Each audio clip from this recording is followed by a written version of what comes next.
Okay. All right. So very good evening all. To yesterday's session, we finished the power diode. Today, we are going to discuss the silicon controlled rectifier. As long as your syllabus is considered, we are having a detailed analysis of a silicon controlled rectifier. So we can say the thyristor is nothing but a silicon controlled rectifier. I will let you know what is the actually thyristor. Thyristor is actually, strictly speaking, it is not a device. Thyristor is a family of devices. Okay, thyristor is a family of devices which are having 4 layers and 3 junctions, right? So thyristor is actually family of devices consisting of 4 layers and 3 junctions. But very first invention of the thyristor family is a SCR. So that's why SCR is the most popular member. So that's why in most of the books you might have seen, they have used the word thyristor and the SCR interchangeably. Okay. So henceforth, when I say till the end of the course, if I say thyristor, then it is a SCR only. Okay. And if I say SCR, then it is a SCR only. Okay. So basic difference is actually thyristor is a family of devices, right? But most popular member is a SCR, silicon controlled rectifier. So as long as your syllabus is considered, in the SCR, we are going to discuss about the static VI characteristics of the SCR. Obviously, before that, we will be discussing about the operation of the SCR, which are the different modes of operation that you will understand while discussing the static VI characteristics of the SCR. After that, we'll discuss about the dynamic characteristics of the SCR. Next, different turn-on methods. After that, we will be discussing about the protection of the SCR, commutation of SCR, thermal modeling, right? And after that, series and parallel operation of SCR. So we are having a very detailed analysis of SCR. But whereas other devices, just like your power diode or MOSFET, BJT, IGBT, TRIAC, right, GTO, etc. For those devices, we are having only the introduction like thing. Okay, so let us start the very important member of the power electronics, that is the SCR, silicon controlled rectifier, right? So strictly speaking, it is a 4-layer 3-junction device. It is a 4-layer 3-junction device. So basic construction, it is a 4-layer 3-junction device, right? So it consists of 4 layers like a P1, N1 minus, P2 and N2, right? P2 and N2. Okay, so the width of the N1 minus layer, okay, is the highest compared to the other. You can check the width of the N1 minus layer is more here, and it is a lightly doped layer, silicon, similar to that of your power diode, similar to that of your power diode. So what is the function of adding this N1 minus layer here in order to increase the voltage blocking capacity of our device, right? So P1, N1 minus, P2 and N2. It is a 3-terminal device. 3 terminals are anode, cathode and gate. 3 terminals are anode, cathode and gate. Keep it in mind, the gate terminal is connected to the inner P2 layer only. Gate terminal is connected to the inner P2 layer, right? Now, so this is the basic construction or the basic structure of the SCR. P1, P2, N2, these are the moderately doped layers, whereas N1 minus is a lightly doped layer. So you can check, here we are having a P-type material, here it is a N-type material. So can we say that it forms a junction, right? So we are having a junction, let us consider it as a J1. Here it is a N-type material, here it is a P-type material. So can we say that it forms the second junction, right?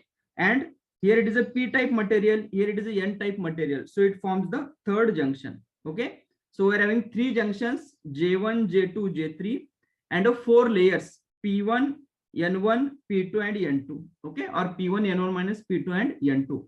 So it is a 4-layer 3-junction device, okay? So it is a 4-layer and 3 junction device. 4 layer 3 junction device. Okay. Now let us understand the biasing of a SCR. Biasing of SCR. What do you mean by the biasing? The biasing is nothing but connection of external supply, right, across the device. That is nothing but the biasing. Okay, so biasing of SCR. Biasing of SCR. So in the biasing, we are having the two types. One is the forward biasing, second one is the reverse biasing. Forward biasing and second one is the reverse biasing. Okay, so let us first discuss the forward biasing of a SCR, right? Forward biasing of SCR. So let me redraw the same structure here.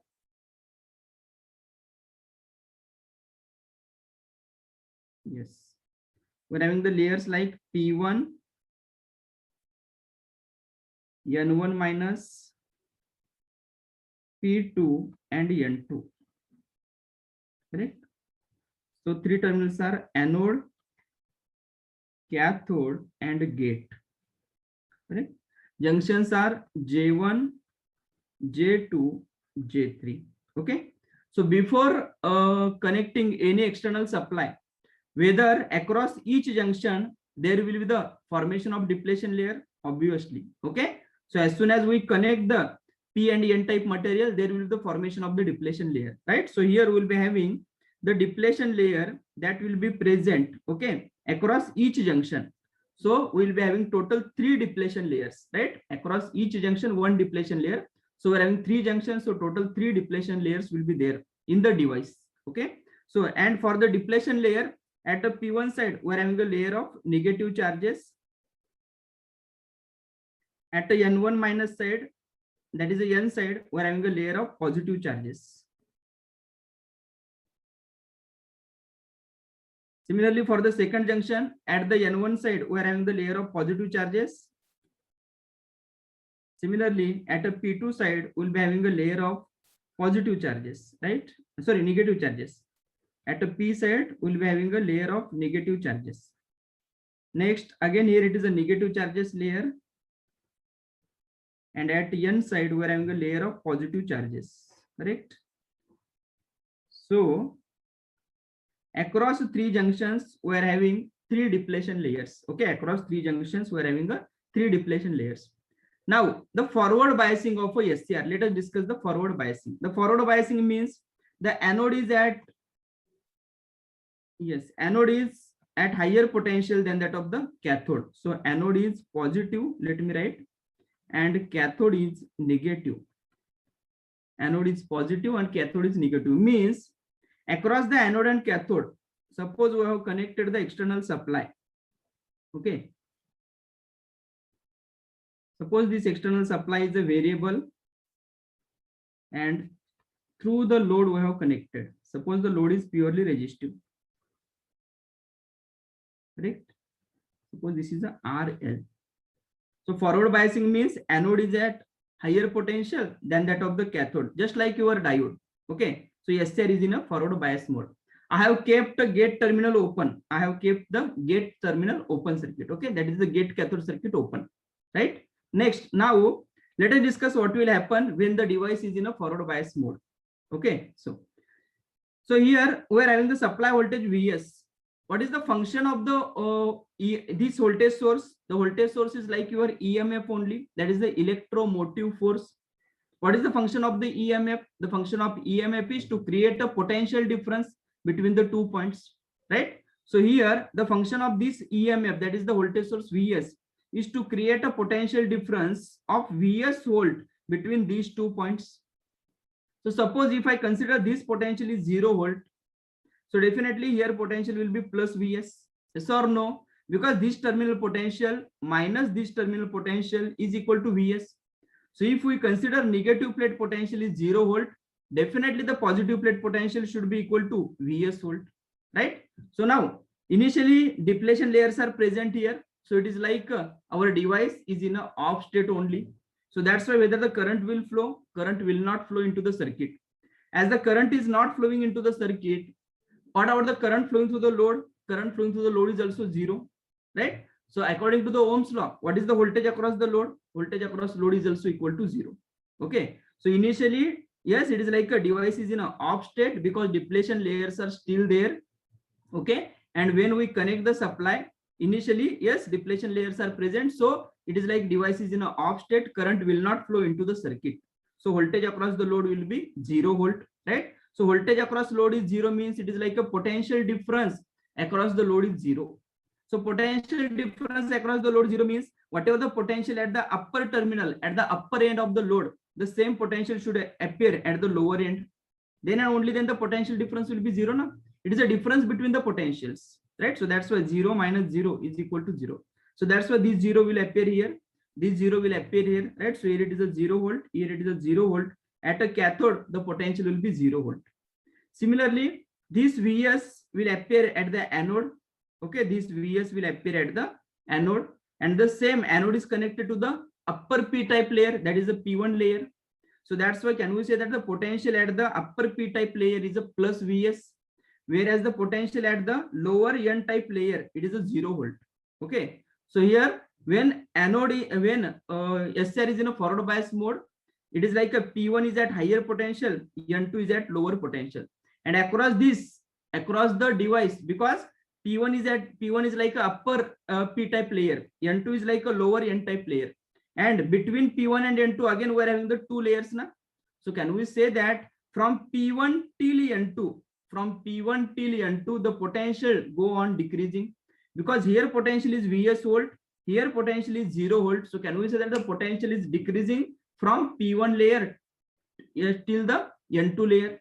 So if potential at the P1 layer is Vs, can we say that the potential at the N1 minus layer, potential is decreasing now? So definitely potential at the N1 minus layer will be somewhat lesser than that of the potential at the P1 layer.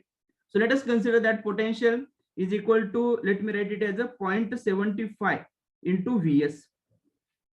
P1 layer potential is Vs, N1 minus layer potential is 0.75 Vs. Similarly, again, the further potential is decreasing. As we move towards the N2, the potential is decreasing. So let us consider the potential at the P2 layer. It is equal to 0.5 into Vs. I am considering, okay, you can assume any number, okay, but definitely this number, this layer potential, that is the N1 minus layer potential, should be less than that of the P1. And P2 layer potential should be less than that of the N1 minus. Okay, so accordingly, so I've considered here 0.75 Vs, here it is a 0.5 Vs. Okay, now you can check here across the junction J1 we are having the two layers, one is the P1, second one is the N1 minus, right? So P1 potential is Vs, N1 minus potential is 0.75 Vs. So can we say that P1 potential is higher, right? That is p-type potential is higher than that of the n-type. So that's why junction J1 will be in the forward bias mode. Yes or no, right? So when SCR is in a forward bias mode, junction J1 will be in the forward bias mode because P1 layer potential is higher than that of the N1 layer, N1 minus layer. Similarly, you can check for junction J2. N1 minus layer potential is 0.75 Vs. P2 layer potential is 0.5 Vs. Okay, so N-type potential is more than that of the P-type. So can we say that junction J2 is in a reverse bias mode? And similarly, what about the junction J3? You can check P2 potential is 0.5 Vs, N2 potential is 0. So P2 is higher potential, N2 is at lesser potential. Okay, so it is in a forward bias mode. So point to be noted, when SCR is in a forward bias mode, junction J1, J3 are in a forward bias mode, whereas junction J2 will be in the reverse bias mode. They have asked the question in a previous GATE examination as well as in your state level PSUs. Okay, so when SCR is in a forward bias mode, we are having the two junctions, those are in a forward bias mode, that is the J1, J3. One junction is in a reverse bias mode, right? Now, so here junction J1 and J3 are in a forward bias mode, and we are having the conclusion from diode. When the junction is in a forward bias mode, the width of the depletion layer go on decreasing. Yes or no? So now suppose if I go on increasing this forward voltage, if I go on increasing this forward voltage, let us consider initially this voltage is 0.1 volt. Now suppose it is equal to 0.3 volt. As the voltage increases, what will happen? the width of the depletion layer across junction J1 decreases. Width of the depletion layer across junction J3 decreases. But what about the width of the depletion layer across junction J2? It will be increasing, right? Because junction J2 is in a reverse bias mode. Okay, so let me indicate it. As supply voltage Vs increases, the width of the depletion layer, yes, as Vs increases, the width of the depletion layer across junction J1, yes, decreases, and also the width of the depletion layer across junction J3, it is also decreasing. So it is like we don't have any problem with the junction J1, J3 because these two junctions are already in the forward bias mode. Yes or no, right? So these two junctions are already in a forward bias mode. So it is like we don't have any problem, right, with the junction J1 and J3. But what about the width of the depletion layer across junction J2? It is still increasing. Okay. So width of the depletion layer across junction J2 is increasing. Means here it is a layer of positive charges will be getting added, and here it is a layer of negative charges that will be getting added. If we further increase the supply voltage, what will happen? It is like a width of the depletion layer across junction J1, it becomes 0. Width of depletion layer across junction J3, it also becomes 0. But width of the depletion layer across junction J2 is still increasing. Are you getting the point, right? Means it is like if we increase the supply voltage Vs, junction J1, J3 width becomes 0. As the depletion layer width becomes 0 means, can we say that that respective junction will be acting as a short circuit? Yes or no, right? So let me write here. As Vs increases, this width becomes 0 means it is acting as a short circuit. This is also acting as a short circuit. This is also acting as a short circuit, right? But what about the width of the depletion layer across junction J2? It is still increasing. Okay. So who is in opposition for the conduction of the device? That is a reverse biased junction J2. Reverse biased junction J2, right? Because the depletion layer is there and the depletion layer width is increasing. Depletion layer width is increasing. Further, if we go on increasing the voltage, supply voltage, what will happen? At a particular value of supply voltage, okay, the breakdown of the depletion layer, right, takes place. The breakdown of the depletion layer across junction J2 takes place. So once the breakdown of the depletion layer takes place, it is like in your diode, when diode is in a reverse bias mode, and when the breakdown of that depletion layer takes place, what will happen? All of us, yes, it will be like the charges will be freely moving. Okay, so current will be increasing very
yeah, it was a supply issue at my side, right?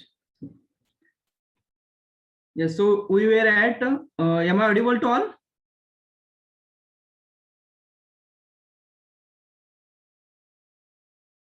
Right.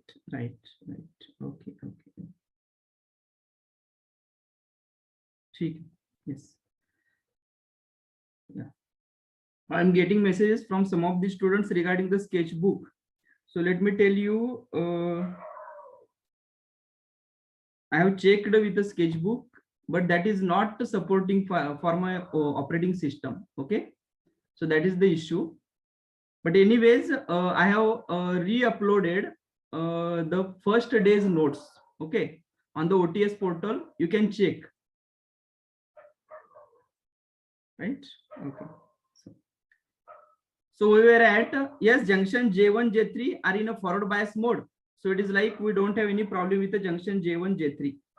but junction J2 is in a reverse bias mode. So we are having a problem with that reverse biased junction, because that is the only junction who is in opposition for the conduction of the device, right? So next, if we further go on increasing the voltage, what will happen? The breakdown of the depletion layer across junction J2 takes place and device switches into the conduction mode. Device switches into the conduction mode. Okay. So the forward biasing, important thing. Okay. In order to turn on the device without applying the gate current, without circulating the gate current in the gate cathode circuit, we require a very high supply voltage. We require a very high supply voltage. Okay. Then and only then our device can turn on, right? And this triggering is known as actually it is a forward voltage triggering. We are going to discuss what is the forward voltage triggering in detail again. Okay. So point to be noted, if SR is in a forward bias mode, junction J1, J3 are in a forward bias mode, junction J2 reverse bias mode, right? As I go on increasing the supply voltage, J1, J3 width decreases at a particular supply voltage value. J1, J3 acts as a short circuit. So when J1, J3 acts as a short circuit, you can check here, if junction J1 and junction J3 are acting as a short circuit, it is like whatever the supply voltage is there, whatever the voltage at the P1 layer, the same voltage will appear at the upper portion of the N1 minus or the upper side of the N1 minus.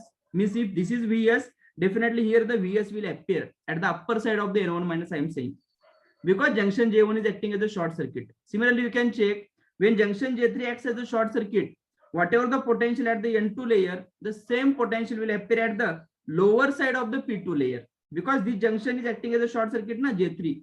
So can we say that whatever the supply voltage is there, that full supply voltage will appear across the reverse biased, yes, the reverse biased junction J2 or the reverse biased depletion layer, okay, of the junction J2, right? So this supply voltage is nothing but what? It is an electromotive force, and that force, that full force, entire force is appearing across the depletion layer, reverse biased depletion layer across junction J2. If we further go on increasing that force, it is like a force on that depletion layer increases. Okay. So at a particular value of that supply voltage, okay, our the breakdown of the depletion layer takes place.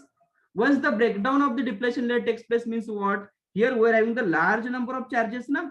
Large number of positive charges, large number of negative charges. Once the breakdown of the depletion layer takes place, means what? It is like all the charges will be freely moving now. So once the charges are free to move, what will be the current that will be flowing? You can check current I is equal to rate of flow of charges, na?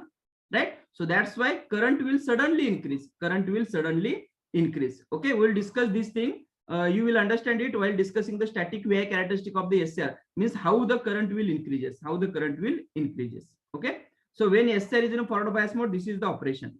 Next, now let us discuss when if SR is in a reverse bias mode, then what will happen? If SR is in a reverse bias mode, then what will happen? Let us discuss. Yes. Reverse bias mode.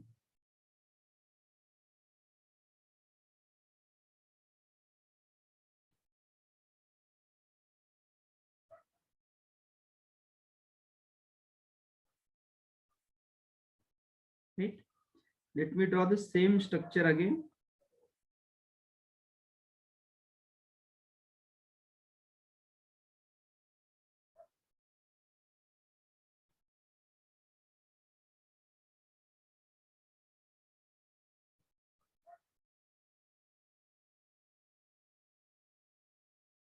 This is an anode.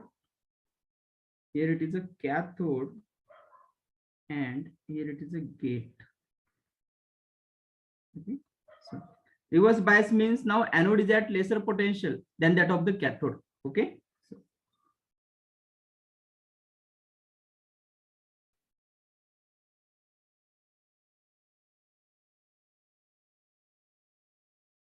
this is the RL. Suppose this is the voltage Vs. Okay. Now, so negative plate of the supply voltage is connected at the anode. Positive plate of the supply voltage is connected at the cathode terminal. Right. Next, and this is the variable voltage. Next, again, we are having the three junctions, same J1, J2, and J3. Across each junction, we will be having the depletion layer. Okay. So across junction J1. Yes, let me, here it will be the negative charges. Here will be having a layer of positive charges. Right, here it is a layer of positive charges. Next, negative charges layer. Same negative charges. And here it is a positive charges layer.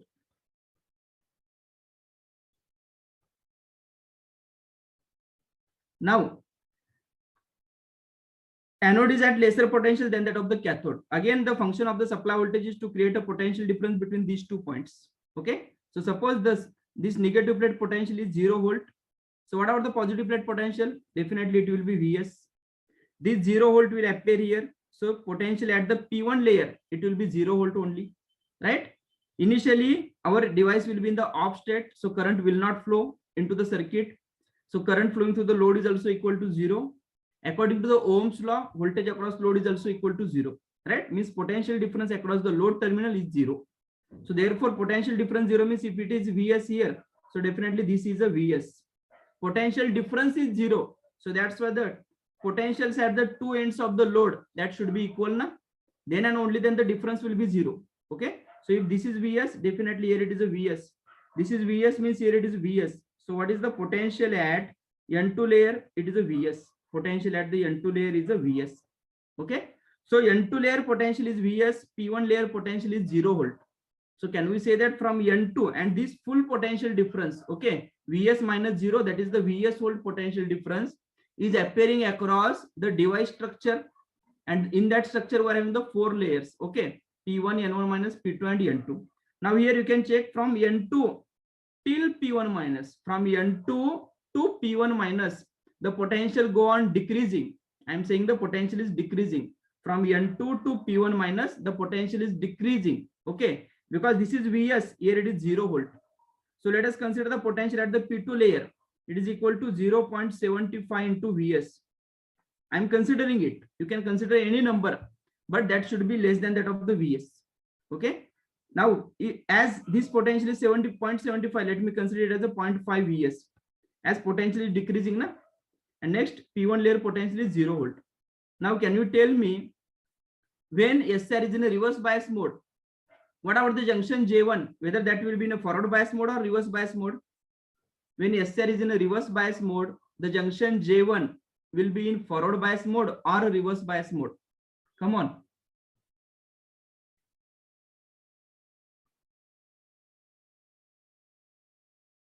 Yes, reverse bias, right? Why it is reverse bias? Because P1 layer potential is 0 volt, N1 minus layer potential is 0.5 into Vs.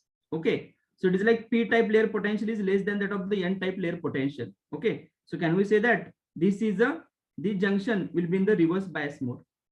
What about the junction J2?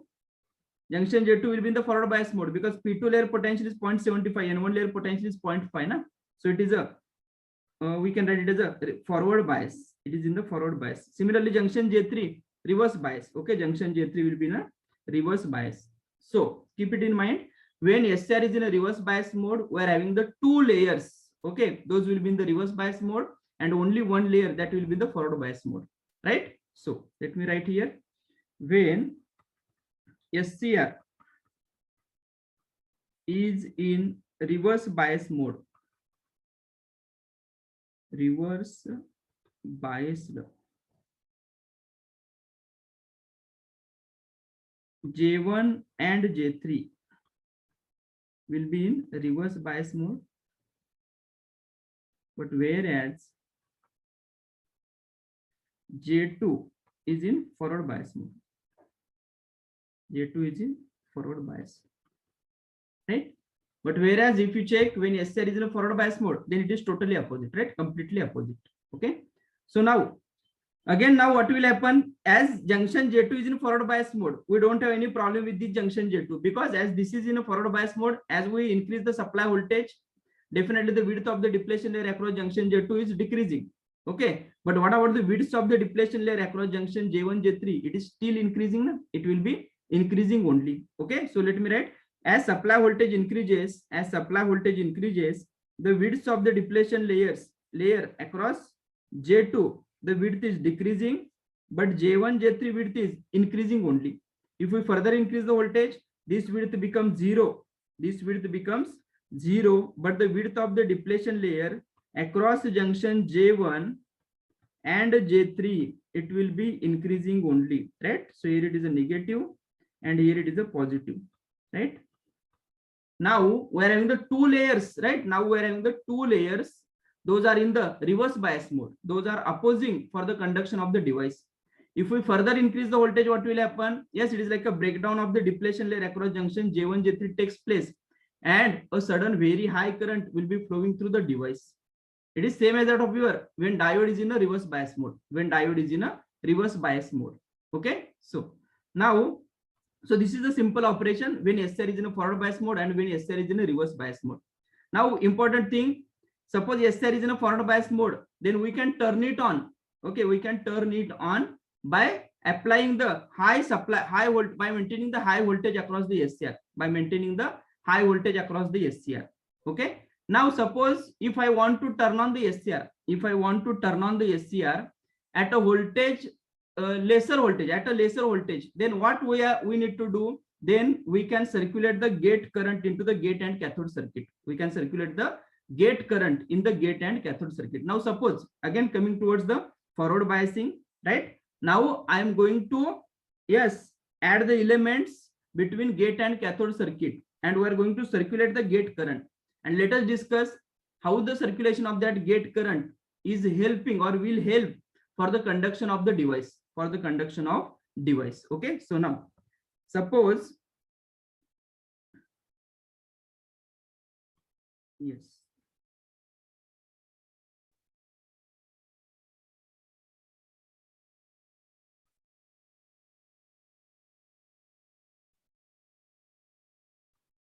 this is a ES and this is VG, this is a RES, this is a gate current IG. Okay. Now in the gate cathode circuit, I have connected the external supply. Be careful, the value of this external supply and the value of the VS, right, there is a very difference, huge difference. The value of VS is very high, whereas the value of ES is very low. The range of ES value is around 8 volt to 10 volt. Okay. But whereas the range of the VS voltage, okay, supply, that voltage VS, okay, that will be very high. In the normal operation for the domestic purpose, if you check, it is in the range of 230 volt. But for industrial applications, if you check for heavy loads, okay, then this voltage value is very high again. In terms of kilovolt, we can say. Okay. So now, because the circuitry between anode and cathode is that circuitry is connected to control the, yes, current flowing through the load actually. And here this circuitry is to control the device operation, that is the on state and the off state of the device. Now let us discuss how the circulation of the gate current in gate and cathode circuit will help for the conduction of the device, right? So same thing, device is in a forward bias mode. Suppose it is plus here, minus here. This junction J1, J3 forward bias mode, we are increasing the supply voltage. These widths are decreasing. Junction J2 width is increasing only. If we further increase the voltage, this width J1, J3 depletion layer width becomes 0, but J2 width is still increasing. Now, in order to turn on the device at a lesser voltage, at a reduced voltage, suppose we are circulating the gate current, right? Now, the gate current is circulating in the gate and cathode, right? Gate current is circulating in the gate and cathode terminals. In this loop, the gate current is circulating. Now, what is the current? Current is nothing but rate of flow of charges. Okay. So here you can check supply voltage ES we are having. Here it is a positive plate, here it is a negative plate. So it is like this supply voltage at positive side, it consists of the positive charges. At negative side, it consists of the negative charges. Okay. So as soon as we connect this supply voltage ES, okay, that is a low voltage ES to the gate terminal, the positive charges from the positive plate of the ES, these positive charges will come out from the positive plate and will try to enter into the P2 layer through the gate terminal. Means from this gate terminal, we are having the positive charges, those will be entering into the inner P2 layer. So here the positive charges are entering into the inner P2 layer.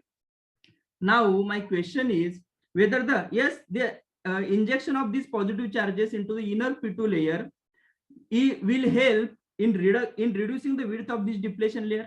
Definitely na, because you can check here we are having the layer of negative charges, and when the positive charges are entering into the inner P2 layer, positive negative positive negative positive negative, this will be getting recombined and neutralized, right? One positive charge, one negative charge, right? When they recombine, then it will be like a neutralization of the charges, right? So that's why as yes, when we inject the positive charges into the inner P2 layer, one positive and one negative, that will be getting neutralized, means indirectly it will help to reduce the width of the depletion layer across junction J2, right? Now higher the gate current value, higher the gate current value means what? Yes, faster will be the injection of positive charges into the P2 layer. Yes or no? Higher the gate current means faster will be the injection of positive charges into the P2 layer. So if the positive charges are entering or injecting into the P2 layer with a high rate, then can we say that the device turn on, okay, device turn on will take a short time, will take a lesser time. Yes or no? Right? Because faster the charges are injecting, definitely faster the charges are injecting into the P2 layer, yes, faster will be the neutralization, faster will be the recombination, and faster will be the neutralization. So that's why faster will be the reduction of depletion width of the depletion layer across the reverse biased junction J2, across the reverse biased junction J2. Is this clear? If we keep the gate current 0, then then also we can turn on the device, but required voltage is high. If I want to turn on the device at a lesser voltage, I need to take the help of this gate terminal. I need to take the help of this gate terminal. Are you getting the point? Right? So now suppose if device is in a reverse bias mode, if the device is in a reverse bias mode, and now I am circulating the gate current. Suppose device is in a reverse bias mode and I am circulating the gate current, whether it will help for the device, yes, to decrease the width of the reverse bias depletion layers? No, it will not help. Why? Because from gate we are injecting the positive charges. Na? This positive and negative will be neutralizing at the junction J3. But what about the junction J1? This will not cause the reduction of the width of the depletion layer across junction J2, because for across junction J1, because at junction J1 we are having at this side positive charges, right? And whatever we are injecting the positive charges only na in the P2 layer. So this positive and this negative, this will be getting neutralized.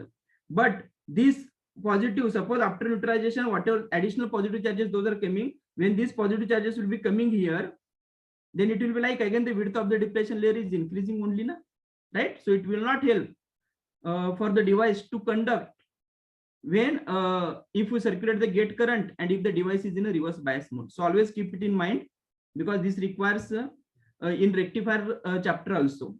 We can apply the gate signal to the SCR only when SCR is in a forward bias mode. If SCR is in a reverse bias mode and we are expecting that our SCR should turn on by using the gate signal, no, SCR will not turn on.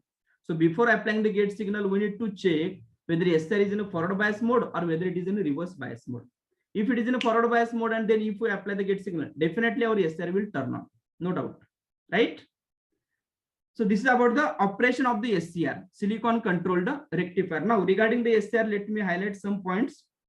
These points we already discussed. Yes, SCR is a uncontrolled or semi-controlled or fully controlled switch. Yes,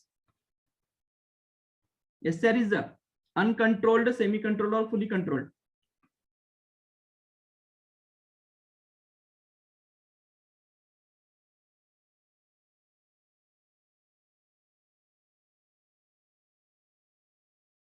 Yes, SCR is a semi-controlled, right? SCR is a semi-controlled switch.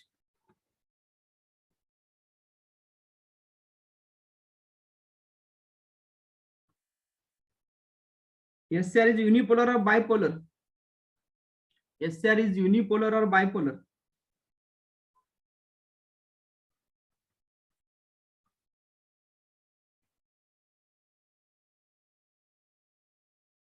Unipolar or bipolar?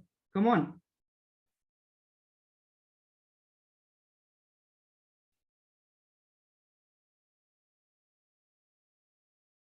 bi. Why someone is saying unipolar? Oh, okay, okay, okay. Yes, there is a bipolar switch. Which it blocks the forward as well as reverse voltage when it is in off state. When it is in off state, I'm saying bipolar switch. Next, SR is a unidirectional or bidirectional switch. SR is a unidirectional switch. Why it is unidirectional? We will understand while discussing the static VI characteristics of SR. Okay. So, because during reverse bias, it will be having the same characteristic as that of the diode. Now, why it is a bipolar? Yes, why it is a bipolar? You can check. If SR is in an off state, if SR is in an off state means what? The depletion layer width is still non-zero. And if I apply the forward voltage, suppose depletion layer width is non-zero, and if I apply the forward voltage, suppose gate current is also we have not circulated, right? And if we are applying the forward voltage, depletion layer width is non-zero, gate current is also zero, then whether our SR will allow the current flowing through the circuit? No. The SR is not allowing the current flowing through the circuit means what? SR is blocking this voltage, right? SR is blocking this voltage. So it is like a SR is blocking the forward voltage. Similarly, you can check in the reverse bias also. In the reverse bias, suppose, yes, when junction J1, J3 width are non-zero, okay, and if we maintain the reverse voltage across SCR, it is like SCR is in an off state only, okay, and so whether current will be flowing into the circuit? No. So it is like SCR will not allow the current to flow when supply voltage is negative. So that is nothing but SCR is blocking that negative voltage. So when SCR is in an off state, it blocks the forward voltage as well as reverse voltage. That's why it is a bipolar switch. That's why it is a bipolar switch. Okay, and it allows the current in only one direction. Okay, even though we say that key when we apply the high value of the reverse voltage, then the breakdown of the depletion layer across junction J1, J3 takes place, and very high current will flow. But that very high current, that will be only for theoretical purpose. We cannot operate, okay, in a practical case. Why we cannot? We'll discuss it while discussing the static operating, static VI characteristics of the SCR. Okay, means in the diode also during reverse bias, right? At VBR, we are having the sudden increase in the current now. The same curve we will be getting here for the SCR also during the reverse biasing, right? So it is a semi-controlled switch, it is a bipolar switch, it is a unidirectional switch, right? Next, now let us discuss the static VI characteristic of SCR. So static VI characteristic of SCR is nothing but it is a plot between voltage across the SCR and current flowing through the SCR. Voltage across the SCR and current flowing through the SCR during forward biasing and reverse biasing. Okay, let me write. This is the voltage across SCR. Let us consider it as a VAK, that is anode to cathode voltage. This is a current flowing through the SCR, that is a IA. Okay,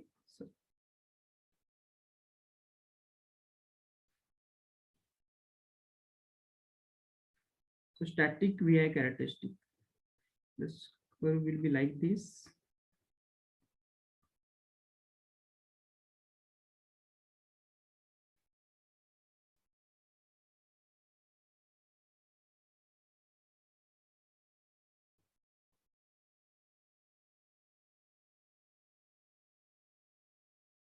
There is a sudden increase in the current. Okay, sudden increase in the current at this instant. This indicates VBO. Let me indicate this is for IG 0, right? That is a 0 ampere. IG1, IG2, and IG3. Corresponding to that, let us consider this is a VBO1, VBO2, and VBO3. VBO1 VBO2, VBO3. Okay. Next, we're having the two terms like latching current. These terms are important, and the holding current. We're having the numericals related to this term and the required gate pulse width. During reverse biasing,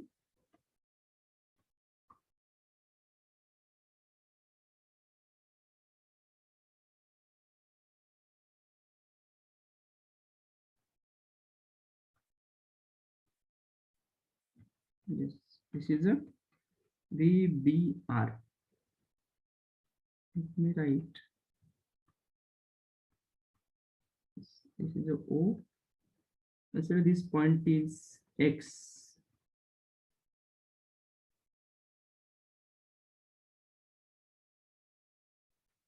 M and M to N. This is a P. Okay. So static VI characteristic of SCR, right? So it is a plot between VAK means voltage across SCR. IA means the current flowing through the SCR. So voltage across SCR means voltage across anode and cathode terminals, right? So voltage across SCR means forward biasing. You can check voltage across SCR will be the VAK, means it will be like plus here and minus here. This voltage is nothing but VAK, and current flow through the SCR is nothing but this current, that is the IA. That is the IA. Okay. So now, yes. Here you can check from O till X, from O till X. Okay. Here we are increasing the supply voltage. Here we are increasing the supply voltage. But from O till this VBO, from point O, that is VAK is 0, now point O, corresponding to point O, VAK is 0. So as we are increasing the voltage from 0 volt to the VBO, from 0 volt to the VBO, what is happening? From 0 till VBO, as we go on increasing the voltage, it is the forward voltage or reverse voltage for SCR. This is a forward voltage for SCR only, right? Because the voltage is positive now. So that's why it is like SCR is in a forward bias mode. So we know when SCR is in a forward bias mode, junction J1, J3 forward bias, junction J2 reverse bias. As we go on increasing this voltage, this voltage, the width of the depletion layer across junction J1, J3, yes, go on reducing or the decreasing, but width of the depletion layer across junction J2 is increasing only. If we further increase the voltage, what will happen? The width of the depletion layer across junction J1 and J3 becomes 0, but the width of the depletion layer across junction J2 is still increasing.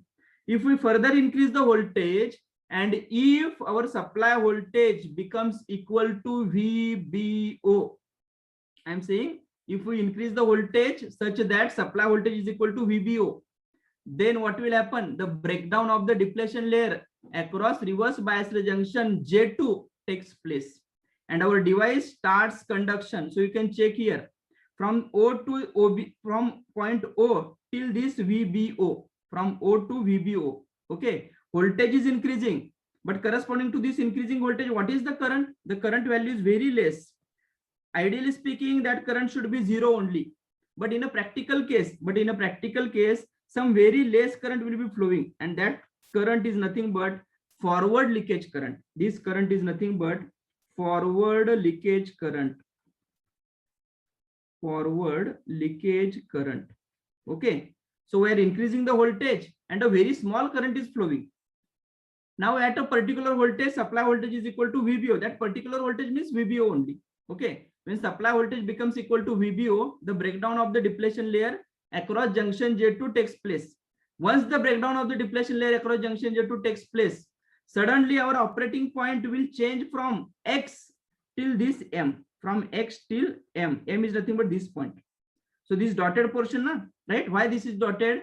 Because when supply voltage equals to VBO, our operating point, okay, will suddenly change from X till to point M. From O to point M. The meaning is you can check corresponding to the OX, the voltage across the device is very high. Current flowing through the device is very low. Corresponding to the OX, the voltage across device is high, current is low. The meaning is it indicates our device is in a off state or on state. device is in a off state only now, because high voltage and very less current is flowing. So that is nothing but device is in a off state. As soon as supply voltage becomes equal to, because when SCR is in a off state, supply voltage is equal to your VAK na? Because we know now when SCR is in a off state, what is the voltage across the load? Voltage across load is 0. So voltage across load is 0. So can we say that supply voltage is equal to VAK only? That is nothing but the voltage across the SCR only. So when supply voltage becomes equal to VBO, that is nothing but VAK, means voltage across SCR also becomes equal to VBO. At that instant, the breakdown of the depletion layer across junction J2 takes place, and suddenly the operating point will change from X to M. From X to M means what? The voltage across device suddenly decreases. Voltage across device suddenly decreases. It was a high voltage initially, but as soon as this VBO is reached, then voltage across device will suddenly decrease. You can check corresponding to point M. What is the voltage across device? The voltage across device is very small now, only this much voltage. That is the voltage across device, right? And after that, what will happen? The current increases sharply. Current increases sharply. So this curve, that this portion M to N, the MN indicates it is a forward conduction mode of our device. Forward conduction, I am saying. Why it is a forward word is there? The word forward is there because SCR is in a forward bias mode. Voltage positive means definitely SCR is in a forward bias mode. And during this, on this, corresponding to this portion, SCR is in a conduction mode. Na? Voltage is low, current is suddenly increased, means what? SCR is in a conduction mode. So here OMN indicates your forward conduction mode. But whereas OX indicates your forward blocking mode. I am saying forward blocking. SCR is in a forward bias mode only, but still it has not turned on. So that's why it is a forward blocking mode. SCR is in a blocking mode. Blocking mode means what? It is in a off state. Blocking mode means off state only. Conduction mode means it is a on state. Conduction mode means on state. Okay. So OX indicates your forward blocking mode, and MN indicates forward conduction mode. MN indicates forward conduction mode. Is this clear? Right? Now, so this is what when gate current is 0.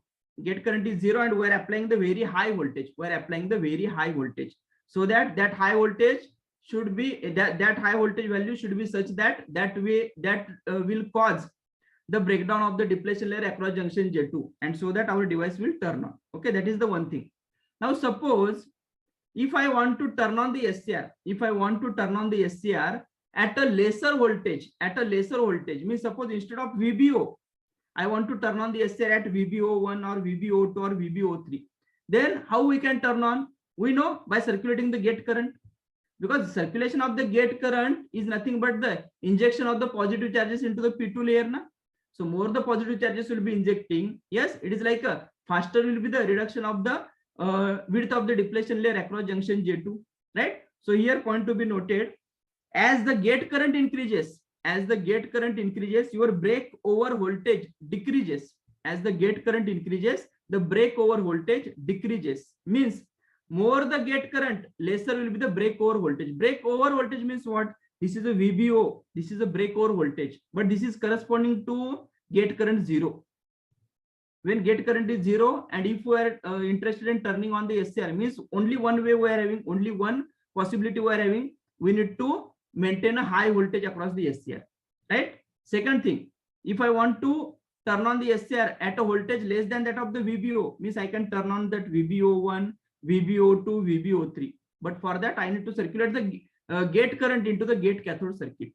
Okay, so you can check corresponding to VBO1, whatever the gate current is there, that gate current will be lesser compared to that of your IG2, compared to that of your IG3. Means IG0 will be lesser, right, than that of IG1, than that of IG2, than that of IG3. So if you check for IG, if we want to write, yes, it is like IG0 less than IG1 less than IG2 less than IG3. Okay, means from here to here gate current is decreasing. From here to here gate current is decreasing, right? Sorry, increasing, not decreasing. It is increasing because I have written it is increasing. So corresponding to that, what is the VBO? VBO is a higher, na? Lesser than that of VBO, we are having VBO1. Lesser to the VBO1, we are having VBO2. Lesser to VBO2, we are having VBO3. Okay, so let me write VBO is greater than that of VbO1, greater than that of VbO2, greater than that of VbO3. So corresponding to VbO3, what is the gate current? It is Ig3. Okay, corresponding to VbO3, where having the gate current is Ig3, na? Right? So these are, yes, this transition indicates what? At this point we are switching. At this point we are switching to the conduction mode again. Okay. So if I circulate the Ig3, then it is like from O till this point only we will be getting the characteristic. We will be getting the characteristic. After this, it will be suddenly changing to the on state. After this, it will be suddenly changing to the on state. Okay. Next. So point to be noted, higher the gate current, lesser will be the forward breakover voltage. Lesser will be the forward breakover voltage. Next. So this is when SCR is in a forward bias mode. SCR is in a forward bias mode. In that, let me indicate OX indicates forward blocking mode. OX indicates forward blocking mode. So during forward blocking mode, during this mode, our device is characterized with, during forward blocking mode, device is characterized with high voltage and less current. Na? High voltage we are having, but current is very less. Okay, so it is characterized with a high voltage and less current. High voltage and less current. Less current means it is only leakage current. It is only leakage current. Now, if the voltage across device is high and current is less, so what about the impedance offered by the device? Impedance is high, na? Right? So high voltage, less current, and high impedance. High impedance. You can check. Forward blocking means what? SCR is in an off state only. And when any switch is in an off state, what is the impedance offered by that switch? That will be high, na? Because corresponding to the blocking state, current is very less, na? And device is blocking that voltage, high voltage. So high voltage by less current means what? It is a high impedance. Okay, so that's why it is a high impedance. So during forward blocking mode, SCR is characterized with a high voltage, less current, and high impedance. Okay, high impedance. Similarly, we're having next one is the MN. We're having the next is MN. MN. What the MN indicates? The MN indicates the forward conduction mode.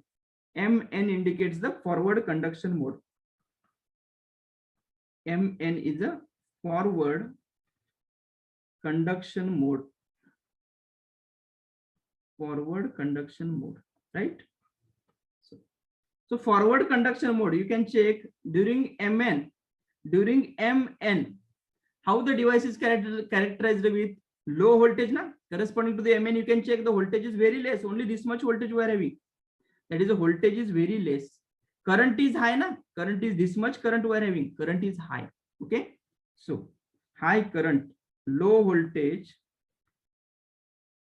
and high current. Low voltage and high current. So if a voltage is less and current is high, so can we say that the impedance offered by the device is less, na? Low voltage and high current means impedance. It is like a V by I. So impedance will be low impedance, right? So low impedance. And this is what we expect when device is in a conduction mode. It will be like, ideally speaking, the device should act as a perfect short circuit, na? So in a conduction mode, ideally, we expect that the impedance of the device should be 0. But in a practical case, whether we are getting the 0 impedance, no, right? So we are getting a low value, right? It is near to the 0, but it is not equal to 0, right? So next. So now let us discuss when device is in a reverse bias mode, then what will happen? So point O till P, it is like we are increasing the reverse voltage. Now here you can check, this is a positive VAK, this is a negative VAK, na? Right? So from point O till point P, it is like we are increasing the reverse voltage. So we know when SCR is in a reverse bias mode, junctions J1, J3 reverse bias, junction J2 forward bias. So if we go on increasing this reverse voltage, what will happen? The width of the depletion layer across junction J1, J3 increases, but the width of the depletion layer across junction J2 decreases. If we further increase the voltage, the width of the depletion layer across junction J2 becomes 0, and the width of the depletion layer across junction J1, J3 is still increasing. If we further increase the voltage, and suppose if we reach at a VBR, suppose if we reach at a VBR means what? It is a reverse breakdown voltage. Okay, it is a reverse breakdown voltage. Okay, so at this point, what will happen? At this point, the breakdown of the reverse biased junctions J1, J3 takes place, just like your diode. Okay, so when the breakdown of the reverse biased junctions takes place, then very high current will be flowing through the device. Very high current will be flowing through the device. So check the difference between forward conduction and here it is the reverse biasing. Here, if we can circulate the rated current through the device when it is in a forward bias mode. But if we circulate the rated current in a reverse bias mode, what will happen? The device will get damaged. Why? Because high current, yes, corresponding, this is the current axis now. So corresponding to this point, it is like a high current. And what is the voltage corresponding to this point? This is a high voltage now, right? So high voltage and high current. So that is a high power loss. So that's why the device will get damaged due to the high heat generation. So again, I am repeating in the case of diode also, I told you this vertical characteristic, this vertical line is only for theoretical purpose, is only for theoretical purpose, right? So here we, if we want to operate in a practical case, if we want to operate our device, okay, on this vertical line, our device will get damaged, right? Because of the high heat generation. Okay, so that's why in the reverse bias, we are having only one mode, that is the reverse blocking mode, and that reverse blocking mode is OP. Corresponding to OP, the current flowing through the device is very low. That current is a reverse leakage current. Reverse leakage current. Okay, this one is the forward leakage current. Here it is a reverse leakage current. Okay, reverse leakage current. Now, can we say that during the reverse blocking mode, that is a OP. OP indicates the reverse blocking mode. Why blocking? Because you can check the voltage is very high across the device and current is very low now. So it is like device is blocking that voltage. Device is blocking that voltage means what? Device is in an off state. Device is in an off state and the voltage across device is non-zero. The meaning is device is blocking that voltage. Okay. So OP indicates reverse blocking mode. Reverse blocking mode of the device, reverse blocking mode. Okay, so can we say that during the reverse blocking mode, the device is characterized with a high voltage and less current, na? Very high voltage and very low current. Okay, high voltage and low current, high voltage and low current, high voltage and low current. Okay, so therefore, what about the impedance of the device? Impedance of the device is, yes, high, because it is a voltage high divided by low current. Okay, so high impedance,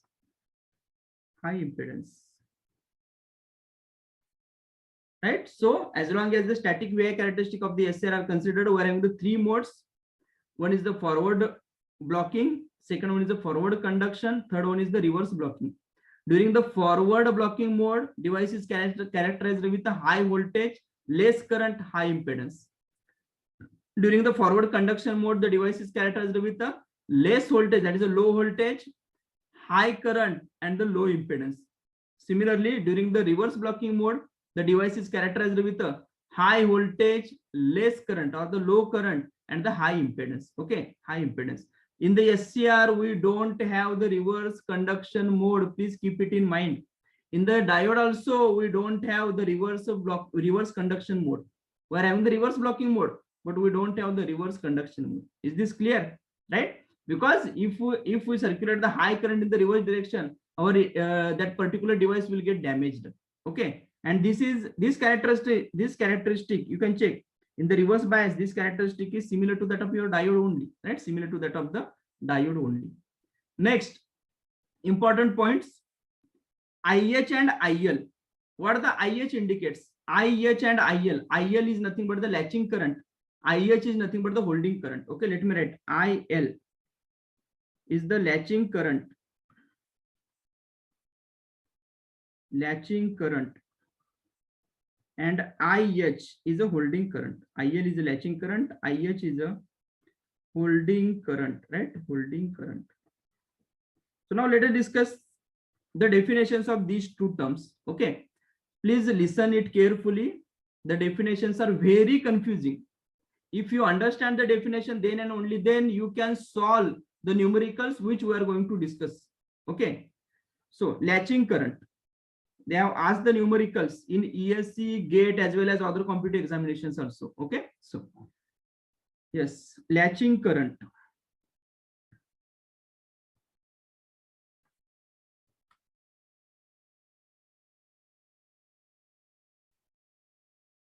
Yes, the definition of the latching current. It is the minimum anode current.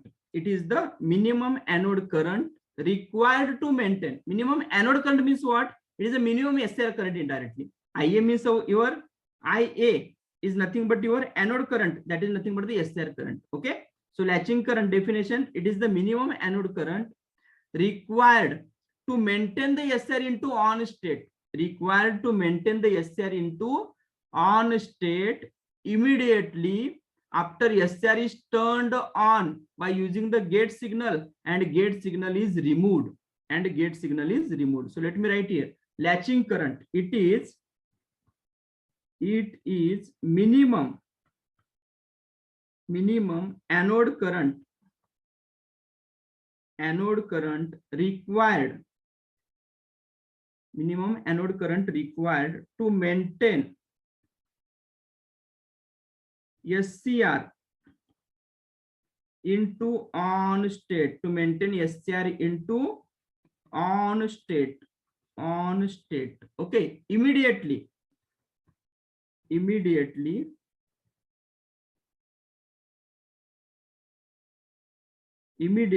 after SCR is turned on. SCR is turned on by gate signal and gate signal is removed. Gate signal is removed. This is the definition of latching current. We'll discuss it. And let me write the holding current also. Holding current.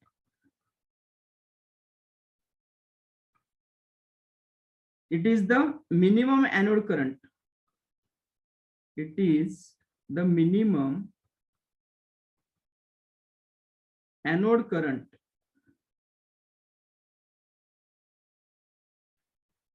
to maintain SCR. Into on state.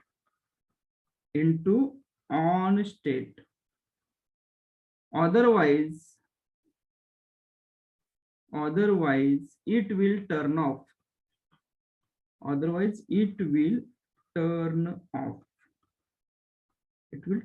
This is the definition of the holding current. Okay. So let us discuss the latching and holding current. Before that, one important point.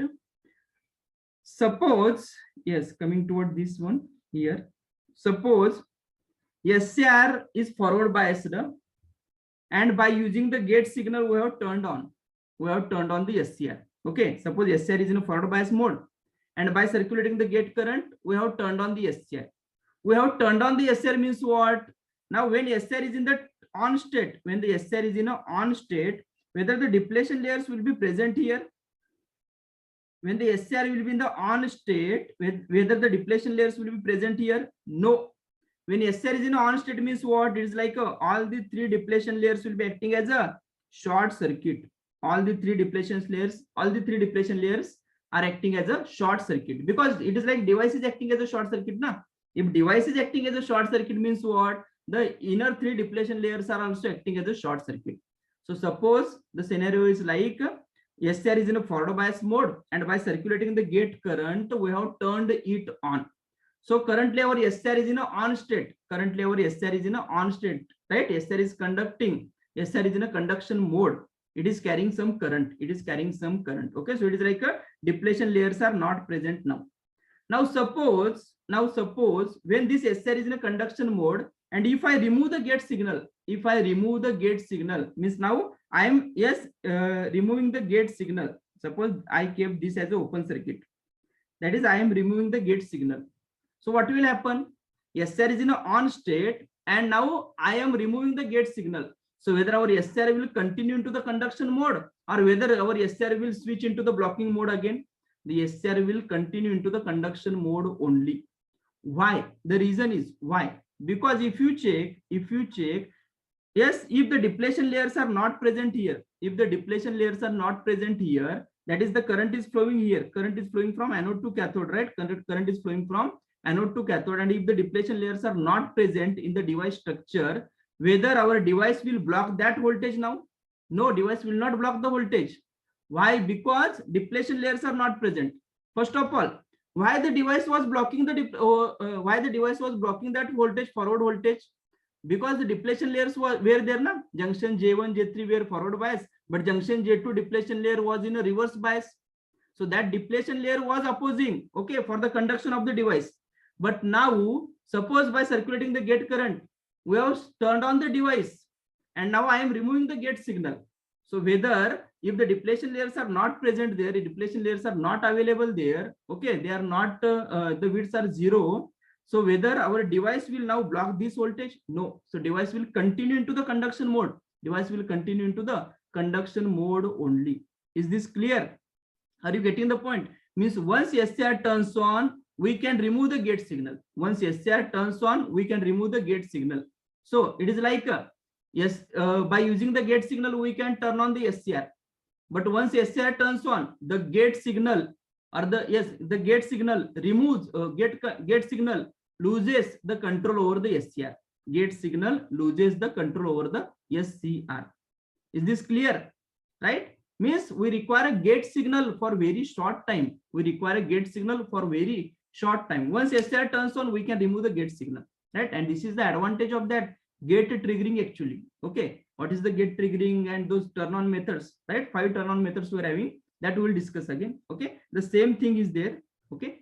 Right. So I need to, yes, let me add this point here.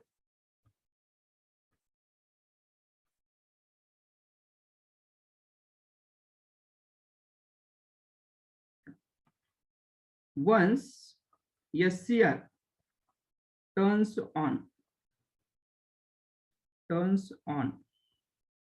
by gate pulse or by gate signal, once SCR turns on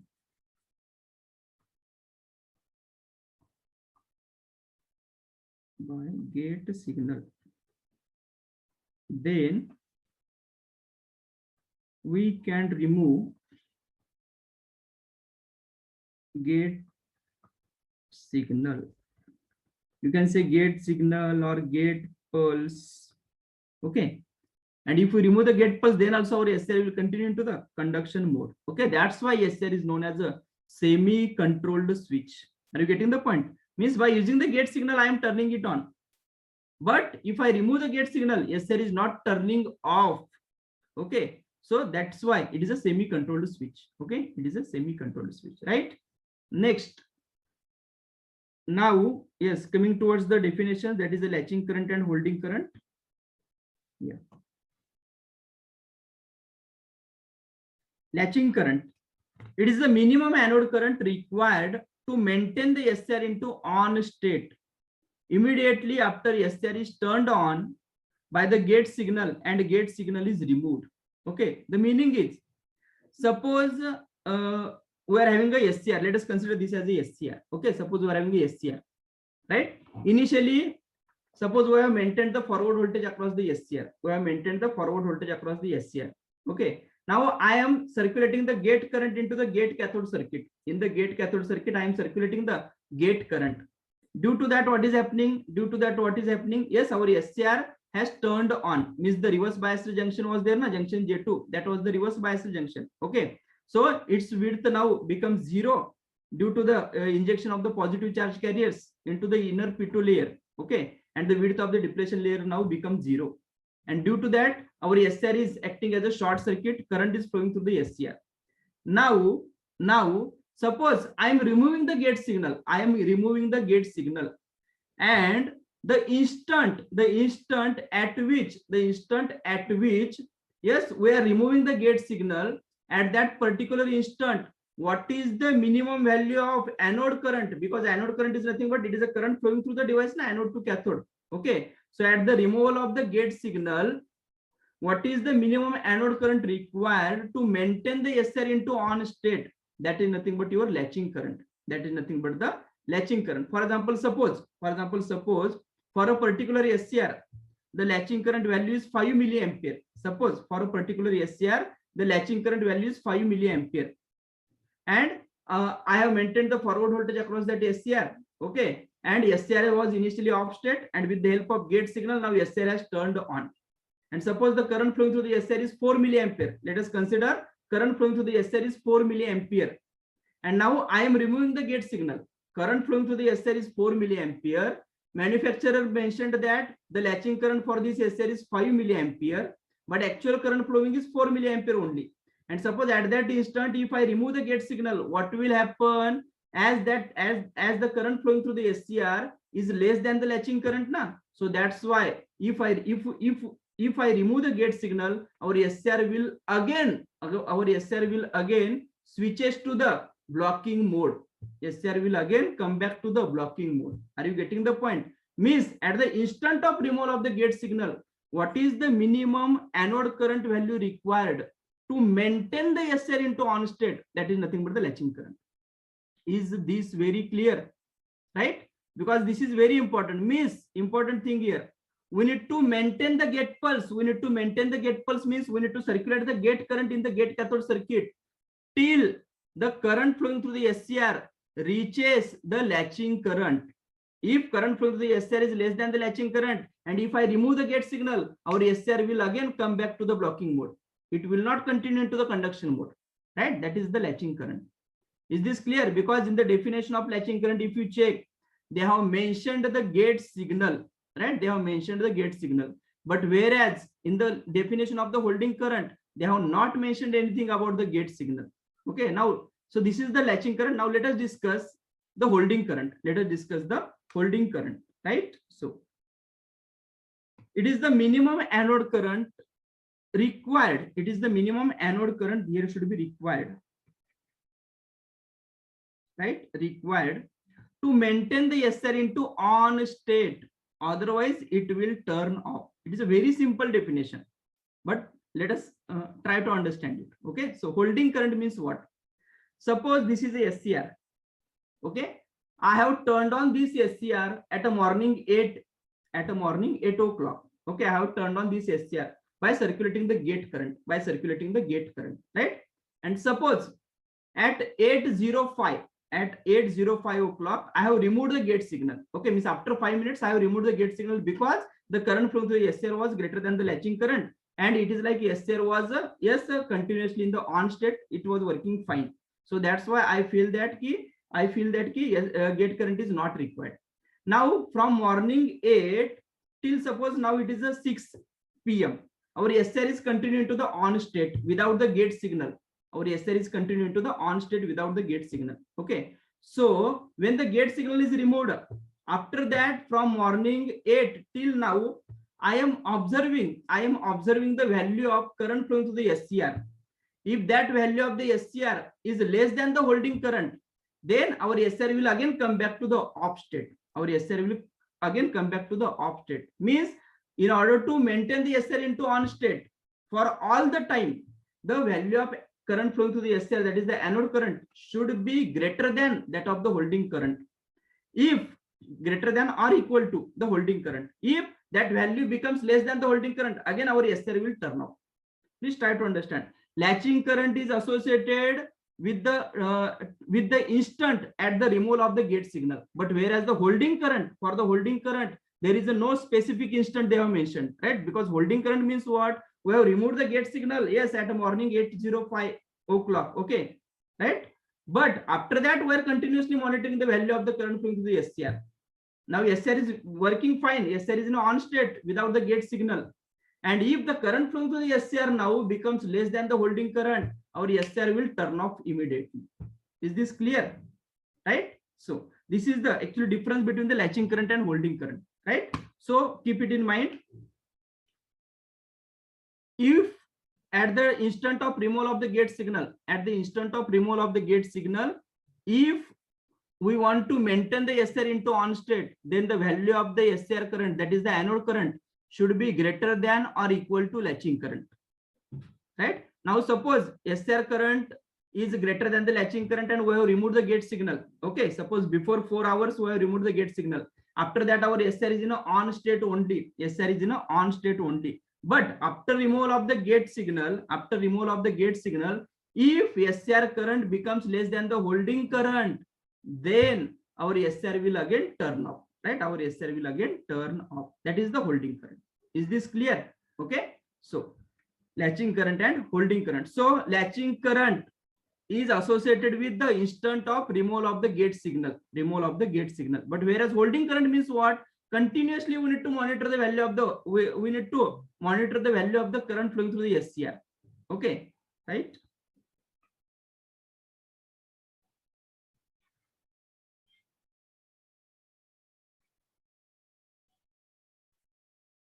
Sir, why will SCR current come down? How the SCR current will come down, that we cannot predict, because once SCR turns on, the current flowing through the SCR depends on circuit parameters. Suppose we are having a 25 volt voltage source. Okay, and 25 volt voltage source. Here we are having the SCR, and here we are having the load. Right? Suppose the load value is 100 ampere. Sorry, 100 ohm. So I'm saying that we are having the voltage source 25 volt, SCR is there, and here in series with that we are having the load. Load is a resistive. Suppose the load resistance is 100 ohm. Once SCR turns on, how much current is expected to flow into the circuit? It is a 25 divided by 100. Right? So 25 by 100 means roughly it is like a 0.25 ampere. Okay, 0.25 ampere current should flow. Now suppose if I change the load from 100 to, if I increase the load to 1000 ohm, what will happen? If the load is increased to 1000 ohm, suddenly current in the circuit will reduce, not 25 by 1000. So 25 by 1000 means it is like a 25 milliampere current will flow. So current which is flowing through the SCR, that current will not depend on the SCR characteristic, but that current depends on external circuit parameters. Is this clear? Are you getting the point? Because SCR is like acting as a now closed switch. Once SCR is acting as a closed switch, that is the on switch, then what will happen? Whatever the current, SCR is acting as a short circuit. So whatever the current that is flowing through the circuit, it depends on supply voltage value and the load value. That's it. Right? Are you getting the point?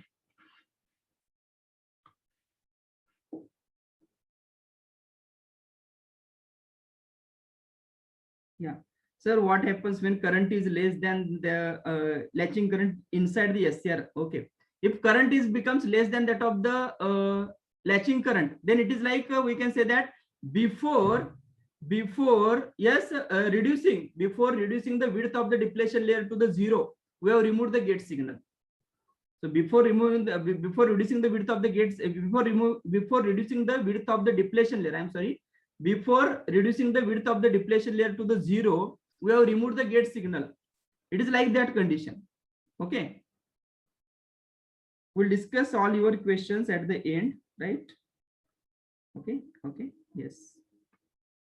Now, so latching current and holding current. Now let us discuss some numericals related to the latching current and holding current, right? So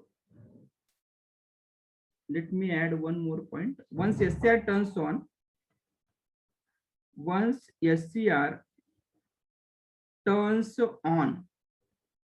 current flowing through SCR,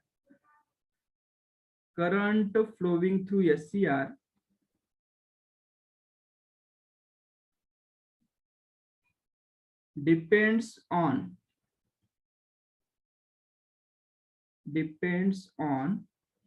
circuit parameters, right? Because SCR is a switch only. SCR is not generating any current. SCR is not generating any voltage. Is this clear? SCR is a switch. Okay. So current flowing through any switch, it depends on supply voltage and your load parameter. Suppose in our house we are having a 230 volt single phase supply, right? Across that, suppose if I connect a load resistor of 100 ohm, and then what, and if I turn on that switch, mechanical switch, then what is the current that is flowing through that switch? 230 divided by 100 na? In the same way, right? In the same way is happening here. Next, let us discuss the numericals. Yeah, from the numerical you will get better idea regarding the what is the latching current and what is the relation between the latching current and the required gate signal pulse width. Okay, so yes, first numerical, let us read it. The latching current for an SCR inserted in between a DC voltage source of 200 volt and a load is 100 milliampere. So latching current is given, it is 100 milliampere, and we are having a circuit like SCR is present between DC voltage source and a load. Compute the minimum width of the gate pulse current required to turn on this SCR in case the load consists of. Now in the load they have given the three different values. One is a purely inductive, second one is a REL, third one is also REL, but you can check from second bit to the third bit. The resistance value is same, but inductance value is, yes, it is increased by 10 times now, 0.2 Henry to 2 Henry. And last bit, what is your observation on the result, right? So very interesting numerical. So please be focused, right? Don't lose the concentration. So let us understand it. They have given the circuit. Yes, we are having a DC supply, na? DC supply. So circuit is like this. It is a DC supply. In between DC supply and a load, we are having a SCR. And next at this side, we are having a load. Let me write it as a load. In general, it is a load. And one by one, we will discuss the cases now. Okay. So this voltage is 200 volt, right? Here it is a SCR. And this is a load. This is the load, right? Suppose current flowing through the circuit is I. Current flowing through the SCR is a IA. Now from this circuit, can we say that IA and I both are same? Yes or no? Right? IA and I both are same. Once SCR turns on, I is also non-zero, IA is also non-zero. If SCR is in off state, both are zero, na? I and IA. So that's why both are same. Okay. Next, let us discuss for the first bit. One thing, they have given the latching current. It is equal to 100 milliampere. So let me write IL is equal to 100 into 10 to the power minus 3 ampere. This is a latching current. This is a latching current they have given. Okay. Now, let us consider the first load, that is a 0.2 Henry, 0.2 Henry. Okay. So, suppose we are having load L is equal to 0.2 Henry. So for L is equal to 0.2, the circuit will be, yes, like this. We can redraw the circuit. So here it is.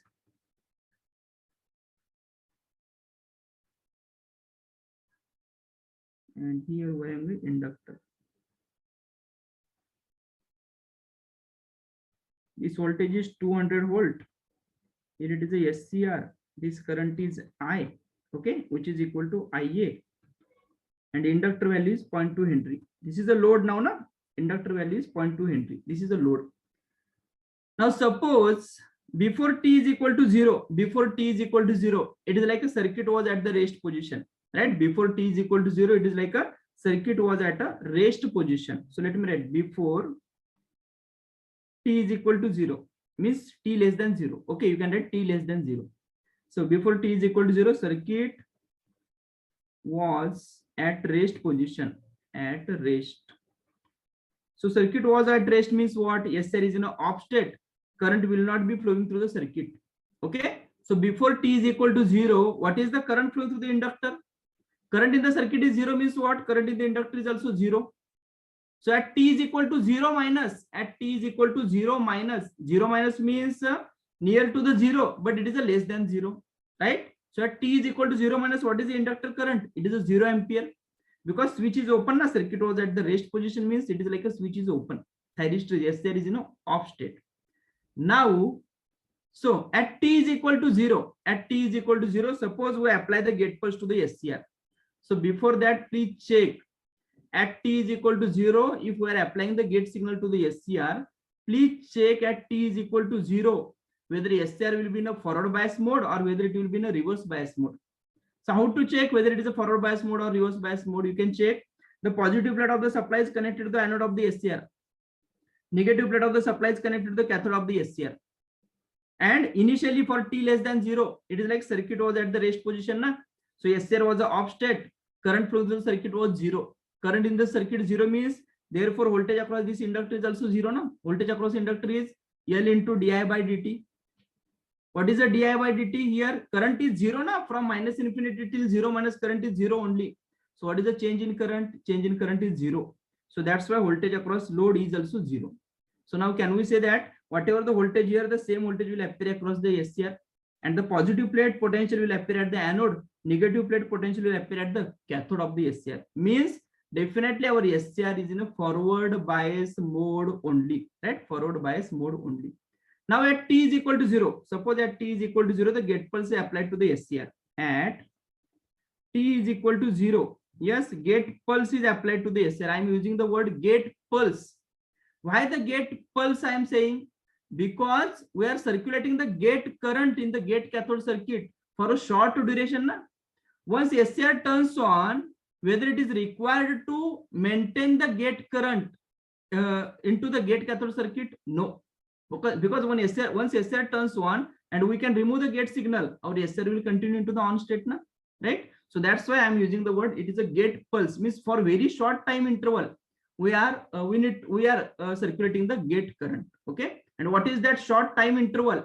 That depends on your source volt, that is the circuit parameters, and the latching current of the SCR. Latching current of the SCR. How it depends? Let us discuss. Okay, so at t is equal to 0, at t is equal to 0, what we are doing? We are turning on the SCR. We are turning on the SCR. How we are turning on the SCR? By using the gate signal or gate pulse, you can say. Gate signal, gate pulse, gate current, everything is same. Okay, so now SCR is turned on. So suppose when SCR turned on at t is equal to 0 means what? SCR is acting as a short circuit. So when SCR is acting as a short circuit, yes, at t is equal to 0, what about this inductor? Recall from transient analysis, network theory, transient response chapter. At t is equal to 0, when switch is closed, this inductor will oppose the sudden change in the current. Na? And at t is equal to 0 minus, current flowing through the inductor was 0. So at t is equal to 0, inductor will act as an open circuit. Yes or no? Inductor will act as an open circuit. So that's why current flowing through the inductor will be 0 only, right? Current flowing through the inductor will be 0. At t is equal to 0, current flowing through the inductor is 0. That is I is equal to 0 ampere only. At t is equal to 0 only, I am saying. Now for t greater than 0, for t greater than 0, how is the circuit? It is like SCR is in a on state. Here it is a inductor. Here it is a supply voltage. This is a V 200 volt. Na? This is a 200 volt. Here it is a SCR. Here it is a inductor of 0.2 Henry and current is flowing, that is a I. This current is your IA, current flowing through the SCR. For t less than 0, yes, which is in a on state only. Okay. And here current is flowing into the circuit. Current is flowing into the circuit. Okay. Now, if we want to draw the waveform for current in the circuit for t greater than 0, how it will be? Waveform for current in the circuit, it will be like this. Let me write. It is the I0. This is considered as a t. Initially current is 0, na? T is equal to 0, current is 0. After that, this inductor will oppose the sudden change in the current. So that's why current flowing through the circuit will be increasing slowly. Okay, so current will be like this. And at the end, it will be going at a steady state value. Okay, at a steady state value. Now, same where we have applied the gate pulse to the SCR at t is equal to 0 only. So suppose the gate current waveform, let me draw, it is like this. We are having the gate pulse signal, that is a gate current. Okay, suppose till this instant only I am maintaining the gate current.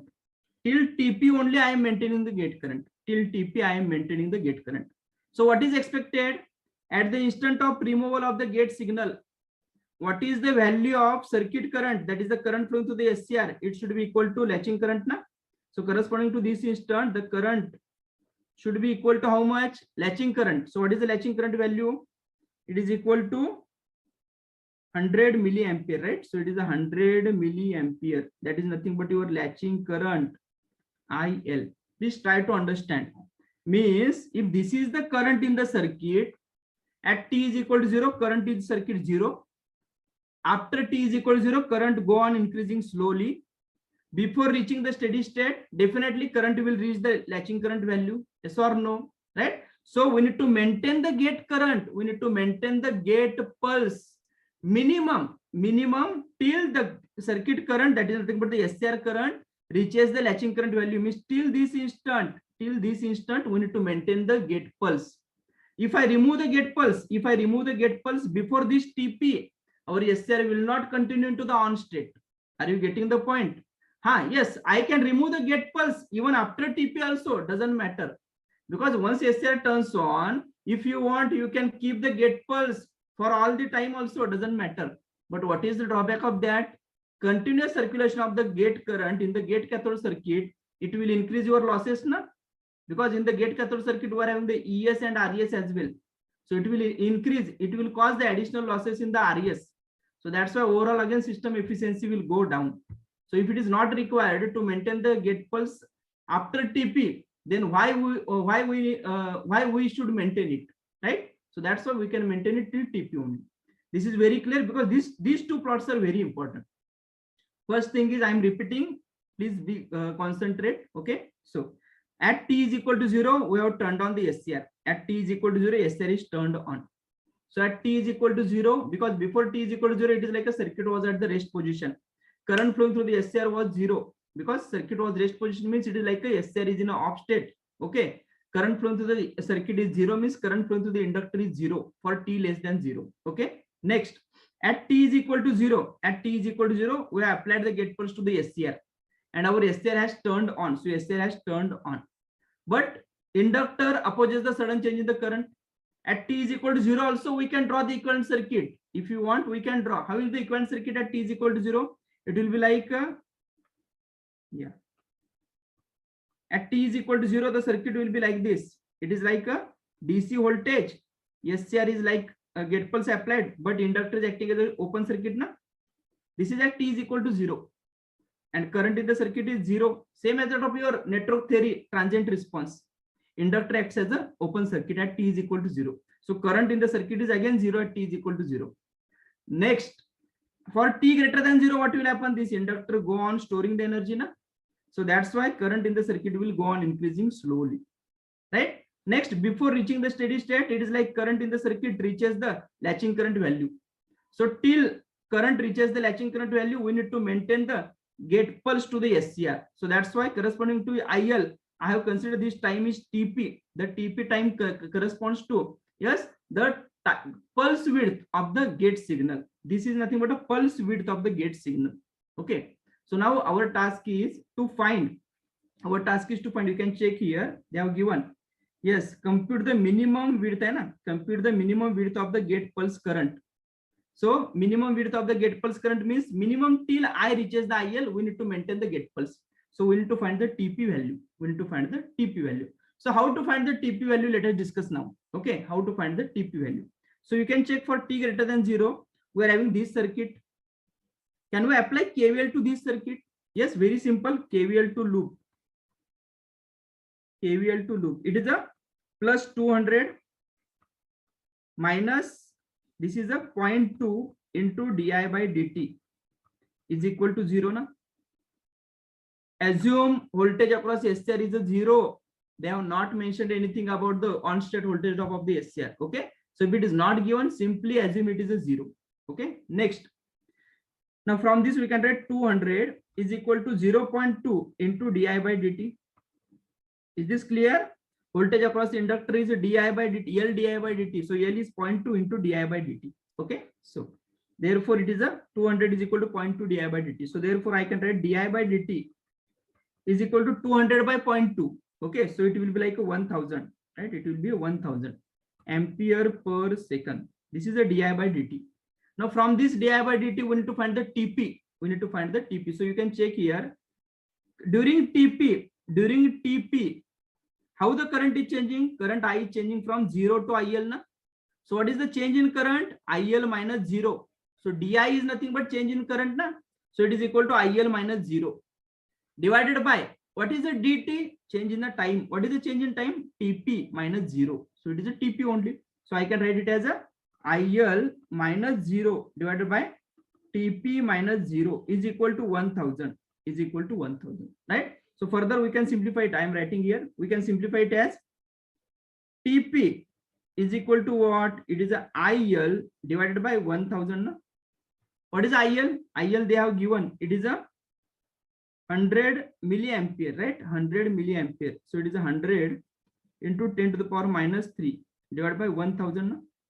So therefore TP is, it is like 100 microsecond, right? 100 microsecond. Is this clear? Means we need to maintain the gate pulse till 100 microsecond.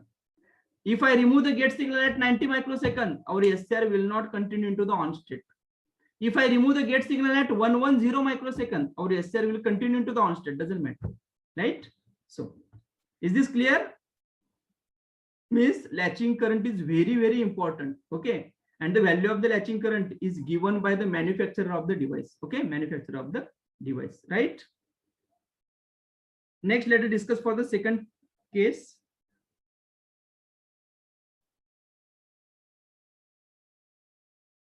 Yes. Next, let us discuss for the second case.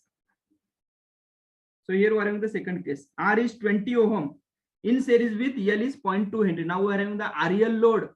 In the first case, it was only L, na? Now it is a REL load. So we'll be getting the differential equation. We need to simplify it with the help of Laplace transform. Okay, so let us write. For, yes, second case, R is equal to 20 ohm and L is equal to 0.2 Henry. So from first case to second case, if you check, yes, there is a change in resistor only. For the first bit, the load resistor was 0. Here the load resistance is 20. L value is same na for both the cases. Okay, now let us check if we add the resistor in the load branch, how it will affect on the TP. Okay, so that is R is 20 ohm and L is 0.2 Henry. Same thing, before T is equal to 0, circuit was at the rest position, right? So for T less than 0, directly I will write the circuit. For T greater than 0, for T greater than 0, it is like a SCR is in a on state. Okay, so circuit will be like this. Here it is a R, here it is a L, and here it is a supply voltage. Correct? This voltage is 200 volt. Correct? This is the SCR. This is a R value is 20 ohm and L is a 0.2 Henry. L is a 0.2 Henry. Okay. Suppose current in the circuit is I. So for T greater than 0, can we apply KVL? Yes, for T greater than 0. For T greater than 0, KVL to loop. KVL to loop.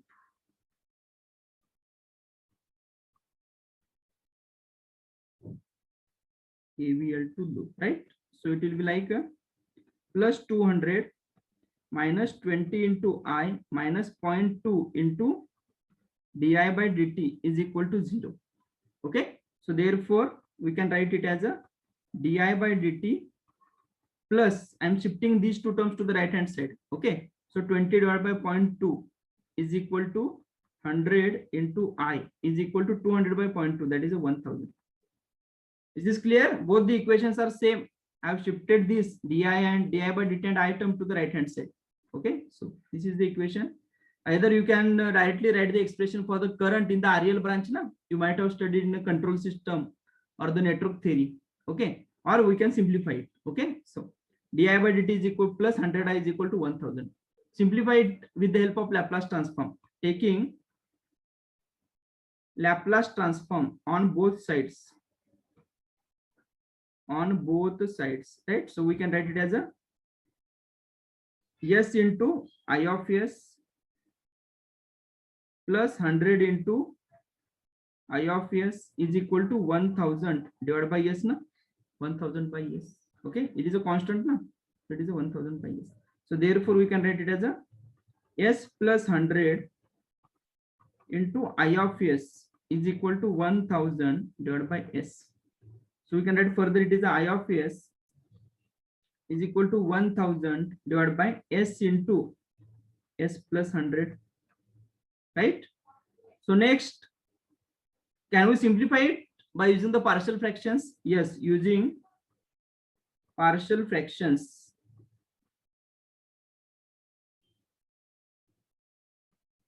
So we can write I of s is equal to a by s plus b upon s plus 100. So how to find a and b values? I'm assuming that you know the partial fraction. Okay, so therefore a is equal to, how to find a? S into I of s at s is equal to 0. Means I need to multiply this term I of s with the s. So s cancel out and put s is equal to 0. So it is a 1500. So it is a 10. B is equal to s plus 100 into I of s at s is equal to minus 100. So if you check, you can check, it will be, you will be getting it as a minus 10. Okay, so a is 10, b is minus 10, right? So therefore we can write I of s. Now we need to put these a and b here, okay, in this equation. So therefore I of s is equal to 10 upon s plus minus 10. Okay, b is a minus 10 na? So let me write it as a minus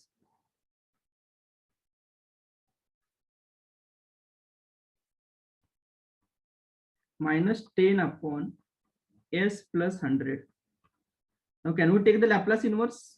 Yes, it is equal to 10 into bracket Laplace inverse of 1 by s, it is a 1, minus Laplace inverse of 1 upon s plus 100 e to the power minus 100 into t.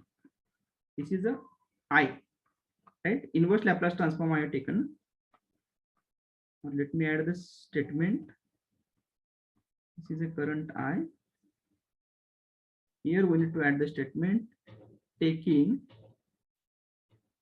inverse Laplace transform, right? Inverse Laplace transform. Now, this is the expression for current in the circuit. So if this is the expression for the current in the circuit, it is a constant 10 minus 10 into e to the power minus 100t. Okay. At t is equal to 0, current in the circuit is 0 only. Yes or no? After that, it go on increasing. It go on increasing, right? So again, the nature of the current, if you check, it will be like this. T0, it will be like this something. Okay. Steady state value will be your supply voltage divided by that load resistance. Okay. So somewhere it will be that current will be reaching to the latching current IL. So that will be your TP. This is the IL. So till that TP, we need to maintain the gate signal, na? So this is a T0. This is a TP. So we need to maintain the gate signal till TP, right? Till TP, we need to maintain the gate signal. Minimum, I'm saying. Okay. They have asked the minimum pulse width, na? Pulse width means this one only. This TP is a pulse width. And this is a minimum required pulse width. Okay, pulse width. Now you can check. This current expression is for this current, right? Now can we write at t is equal to TP, this I is equal to IL. At t is equal to TP, I is equal to what? IL, na? Right? So let me write at t is equal to TP, at t is equal to TP, I is equal to IL. Okay, so put here in this equation, replace I with IL and t with TP. So it is a 10 into 1 minus e to the power minus 100 into TP. Na? Now IL is, it is 100 milliampere they have given. So it is 100 into 10 to the power minus 3 is equal to 10 into 1 minus e to the power minus 100 into TP. Now we need to simplify this. Okay, so how to simplify this? Therefore, we can write 100 into 10 to the power minus 3 divided by 10. So it is a 10 into 10 to the power minus 3 is equal to 1 minus e to the power minus 100 into TP. So we can write therefore 1 minus 10 into 10 to the power minus 3 is equal to e to the power minus 100 into TP. Na? I have shifted this term here and this term to this, right? So therefore we can write you can check 1 minus that. So it will be, yes, that will be 0.99, and again we need to take the natural log. Na? 0.99 is equal to e to the power minus 100 into TP. Na? So now how to simplify this? Taking natural log. Taking natural log on both sides. On both sides, right? So therefore we can write natural log of 0.99 is equal to natural log of e to the power minus 100 into TP. What is the natural log of e to the power something? That to the power something will come, right? First, and natural log of e will be equal to 1. Na? So is equal to, we can write natural log of 0.99. Natural log in your calculator, right? You will be having the two logs, na? Log to the base 10, and one is the second one is the log to the base e. We need to use the natural log only. Okay, so natural log of 0.99. So it is a minus 0.01005 is equal to what? This is like a minus 100 into TP. So this minus minus will get cancelled out now. So therefore TP is equal to, you can check, 0.01005 divided by 100 now. So if we simplify it, we'll be getting it as equal to, yes, 100.5 microsecond, right? Is this clear? 100.5 microsecond. It is divided by 10, so it is like 10 to the power minus 2 will be there, and 1 2 3 4, right? Then 10 to the power minus 2, you will be getting 100.5 microsecond. This is the answer for the second question, right? Second bit. Is this clear? So increase in the resistance in the load branch. For the first bit, resistance value was 0. For the second bit, the resistance value was 20. So increase in the resistance from first to the second bit, yes, it has increased the required TP value by very small amount. Na? In the first bit, the required TP value was 100 microsecond. In the second bit, the required TP value is 100.5 microsecond, right? So now means change in the resistance will not affect much on the required TP. But now let us discuss for the third bit what will happen. Okay, for the third bit. Can you solve for third bit? It is the same. The only thing is you need to change L with a 2 Henry. Okay. I will take a break here till time. If possible, you can solve. Okay. Otherwise, after the break, we'll discuss. Right. Yeah. It is a 7. We'll start at 7:20. Right. We'll start at 7:20. Yeah, 20-minute break I have given.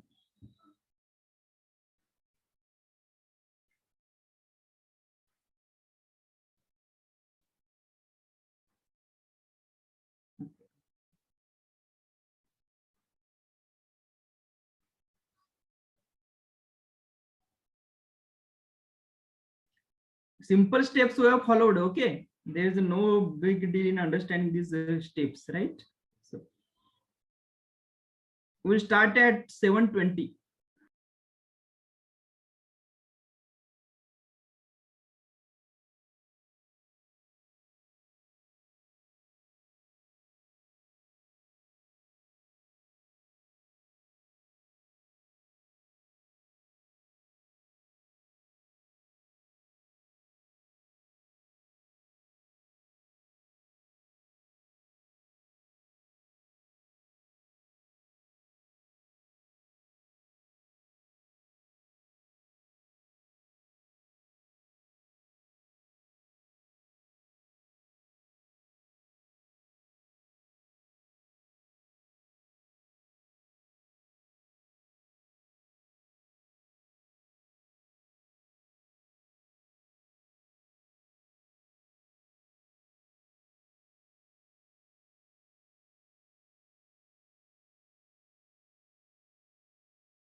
Okay.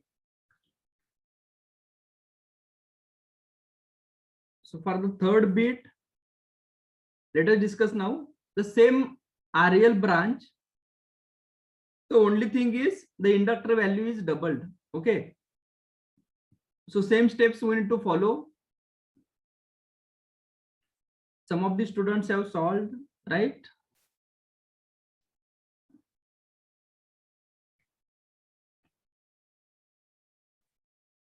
Yes, 1005. Correct. Good.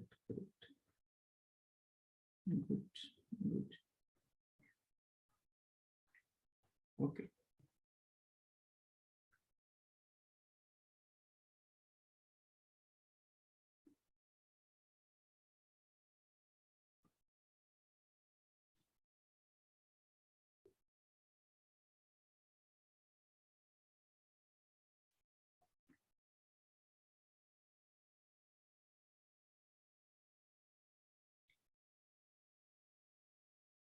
Okay.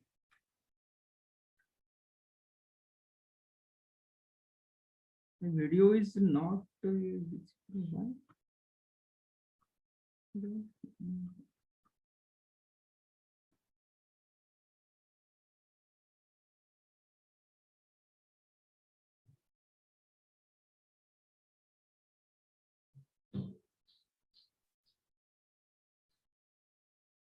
Okay, right? So next,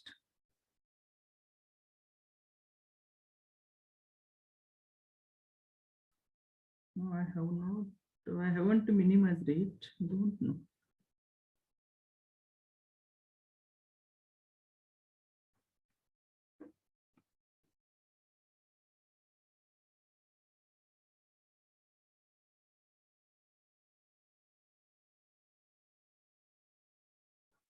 Okay, all right.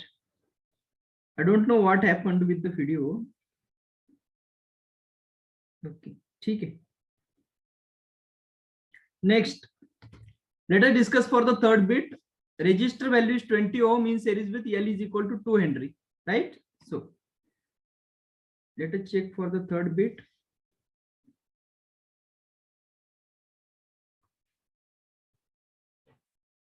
R is equal to same 20 ohm and L is equal to 2 Henry. Okay. So same at t is equal to 0, SR is turned on. For t greater than 0, we can draw the equivalent circuit.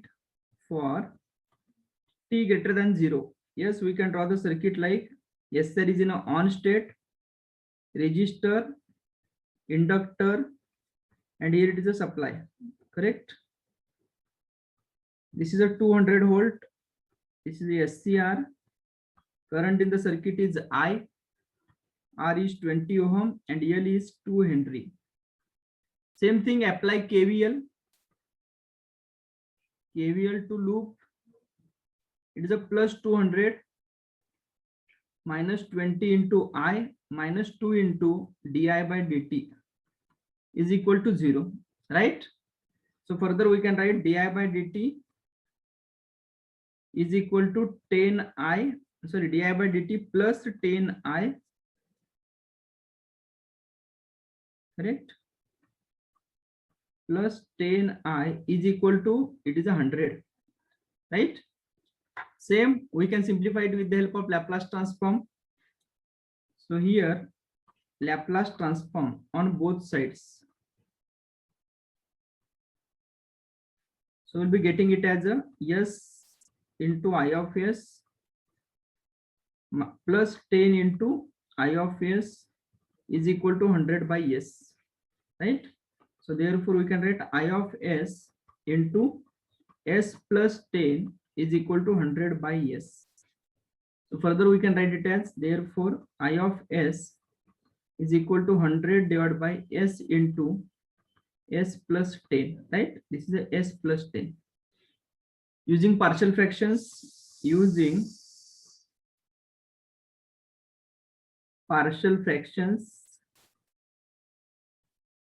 we can solve it as I of S is equal to A upon S plus B upon S plus 10, right?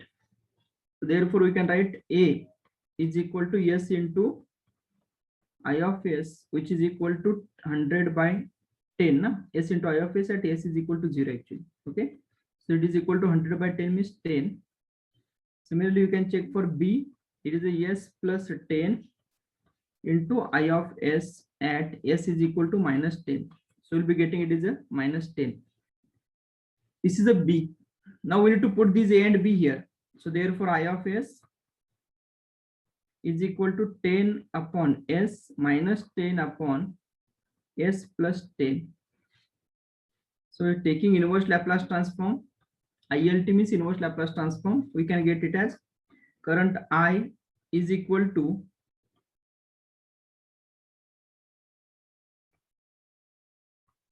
right. It is like a 10 into 1 minus e to the power minus 10 into t. Right. Now we need to check at t is equal to Tp. At t is equal to Tp. Again, I will be equal to IL. Na? We need to maintain the gate pulse till the current I reaches the IL. Okay, so therefore we can write IL is equal to 10 into 1 minus e to the power minus 10 into Tp. So therefore, what is IL? It is 100 milliampere they have given. 100 into 10 to the power minus 3 is equal to 10 into 1 minus e to the power minus 10 into Tp. Right? So therefore, we can write it as 10 into 10 to the power minus 3 is equal to 1 minus e to the power minus 10 into Tp. Same thing, same as that of the previous, we need to simplify it. And after simplification, we'll be getting Tp is equal to 1005 microsecond, right? 1005 microsecond, right? Now, last bit, what is our observation that they have asked? Okay. So you can check for the fourth bit. Let me summarize for the first 3 bits. For load L is equal to 0.2 Henry, the TP was 100 microsecond. Second, for L is equal to 0.2 Henry and R is equal to 20 ohm. The TP we calculated, it is equal to 100.5 microsecond. And for the third bit, for R is equal to 20 ohm and L is equal to 2 Henry. Na? The TP is equal to 1005 microsecond. Okay. These 3 answers actually we have calculated. Now from these 3 answers, we need to write the conclusion. So you can check from first bit to second bit. If we observe the first 2 bits, the value of inductor is same. But the value of resistance in the first bit is 0 ohm. In the second bit, it is a 20 ohm. Means the resistance value is increased. Resistance value is increased. But what we observed, the change in the required TP. The required TP value is increased by only 0.5 microsecond. From first bit to second bit, the change in the TP is only 0.5 microsecond. But whereas if you check from second bit to third bit, yes, resistance value is same. Inductance value we have increased 10 times. Na? For the second bit, inductance value is 0.2 Henry. Third bit inductance value is 2 Henry. So it is a 10 times we have increased inductance value. And what we observed, the TP value, you can check in the second bit, TP value is 100.5 microsecond.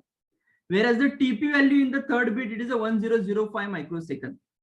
So from 100.5 till 1005 microsecond. Okay. So TP is also increased 10 times. Na?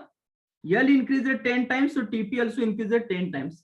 So can we say that if the value of inductor is high in the load, if the value of inductor is high, the meaning is if the load is highly inductive, if the load is highly inductive, the required pulse width or the gate pulse width is also high value, Please try to understand this. This is very, very important. If the value of load inductor is high, the required pulse width or the gate pulse width is also high. Means as the L value increases, you require, yes, required TP value also, it will increase. Na?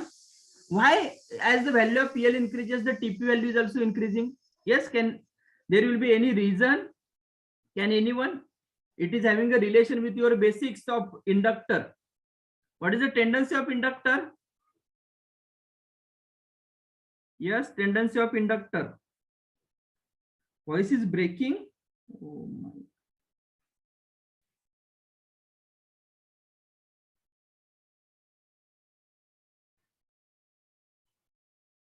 Am I audible? Voice is clear, na? Yeah, please, those who are getting problem, please check your internet connection. Right? Okay. Yes. So here, as the value of inductor increases, why the required TP is increasing? Because we know now inductor is the element which opposes the change in current. Right? If the value of inductor in the load branch increases, then what is happening? The more opposition for the change in current will be offered by that inductor. So we can write, I will show you the waveforms. If the L increases, then how will be the slope of that current? Okay. So before that, let me write here from first bit to second bit. First bit to second bit. Okay. Resistance changed, yes, by 20 ohm. Changed by 20 ohm. And the required TP, that is a pulse width, the required TP is changed by, yes, only 0.5 microsecond. 0.5 microsecond. That is very small change. In a TP. Okay, it's very small change in TP. But from second bit to third bit,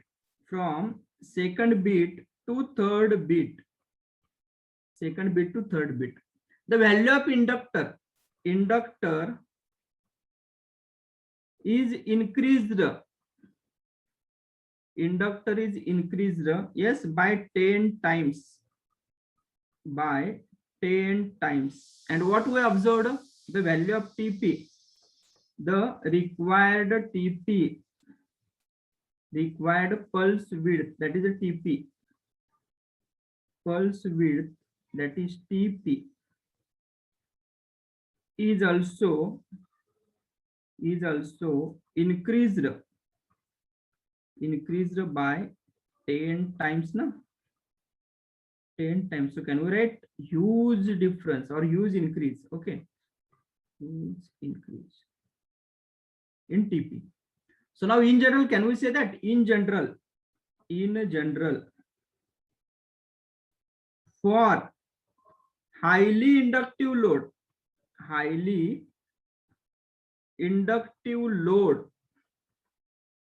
the required TP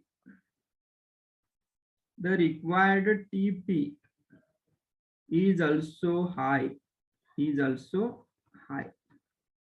Right? Why it is high? Because of the basic tendency or the nature of the inductor. Inductor opposes the change in the current. Na? So you can check. Suppose we are having, yes, current here, and this is a time t. Right? Let me draw the curves as, suppose this is the first curve. Next, suppose this is the second curve, and suppose this is the third curve, like this. Let us assume, consider. Okay. Suppose IL is here. This is your IL na, for your circuit. These are various loads we have connected. Na? So if this is IL latching current, so you can check corresponding to the latching current. Yes. Required TP for the first load, it is like a TP1. For the second load, it is like a TP2. For the third load, it is like a TP3. Means can we say that here the value of inductor, suppose L1, here it is L2, here it is L3. definitely RL load will be there. Okay, but we are concentrating only L1, L2, L3 inductor value. Okay, so here if L3 has, it is like a L3 is high than that of L2 than that of L1. Why? Because you can check if L3 is high, then more opposition to the change in current. So that's why your slope of the curve, right? Slope of the curve. You can check here. The slope is nothing but change in Y, right? Divided by change in X. So it is change in Y is same only IL, but change in X is high, na? Right? So slope is your, it is like a slope is decreasing. Are you getting the point? Okay. So more the value of L, yes, the slope of that current flowing through the circuit, yes, it will be decreasing. Okay. So that's why for highly inductive load means more opposition to the change in the current. Okay, so that's why slope will be your decreasing, right? Like this, right? Is this clear? Next, now let us discuss, yes, two more examples we are having. This is a very simple. I think you can solve this because it is like a pure inductor again, whatever we have discussed just now, right? So this will be the homework for you. The latching current of SCR in the given circuit is 4 milliampere. Latching current is given. The minimum width of the gate pulse required to properly turn on the thyristor is, okay, simple question. Same as that of the first bit, you can solve this. Next, let us discuss this question. This question is from booklet, and also this question they asked in the GATE 2006 examination. Okay, so here we are having the two parallel branches, right? And SCR having a turn on time of 5 microsecond, and SCR having a turn on time of 5 microsecond, that is on time given, required on time. Latching current of 50 milliampere, IL is given, and holding current of 40 milliampere, 40, is triggered by a short duration pulse and is used in the circuit shown in figure, means in this circuit. Next, the minimum pulse width required to turn on the SCR will be, and they have given the 4 options. Okay, so here for the confusion, okay, to create the confusion, they have given the turn on time and the holding current. It is not required actually. In order to find the minimum required pulse width, we require only the latching current. That's it. Okay, so let us discuss how to simplify this. Now, till which time we need to maintain the gate pulse? The time till which the current flowing through the SCR reaches the latching current. So please be careful. Here I am. Yes, I have used the word the current flowing through the SCR. I am saying because here you can check current flowing through the SCR in this circuit is a IA. This is a current flowing through the SCR. So we need to maintain the gate pulse till this IA reaches the latching current. Please be careful. It is not like that. We need to maintain the gate pulse till this I1 or I2 reaches latching current. No, because latching current is having a relation with the current flowing through the SCR. Yes or no? Not with the current flowing through the other branches. Is this clear? So that's why we need to maintain the current flowing through the SCR till the current flow. We need to maintain the SCR. We need to maintain the gate pulse to the SCR till the time, yes, current flowing through the SCR reaches latching current value. Means IA should reach the latching current. Till that instant, we need to maintain the gate pulse. Once IA reaches the latching current, after that I can remove the gate signal. Doesn't matter. Is this clear? So please be careful. So here current flowing through the SCR is IA. Current flowing through the SCR is IA. So now let me write here given data. Latching current IL is equal to 50 milliampere. 50 into 10 to the power minus 3 ampere. This is a 50 milliampere latching current, right? Next, initially, that is for t less than 0, circuit will be at the rest position. Same for t less than 0. Yes, it is like a SCR off. SCR will be in the off state, circuit will be at the rest position. So when SCR is in an off state, whether the current will flow from source towards the load? No, no. Current will not flow from source towards these two branches because SCR is in an off state. The switch is in an off state, right? So that's why I1 is 0, I2 is also 0. I1 is 0 and I2 is also 0. Is this clear? I am saying for t less than 0, SCR is in an off state. So that's why this is in an off state. When SCR is in an off state, current will not flow from source towards this REL branch and the R branch also. So that's why I1 and I2 both are 0. Next. Similarly, at t is equal to 0 minus also, I1 is a current flowing through the inductor now. So that's why at t is equal to 0 minus, inductor current is again, it is a 0 only. I2 is also equal to 0 only, right? Next, now let us discuss at t is equal to 0. At t is equal to 0. What we have done at t is equal to 0? Yes, the SCR is turned on. SCR is turned on. Means we have applied the gate pulse to the SCR at t is equal to 0. And now SCR is turned on, right? SCR is in an on state. So now let me draw the circuit at t is equal to 0, specifically at t is equal to 0. So how is the circuit at t is equal to 0? So you can check. SCR is in an on state. Here it is a supply voltage. Here it is a R. Inductor will oppose the change in the current now. So you can check for t less than 0 if the current flow through the inductor is 0. So at t is equal to 0, even though the switch is closed, inductor will act as an open circuit only, right? So inductor will act as an open circuit. This resistance value is 20 ohm. This current is I1 of 0, right? Let me write it as I1 of 0. And here I2 we are having. This is a 5 kilo ohm resistor and this is a I2 of 0. Now, what is the value of that I2 of 0? Yes. I2 of 0 value at t is equal to 0. Can anyone? What is the voltage that is appearing across this 5 kilo ohm resistor? It is 100 volt na? So that's why here I2 of 0 means what? According to Ohm's law, we can write I2 of 0 into 5k is equal to 100 na? So I2 of 0 is equal to 100 by 5k. Is this clear? So 20 milliampere, right? 100 by 5k, right? 20 milliampere, correct. Is this clear? Right? So let me write at t is equal to 0. I2 of 0 is equal to 100 divided by 5k, that is a 5000. So it is equal to 20 into 10 to the power minus 3 ampere. Now, for t greater than 0, same SCR will be in the on state. This inductor will act as an inductor only, right? So now we can draw the circuit for t greater than 0. Same, whatever you have discussed in the network theory, transient response, same steps were following here, right? So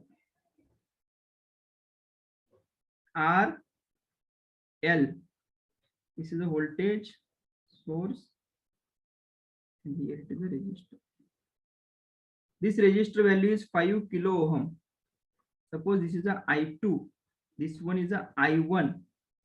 R1 value is given, it is a 20 ohm. And inductor value is 0.5 Henry. 0.5 Henry. And this current is IA. This voltage is 200 volt. Let me check. 100 volt, sorry. This voltage is 100 volt.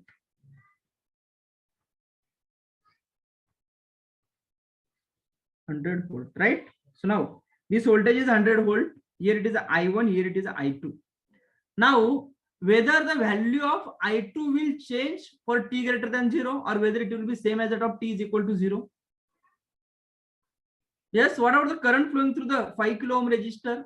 Whether it will change with the time or it will remain constant. It will remain constant only, na? Why? Because the same voltage of 100 volt is appearing across this resistor. From t is equal to 0 till t is equal to infinity, the same voltage will appear, right? So I2 value will remain same. That is equal to 100 divided by 5k. Is this clear? 100 by 5k.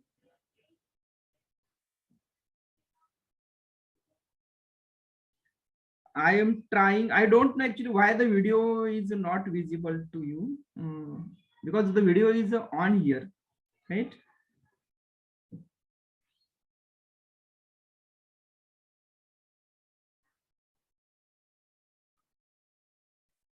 Whether the I2 will change? No, I2 will not change now, because you can check I2 at t is equal to 0 also. voltage across this 5 kilo ohm resistor is equal to 100 volt. And now t greater than 0 also, voltage across this resistor is same 100 volt.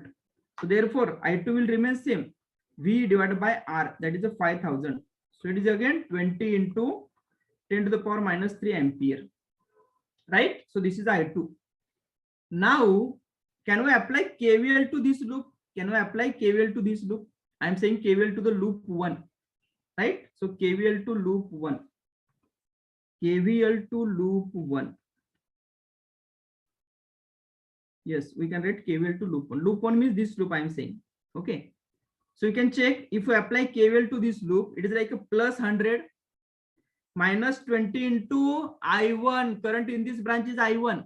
So plus 100 minus 20 I1 minus 0.5 into di1 by dt is equal to 0.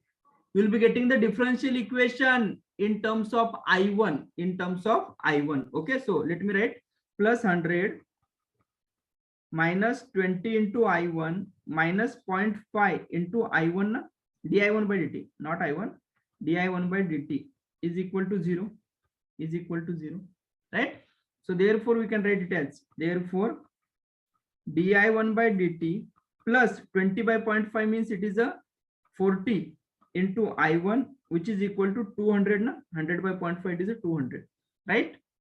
Now we need to simplify this differential equation. Again, you with the help of Laplace transform, you can simplify. Okay. So taking Laplace transform, so it is like a I1 of S into, I am writing it as a S plus 40 is equal to 200 divided by S. Okay. So therefore I1 of S is equal to 200 divided by S into S plus 40. Again, go for the partial fractions. Okay, therefore using partial fractions,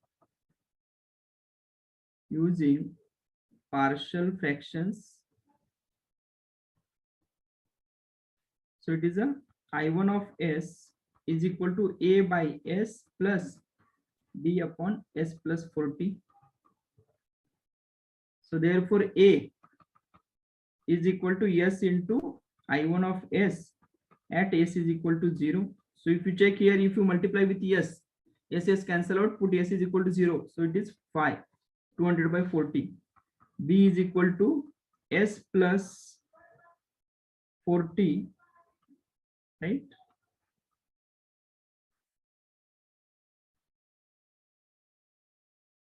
Yes, S plus 40 into I1 of S at S is equal to minus 40 is equal to, we can write it as a 200 divided by minus 40. So it is a minus 5. Okay. So A is 5, B is minus 5. So therefore I1 of S is equal to 5 upon S minus 5 upon S plus 14. Now we can take inverse Laplace transform. Inverse Laplace transform taking ILT. So therefore I1 is equal to 5 into 1 minus e to the power minus 40 into t. This is the expression for I1. This is the expression for I1. Now can we draw the plot for IA? The plot for IA I am drawing only for understanding purpose. Okay, while solution, if you get this type of question in the examination, right? This can be solved, okay, hardly within a 1 minute or 1.5 minute even. Okay, so for that either you need to memorize the expression for the current in the RL branch, okay, or you can practice this. Okay, you can practice this, right? Next, so now you can check IA. Can we write IA is equal to I1 plus I2? Where are we? Check here for t greater than 0 circuit. IA is equal to what? I1 plus I2, KCL na. So IA is equal to I1 plus I2. Out of that I2 is constant na. It is a 20 into 10 to the power minus 3 ampere. And I1 we know it is a we have derived. Okay, so therefore IA is equal to I1 means this expression 5 into 1 minus e to the power minus 40 into t plus I2, that is a 20 into 10 to the power minus 3 na. Yes, 20 into 10 to the power minus 3, that is a I2 we are having, right? So now we are having now at t is equal to TP, what is IA? At t is equal to TP, IA is equal to IL na, right? Because we need to maintain the pulse width, get pulse till IA reaches IL. Okay, so at T is equal to TP, IA is equal to what? IL. IA is equal to IL. We can draw the waveform for IA even. It will be like this. Time T 0. At T is equal to 0, what is IA? Come on. At T is equal to 0, what is the value of IA? Yes, can anyone? At T is equal to 0, what is the value of IA?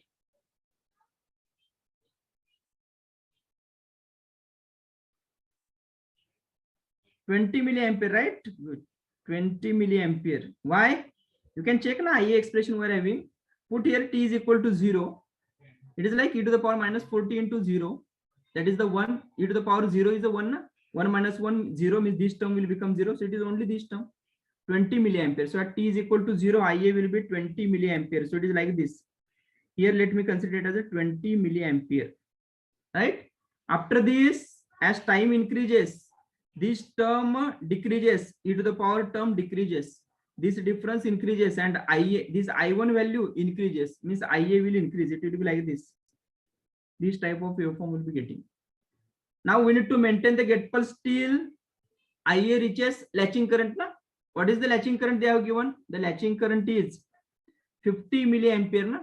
So 50 milliampere means it will be somewhat here. Let us consider 50 milliampere means here. Suppose this time, this is a 50 milliampere. So this is a 50 milliampere, right? So till this time, we need to maintain the get pulse. So IG will be like this only. We need to maintain the get pulse till TP. Okay, TP. Now we can write here at T is equal to TP. What is IA? It is a IL, na? That is a 50 milliampere. Okay, this is IL. So in this equation, we need to write at T is equal to TP, IA is equal to IL. Okay, so at T is equal to TP, IA is equal to IL, which is equal to 50 milliampere. 50 milliampere, right? Now we can simplify this. This is a IL is equal to 5 into, it is like 1 minus e to the power minus 40 into TP. Na? We need to replace IA with IL. Replace IA with IL and T with TP. Okay. So e to the power minus 40 into TP plus 20 into 10 to the power minus 3. Right. So now IL value we know it is a 50 into 10 to the power minus 3 is equal to, I am multiplying this term. Okay. Into the bracket. So it is a 5. Or let us keep it as it is first. After 2 steps, we'll multiply 40 into TP plus 20 into 10 to the power minus 3. So 50 milli minus 20 milli. Okay, so it will be 30 milliampere. 30 into 10 to the power minus 3 is equal to 5 into 1 minus e to the power minus 40 into TP. So what we need to do? Therefore, 30 divided by 5. So it will be like 6 into 10 to the power minus 3.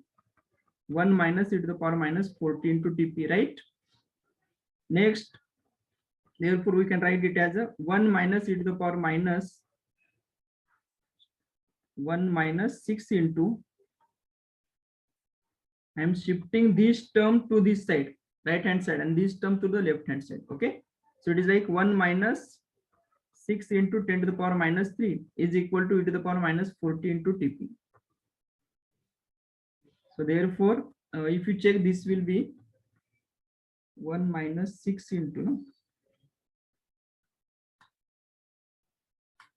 0.994.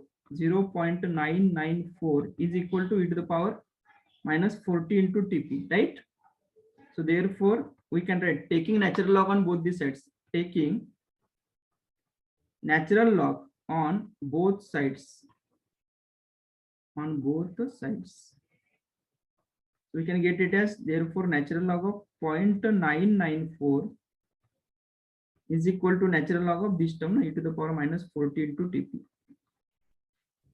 So therefore, if you check natural log of this term, it is a minus 6.018 into 10 to the power minus 3 is equal to minus 40 into Tp. Minus minus cancel out, right? So therefore Tp divided by 40, right? Okay, so it will be 150, 150 microsecond. Correct?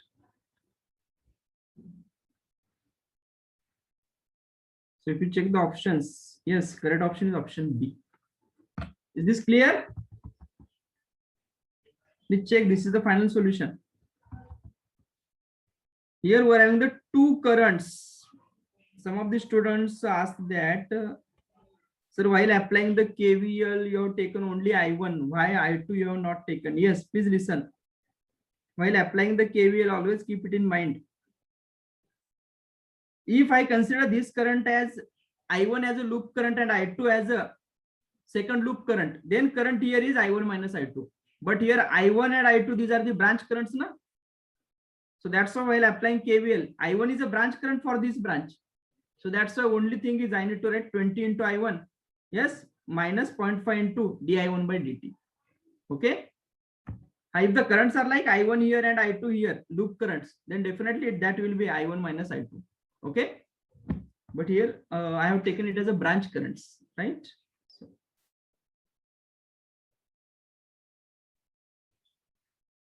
okay. You want to note it down? Okay. Any short trick for this question? Yes, the short trick is only if we are having the RL load. Let me, yeah. If suppose we are having the RL load, this type of circuit.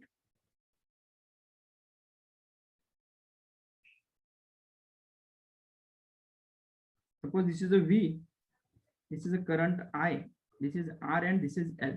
Okay. So for RL load, the expression for the current I is equal to, it is like V by R into 1 minus e to the power minus t by tau. This is the expression. So one thing is either you need to memorize this, or you need to simplify whatever I have done just now. Okay. And what is tau? Tau is the time constant of circuit. Okay. Which is equal to L by R, right? Which is equal to L by R. This is a time constant. Okay. So you can either you can memorize this. I think in the control system also you might have come across this type of expression, or in the network also you will be coming across this type of expressions. Okay, for RL circuit, right? Okay. If the capacitor contains, if the circuit contains a capacitor, okay. If the capacitor is there, then it will be RC. Okay. Then again we need to check it is a current I is equal to that will be again V by R into e to the power minus t by tau only, but tau will be like your RC now. Because for the capacitor, what happens at the instant of switching, this capacitor will act as a short circuit. If the capacitor is here, at the instant of switching, this capacitor will act as a short circuit. So the maximum current will be flowing only at the instant of switching. After that, as capacitor go on charging, the circuit current go on decreasing. Okay. So expression for the current in the circuit for RC is V by R into 1 minus e to the power minus t by V by R into e to the power minus t by tau only. That 1 minus will not be there. Okay. And tau is the you need to put the time constant for the RC circuit, right? Okay. So yes. Next. So let us move towards the next point. Yeah. Let us discuss the turn on methods of SCR. Theory bit is here. Turn on methods of SCR. So as long as SCR is considered, we are having total 5 turn on methods. First one is forward voltage triggering. Forward voltage triggering, right? Second one is gate triggering, the most popular method. Gate triggering. Third one is high dv by dt triggering.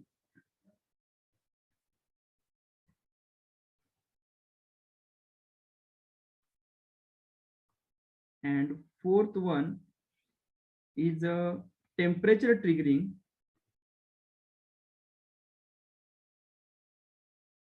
And light triggering.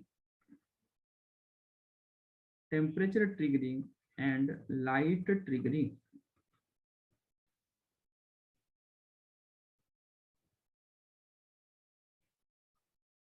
Light triggering. Okay, so these are the 5 turn on method. Triggering means turning on. Trigger means turn on. Trigger means turn on. Turn on. Okay, so first method is a forward voltage triggering. We already discussed the forward voltage triggering means what? Yes, let me put the heading. Forward voltage triggering. Forward voltage triggering means whatever we discussed now, when SCR is in a forward bias mode, and if the gate current is zero, then we need to maintain the high voltage across SCR in order to break down the reverse bias the voltage, reverse bias junction J2. Yes or no, right? So same, that method is nothing but your forward voltage triggering. Let me write here. In this method,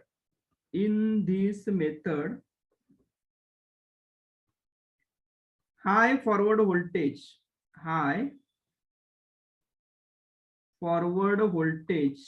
is applied across SCR, and that high forward voltage should be sufficient, okay, for the breakdown of the reverse biased junction J2. Okay, reverse biased junction J2. Okay, but the drawback of this method is we can turn on the SCR, no problem, but here we require a high voltage. That is the drawback of this method. Are you getting the point, right? So forward voltage triggering. Next, second one, gate triggering. This method also we discussed. In the gate triggering, what we are doing? We are circulating the gate current in the gate cathode circuit. Yes or no? We are circulating the gate current in the gate cathode circuit. And what is the advantage of this method? The first advantage is, yes, we can turn on the SCR at the lesser voltage compared to that of your forward voltage triggering. And the second advantage is we need to circulate the gate current for a short time interval. Na? You can check whatever the TP values were calculated in the numericals. The range of that TP value is in microsecond. Na? So we need to maintain the gate signal for very small short intervals. Okay, so that is the advantage actually. If we are maintaining the gate signal for a short interval, so therefore it minimizes the losses in the gate cathode circuit, as well as it will not affect on the overall efficiency of the system as well, right? So gate triggering. In this method,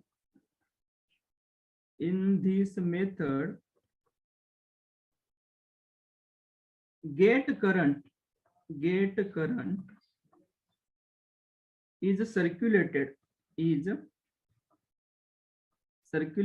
in gate cathode circuit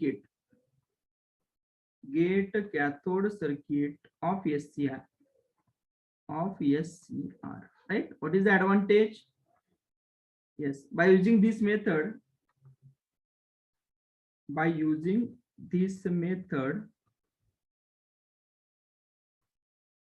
SCR can be turned on.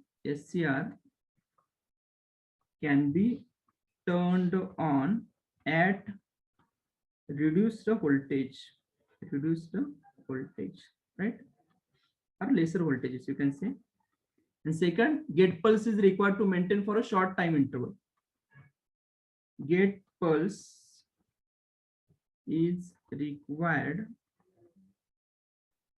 to maintain for short time interval, right? For short time. This is the gate triggering. and this is the most popular method. Okay, and generally this method is used. Right? So third one, dv by dt triggering, or let us consider high dv by dt triggering. High dv by dt triggering.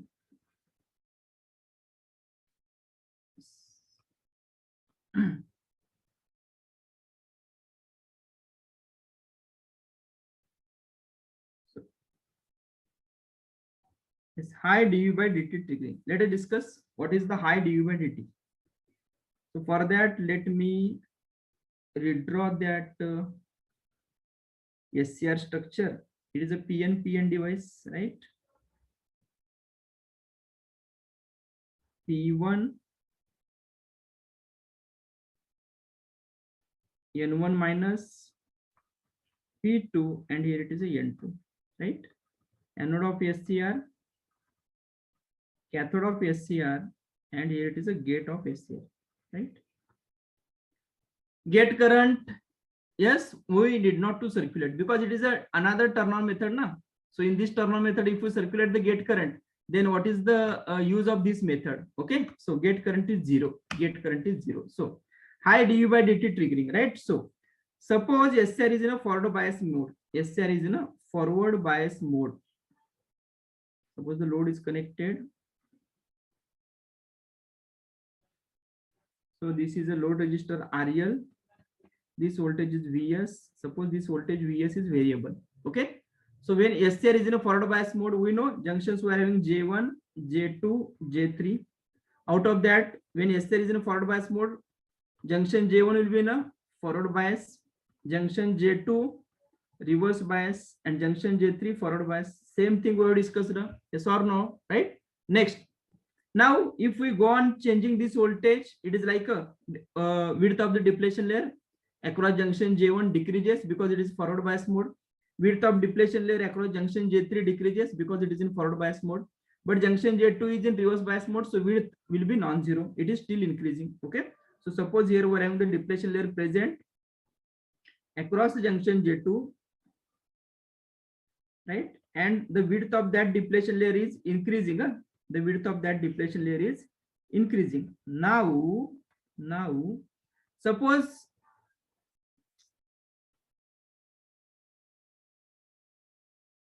this should be minus. Yes, the width of the depletion layer across junction J2 is increasing. Suppose if we increase the voltage, then this junction will act as a short circuit. This junction is also acting as a short circuit. Okay. Now you can check here. Once junction J1 and junction J3 are acting as a short circuit, it is like, can we say that whatever the voltage here, the full voltage will appear across the depletion layer which is present across junction J2?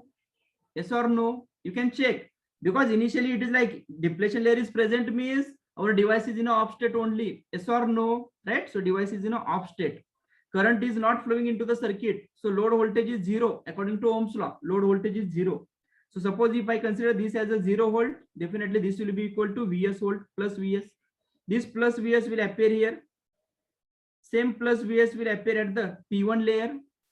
But that P1 and this junction J1 is acting as a short circuit now. So whatever the voltage plus Vs is there, that plus Vs voltage is appearing at upper side of the N1 minus layer. Yes or no? Right? Similarly, this 0 volt will appear here because voltage across load is 0, potential difference across load is 0, right? So this 0 means here it is 0 volt, here it is 0 volt, definitely here it is a 0 volt.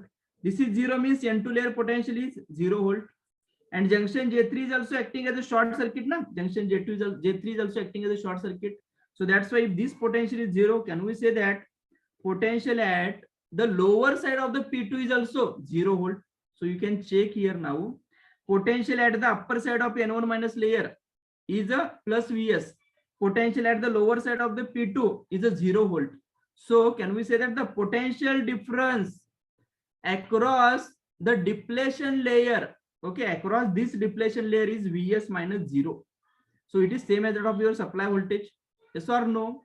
Means once the junction J1 and J3 are acting as a short circuit, whatever the supply voltage is there, the full supply voltage will appear across the depletion layer of junction J2 only. Now, you can carefully observe the depletion layer of the junction J2. At one side, we are having the positive charges. At second side, we are having the negative charges. So at one side, we are having the positive charges. At second side, we are having the negative charges. Okay. So it is like a parallel plate capacitor. You can recall in the parallel plate capacitor, what the concept we are having? At one plate, we are having the one type of charges. At second plate, we are having the another type of charges. So here, this junction will behave as a capacitor. This junction will behave as a capacitor because here we are having the charges stored.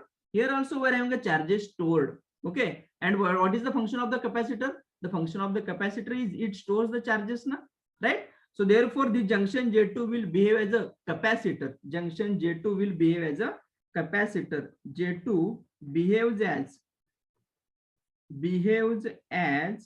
capacitor. So now let us consider Cj. Cj is a capacitance of that junction. Cj is capacitance of J2, capacitance of junction J2. Okay. First thing is this junction is behaving as a capacitor because one side we are having the charges positive, second side we are having the negative charges. Let us consider the Cj is the capacitance of that junction J2. And what is the expression for current flowing through any capacitor? What is the expression for current in the capacitor? We know na, I is equal to or IC is equal to C into dVc by dt. This is a general expression I have written. What is this IC? IC is the current flowing through capacitor. C means capacitance of that capacitor and Vc means voltage across that capacitor. Na? So it is a voltage across capacitor. Voltage across capacitor. Right? This is capacitance of that capacitor and IC is a current flowing through the capacitor, right? Capacitor current. Now, so in this case, now can we replace this C with Cj? Yes, because in our case, the capacitance is Cj. Can we replace this IC? IC means current flowing here. What is the current flowing here? Whatever the current flowing through the device, that is the IA. So can we replace this IC? Can we replace this IC with IA? Yes. So let me write it as IC is nothing but IA, C is nothing but Cj. And what is Vc? Vc is the voltage across capacitor. In our case, what is the voltage across this capacitor means voltage across the junction J2. It is equal to Vs, na?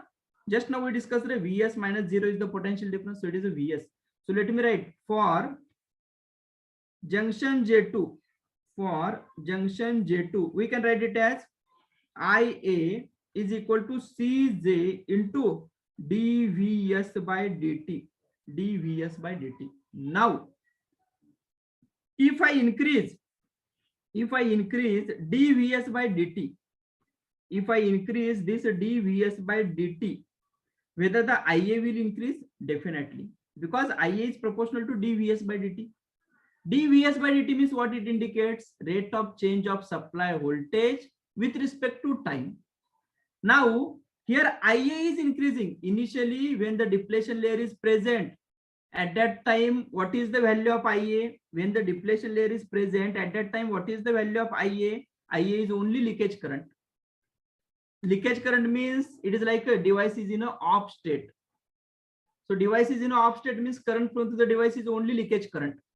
Device is in an on state. Device is in an on state. What is the value of current? It is a high value, na?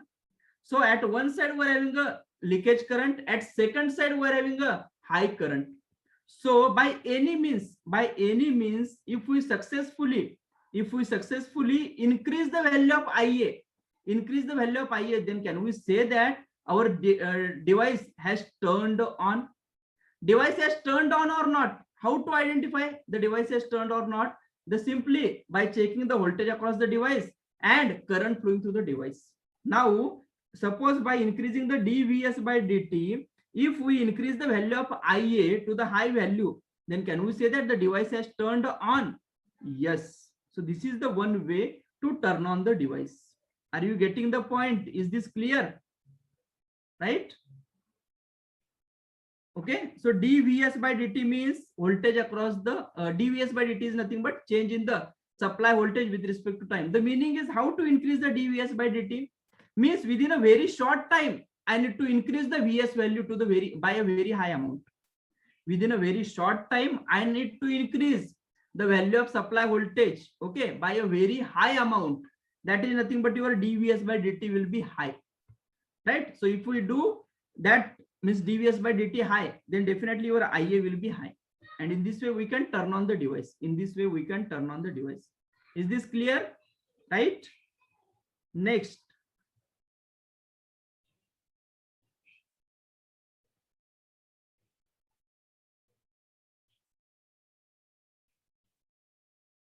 yes, so what the value of IA we have to increase the dV by dt till only latching current value. Once your device current becomes equal to latching current, after that it is like your that reverse biased junction J2 has disappeared. Reverse biased depletion layer will be disappearing. Okay, right? Means from microampere to milliampere only we need to bring, right? Tell me the difference between capacitance and capacitor. Okay, Bharat will discuss it at the end of the session. Okay, capacitor is actually the element, and value of that capacitor is nothing but capacitance, right? Just like a resistor and resistance. Resistor is an element, and the value of that resistor is nothing but resistance that will be there. Okay, we'll discuss those means we can see the other doubts at the end of the session. Okay, so this is the one way by which we can turn on the SCR. The remaining two ways we are having the, yes, temperature triggering and light triggering. These two ways are associated with these two ways are having direct relation with the leakage current of the device, leakage current of a device.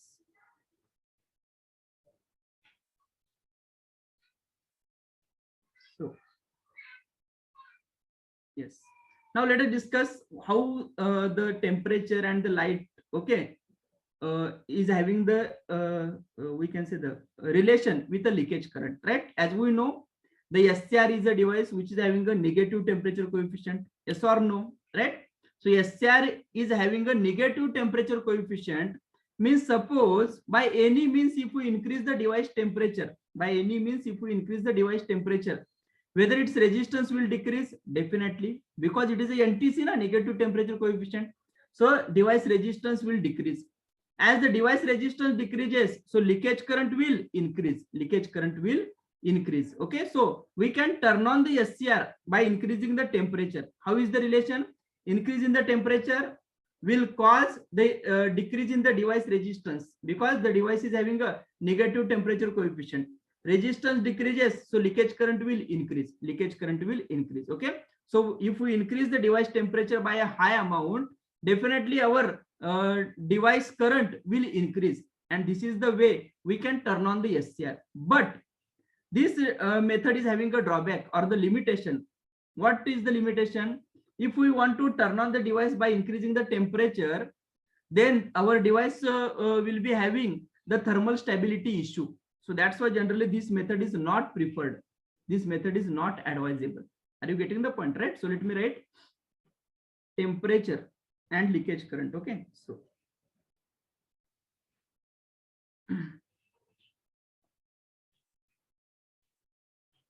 fourth one, temperature triggering. Temperature triggering.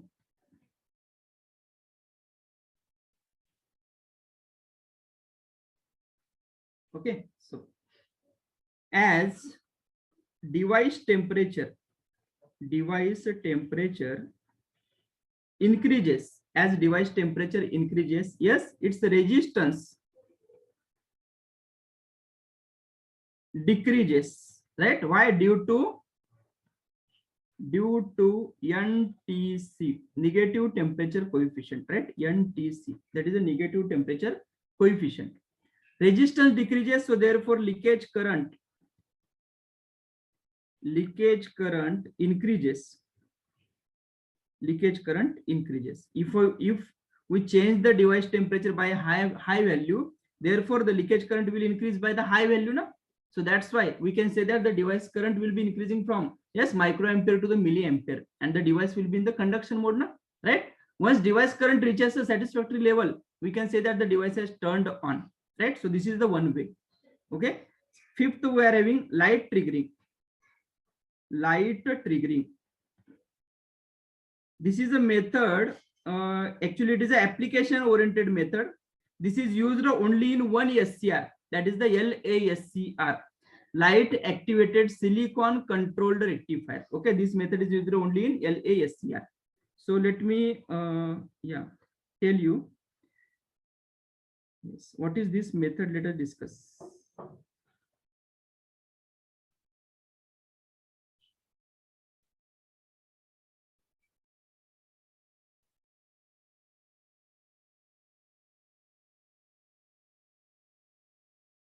Suppose we are having the structure here. It is again P1,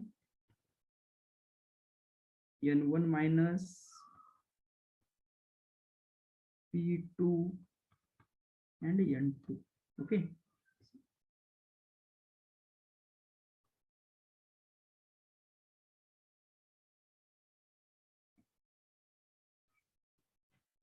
Anode of the device, cathode of the device, and yes, gate terminal is not required. Okay, for the LASCR. This is like a LASCR. And here generally in the construction, this is nothing but a recess, RECESS. Okay, recess, where when a beam of light strikes at this recess, okay, when the beam of light strikes at this recess, then the leakage current increases. Means there is a relation between light and the leakage current of a semiconducting devices, right? Semiconductor you can say. Okay, so when the semiconductor is exposed to the light beam, then the leakage current increases. How the leakage current will increase? Yes, the leakage current will increase by generation of the additional charge carriers. Means when the light beam strikes here, there is the additional charge carriers will be generating into this P2 layer. Additional charge carriers will be generating into the P2 layer. And due to that, you can check when the device is in a forward bias mode, we are having only problem with the junction J2 now. And for the junction J2 at this side, we are having layer of negative charges. And once the additional charge carriers are generated into the P2 layer, whether those additional charge carriers will be recombining with negative charge carriers, those are present at the depletion layer of junction J2. Yes. And this will help in reducing the width of the depletion layer. Right? So let me write. This method is application oriented. This is used only in LASCR, light activated silicon controller rectifier, or it is also known as a LTT, right? Light triggered thyristor. Okay, light triggered thyristor. So when beam of light strikes at recess, additional charge carriers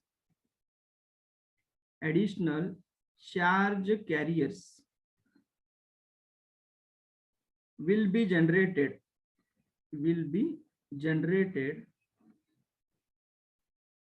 in P2 layer. These charge carriers, yes, helps in reducing width of depletion layer,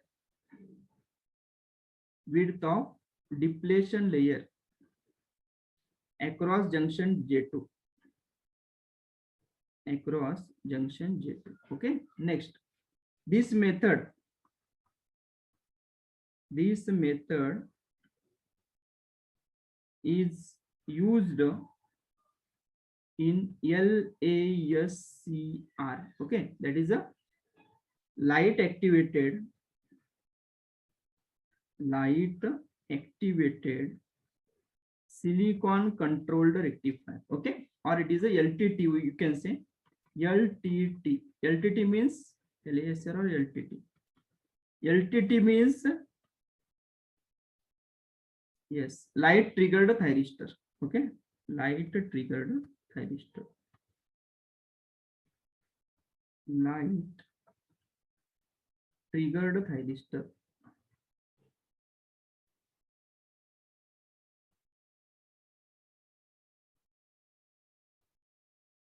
Right?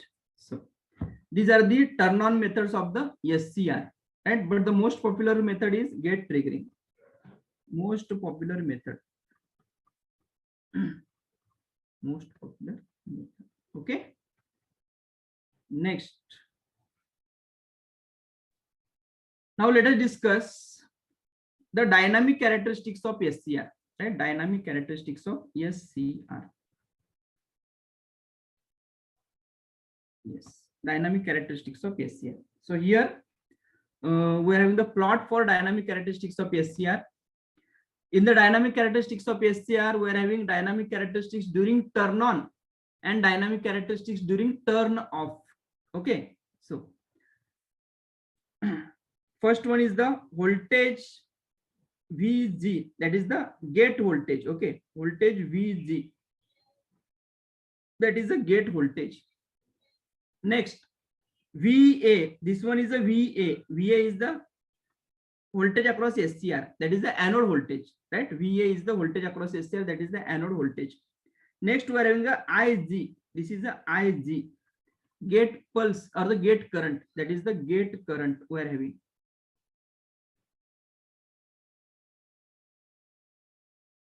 Right? So, right. Dynamic characteristics and the static characteristics, the difference is actually dynamic characteristics. Dynamic, the what is the meaning of that term dynamic? Actually, these characteristics are only for turning on and turning off. That is for short interval. Static means it is like for steady state, you can say. Okay, means before turning on a device. Okay, whatever the characteristic we are having. Okay, that characteristic we will be studying here. Okay, so next, VG, that is the gate voltage. VA, that is the anode voltage.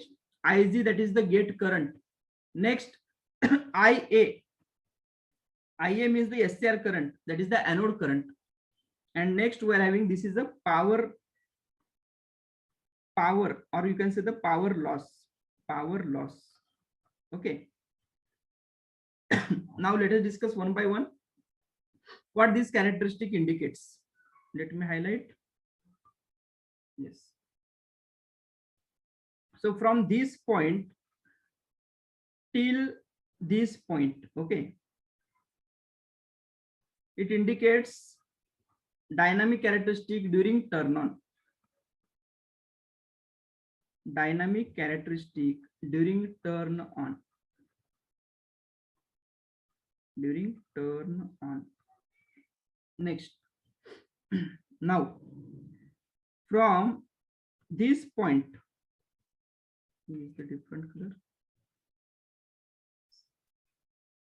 From this point till yes, this point, okay, that will be your dynamic characteristic during turn off.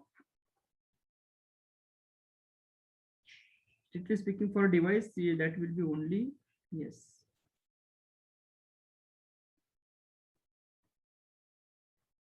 Yes, this is a dynamic characteristic during turn off.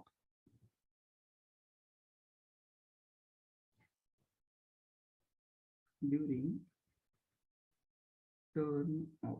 Now let us discuss one by one. First, let us discuss dynamic characteristic during turn on.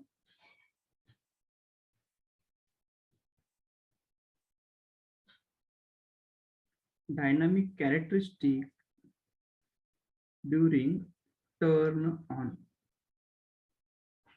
So, dynamic characteristic during turn on. So it is like how will be the nature of voltage across device, current flowing through the device. Okay, gate current, here we are assuming that as we discussed, the most popular turn on method is the gate triggering. Okay, so here we are assuming that we are turning on the SCR by using the gate signal.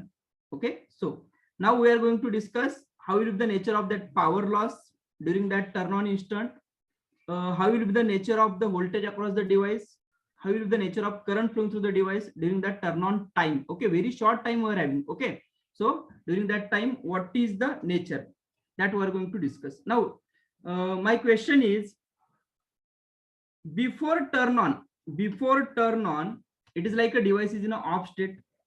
So if device is in an off state, what is the voltage across the device? Whether it will be high voltage, it will be low voltage. Before turn on, yes, what is the voltage across device? Whether it will be high or low. It is like device is in an off state, na? So it is a high voltage, right? High voltage.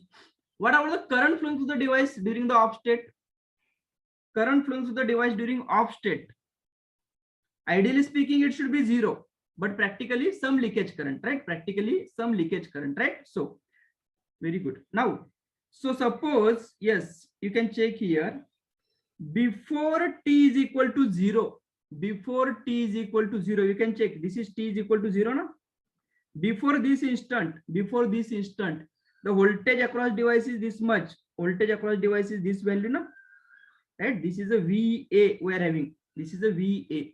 So voltage across device is a high before t is equal to 0, right? Before t is equal to 0, voltage across device is high. Next, what is the current flowing through the device? You can check current flowing through the device. This is a IA, na? So this is a very small current is flowing through the device. That is a leakage current.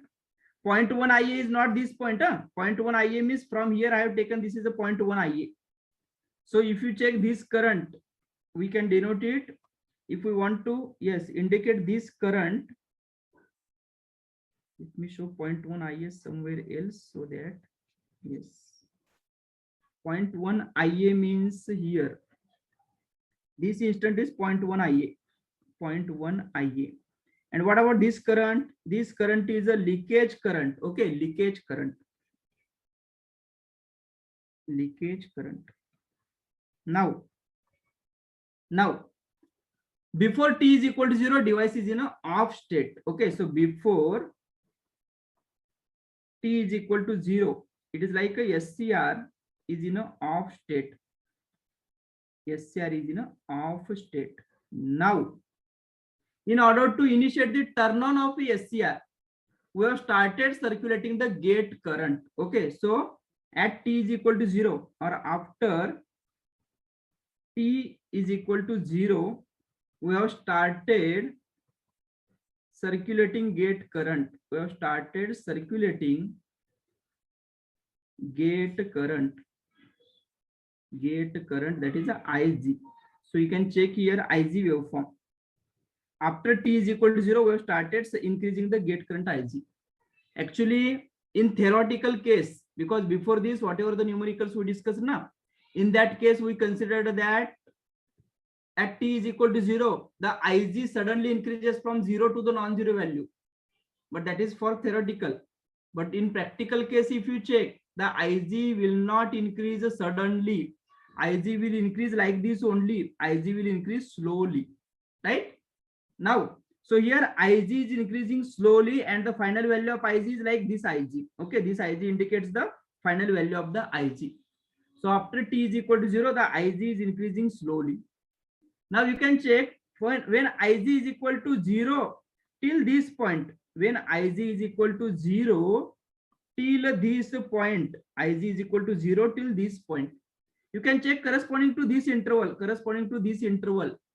There is no change in the voltage across the device and current flowing through the device. You can check during this interval. Again, before t is equal to 0, whatever the voltage was there, the same voltage you can observe. Yes, after t is equal to 0 also, till IG is equal to 0.9 IG. Means during this interval, I am saying during this interval, VA has no change. Next, what about the IA? IA also is having no change during this interval. So actual turn on process will start, okay, only when IG reaches 90% of the IG. If Ig is less than that of your 90% of the final value, your device, yes, turn on process will not initiate in your device, right? So from 0 till 0.9 Ig, yes, it is like a Va will be same, that is the same as that of the previous, that is T less than 0, and Ia will be only leakage current. Ia will be only leakage current. Now Ia will be only leakage current. Now after 0.9 Ig, you can check after 0.9 Ig till Ig.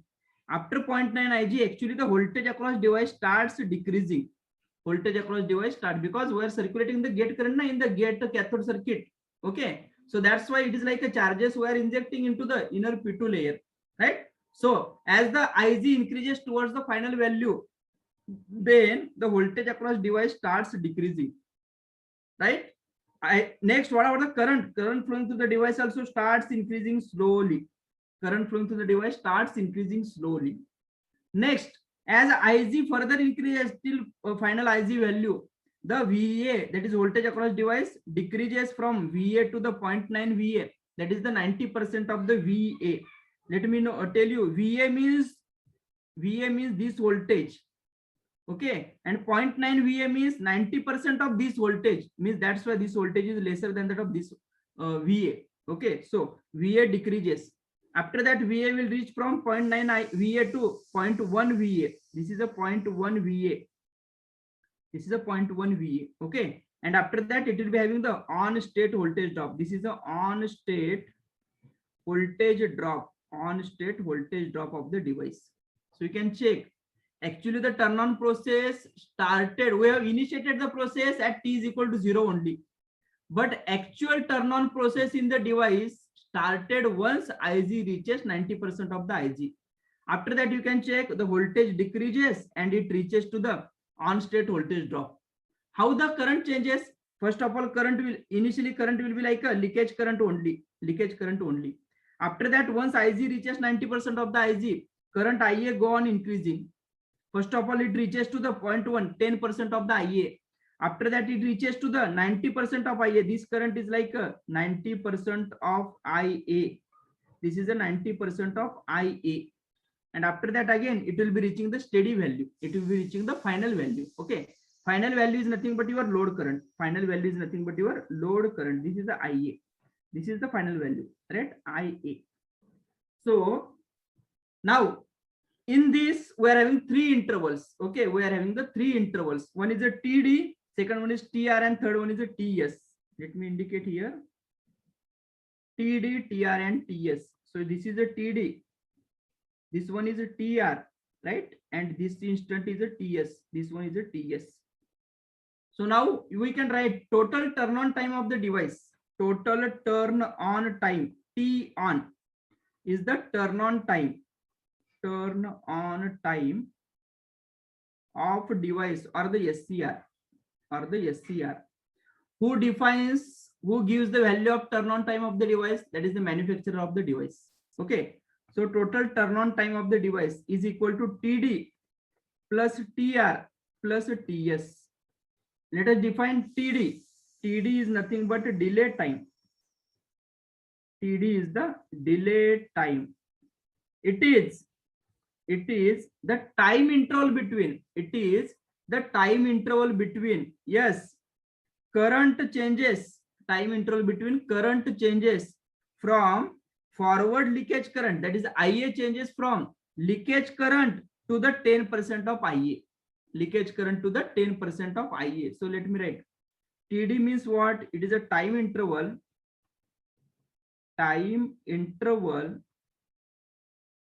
between Ia changes from, or time interval corresponding to, okay, Ia changes from leakage current to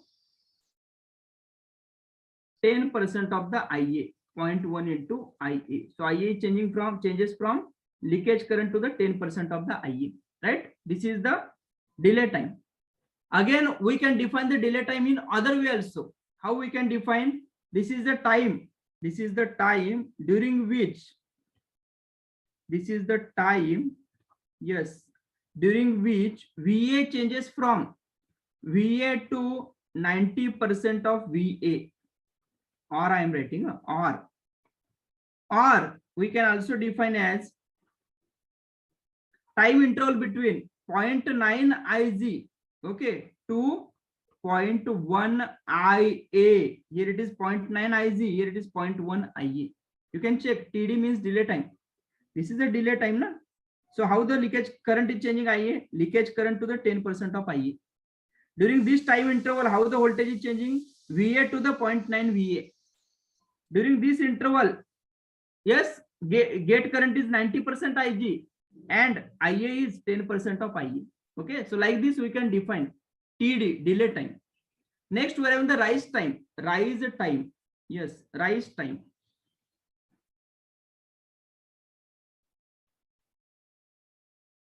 Second one, rise time. That is a TR. TR. Okay, TR. So it is a time interval. It is a time interval during which VA changes from 0.9 VA to 10% of VA. 0.9 VA to 10% of VA. Or it is defined as IA changes from 10% of IA to 90% of IA.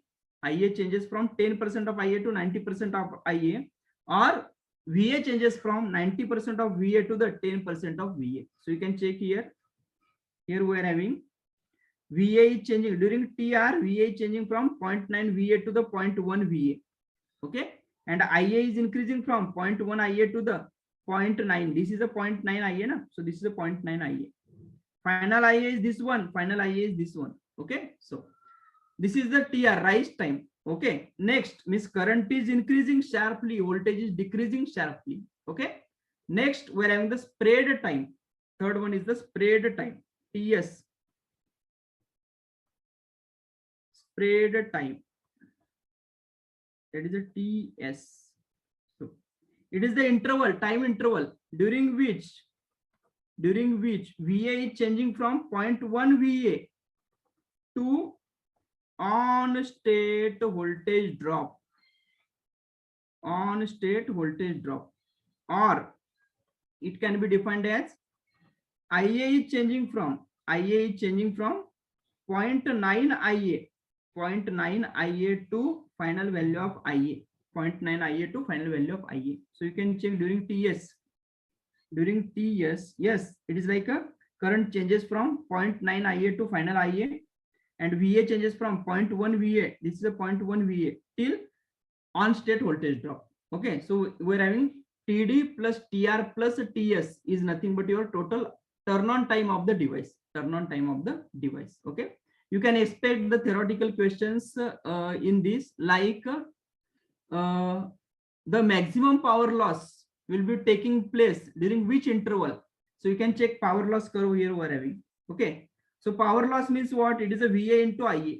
That is the product of voltage and current. Okay, that is the power loss. So during TD, that is the during delay time, IA is less. IA is very small now, and VA is high. So if you take the product, it will be less only. Next, during TR, you can check. It is sharply increasing. It is sharply decreasing. So it is like both are having the, yes, increasing and it is a decreasing. So resultant power curve will be like this. In between at the center, na, it will be having the peak value. And next, during TS, it is a less value voltage and current is a high value. So again, product will be less value. So maximum power loss will be at during TR, that is during the rise time. You can observe. Okay. Next. So this is the dynamic characteristic during turn on. Means what? You can check after this instant. After TS, you can check. After TS means after this point, you can check voltage, current flowing through the device is a high current. Voltage across device is the on state voltage drop. So can we say that our device has turned on? Yes, device has turned on. Before T is equal to 0, device was in the off state. After TS, right? After TS, we can say that device has turned on. So during that means T is equal to 0, before T is equal to 0, and after T is equal to TS. During that time interval, whatever is happening into the device, that indicates these plots. Okay, voltage across device, current flowing through the device, and IG curve right? So this is the dynamic characteristic during turn on. Okay, theoretical bit only.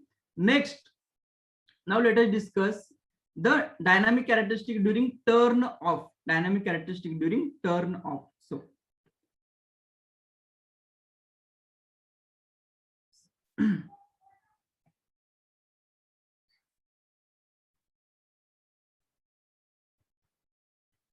dynamic characteristic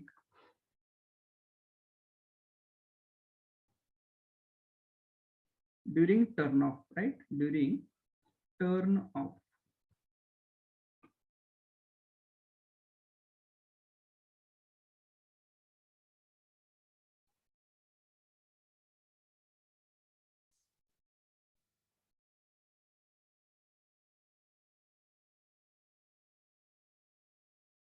Yes, tomorrow no class. Okay. So, no. I have not written wrong here delay time. That's why I have underlined here. 0.9 IG to 0.1 IE I am saying. And that is true. Delay time you can check. Delay time is this time. It is a time interval between this instant 0.9 IG to 0.1 IA. Means this instant and this instant. What is the time difference? That is the delay time. Okay. It is not like that 0.9 IG to the IG. No. Right? So final IG is here your. Okay. We cannot claim that this is the final IG at this instant. Okay. So whatever I have written is correct. So that's why I have underlined here 0.9 IG and 0.1 IE. Okay. Next, dynamic characteristics during turn off. During turn off.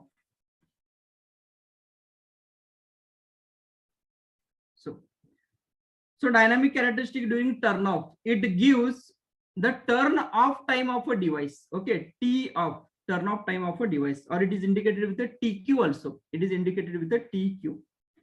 Turn off time of device or SCR, you can say of device or SCR. Okay, which is equal to, you can write T off, which is equal to TQ, which is equal to TQ. TQ means device turn off time. Who specifies this value? Yes, the manufacturer of the device specifies this value, TQ. Okay, and TQ is equal to TRR plus TZR. Let us discuss what is TRR. TRR is reverse recovery time. Reverse recovery time. And TZR is a gate recovery time. Gate recovery time. Okay, so let us discuss what is the TRR and what is the TZR, right? So yesterday whatever we discussed, the that is the reverse recovery process in the diode. Na, in the same way we are having the here TRR and TZR. So you can check from this point till this point. You can check from here to here, from this point to this point. The current flowing through the device is a constant current. So device is in a on state, that is a high current. Again, you can check from this point, means here it is, and corresponding this point means this point. Okay. So voltage across device is a low voltage. So here you can say from here to here, device is in a on state. Device is in a on state. Now, device is in a on state and we are interested in turning it off. Device is in a on state and we are interested in turning it off. So how to turn off the device? Recall the static VI characteristics of the SCR. In that we are having one term, that is the holding current. What the holding current indicates? The holding current is nothing but it is a minimum anode current required to maintain the SCR into on state. Otherwise it will turn off. Means if we want to turn off the device, holding current should be less than that, anode current, that is the device current, should be less than that of the holding current. Okay, so by any means we need to reduce the device current, and if that current reaches less than that of the holding current, our device will successfully turn off, right? So what is required for the successful turn off of a device? Let us discuss now. Okay, because this discussion is having the relation with the commutation process. Next, we are going to discuss about the commutation process. Okay. So for that, this discussion is very important. This is a fully theoretical, right? But please be focused. Don't lose your concentration. Okay. So here, as I said, from here to here, the device is in a on state. From here to here, it is device is in a on state. Device is carrying a high current. Device is carrying a high current, and voltage across device is very less. Okay. So device is in a on state. Now, in order to turn off the device, we have started decreasing the anode current. You can decrease the anode current by any means. Either you can reduce the supply voltage, or you can use the another circuitry to reduce the current flowing through the device, etc. You can do anything. Okay. But by any means, yes, what we have done, we have started decreasing the anode current. Means what? At this instant, actually at this instant, we have initiated the turn off of a SCR. We have initiated turn off process. We have initiated the turn off process of SCR. Okay, of SCR. Now, so we are decreasing the current. Right? So we are decreasing the current. Here the current reaches zero value. At this instant, the current reaches zero value. So what we expect, if the current reaches zero value, then it is like our device has turned off. But it is not like that. Suppose if we are considering that device has turned off at this instant, and now I am assuming that the device has successfully turned off. And suppose after some time, means here, somewhere here, if I apply the again forward voltage now, our device will not be able to block that forward voltage. Why the device is not able to block the forward voltage? Because the depletion layers has not yet formed into the device. Why the depletion layers has not yet formed? The reason is you can check when we purchase the device from the market, right? So it is like across each junction we are having the depletion layer present. And to that device, when we apply the forward voltage, definitely junction J1, J3 will be in the forward bias mode, but junction J2 reverse bias mode, and that junction J2 will oppose the conduction of the device. Na? So device is blocking the voltage means what? Actually, the junction J2 is blocking that voltage. That is the meaning. But why that happened? Because the depletion layer was present now. But now suppose once the device conduction mode, once device is in a conduction mode, so it is like all the three depletion layers will be acting as a short circuit now. So now depletion layers are acting as a short circuit. When device is in an on state, it is like all the three depletion layers are acting as a short circuit. Okay. So depletion layers are not present now. And when device is in a conduction mode, it is like we're having the supply here now. We're having the supply here. And supply is like your source. At supply at one side we're having positive charges, at second side we're having negative charges. So when device is in an on state, so from source towards through the device and through the load, we'll be having the current that will be flowing. Okay. And when that current is flowing, it is like charges will be getting added into all the four layers of the device. So let me show. When device is in an on state, what is happening here? When device is in an on state, what is happening here? So we are having the devices like this. This is a P1, right? This is a N1 minus. This is a P2, and here it is a N2. Suppose anode of a device, cathode of a device, and here it is a gate. Okay. So supply voltage Vs. Okay. And here it is a load. Suppose this is a load. Load resistor RL. Now, when device is in an on state, means what? All the three layers will be acting as a short circuit. Na? This is a short circuit. This is also acting as a short circuit. This is also acting as a short circuit.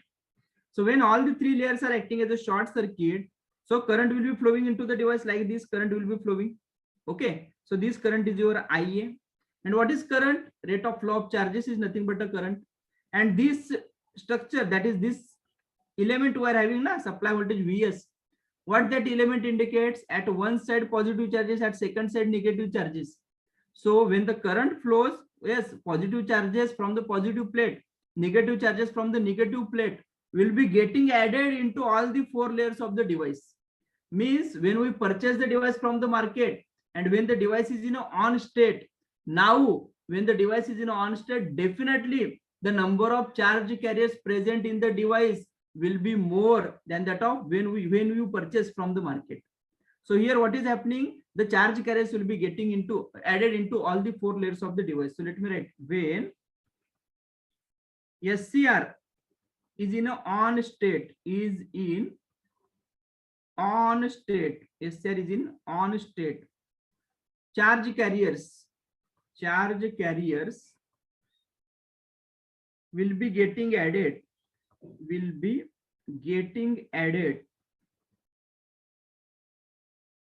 into all the 4 layers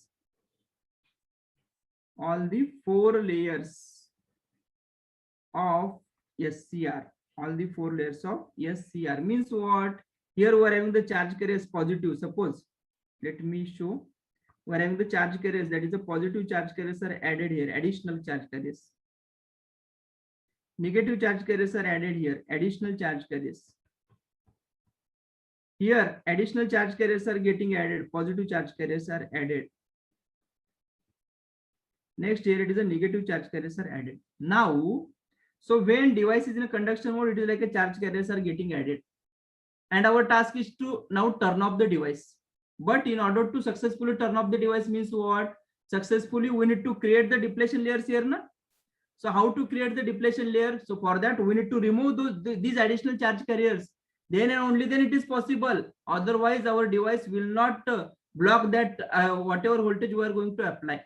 Right? So how to remove these added charge carriers? So for that, yes, the first thing is we need to maintain the reverse voltage across the SCR. We need to maintain the reverse voltage across the SCR. So for example, suppose by any means, generally we are maintaining the reverse voltage with the help of commutation circuitry. What is the commutation circuitry and those types we will discuss in the next session. Okay.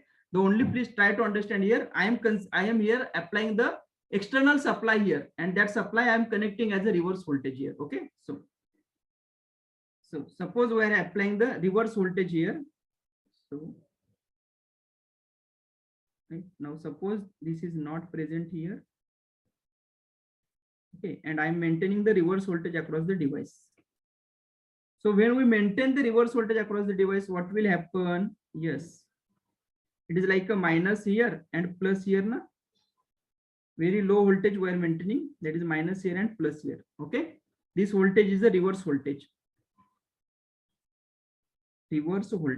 Actually, we are maintaining this reverse voltage with the help of capacitor. Let me tell you. Okay, but here in order to understand this concept, okay, I have connected this as a voltage source. Okay, voltage source. Now, how this reverse voltage will help for in the removal of the added charge carriers? Let us discuss. You can check here in the P1 layer, added charge carriers are positive charge carriers. So once negative plate is connected here to the P1, positive charge carriers will be getting added, will be getting attracted towards this negative plate or not? Definitely, this will be getting attracted. Next, positive plate is connected here. So these negative charge carriers will be getting attracted. These negative charge carriers from the N2 layer will be getting attracted, yes, towards the positive plate or not? Definitely getting attracted. So here by maintaining the reverse voltage, we can remove the added charge carriers from the outer 2 layers of the SCR. So here you can check, once the reverse voltage is maintained, it is like a positive charges are moving in this direction, negative charges are moving into this direction. So positive charges are moving in this direction means what? The positive charges direction is like this in this case. So what is the direction of the current? In the electronics or in the electrical, we are having the two directions. One is the direction of current, second one is the direction of electrons. Direction of current is same as that of your direction of the positive charge carriers. Direction of electrons is opposite, na? So now direction of the positive charge carriers is like this, na, anti-clockwise. So can we say that current flowing here is also anti-clockwise, and that current is a negative current? Positive current means like this. So current is in upward direction. So that's why current is a negative. So you can check here. Once current becomes zero, after that here, we are having the negative current increasing. Why the negative current increasing? You can check current increasing and reaches to the peak value. Okay, and that time we have shown it as a TGR. Let me show here. This is not the true TGR and TRR, right? So TGR means this time. This indicates your TGR. Sorry, TRR, reverse recovery time. Okay, and this is a TGR, get recovery time. That is nothing but from here to here. That is your TGR. TGR, right? This is not okay. So now let me tell you what is happening. Just a minute.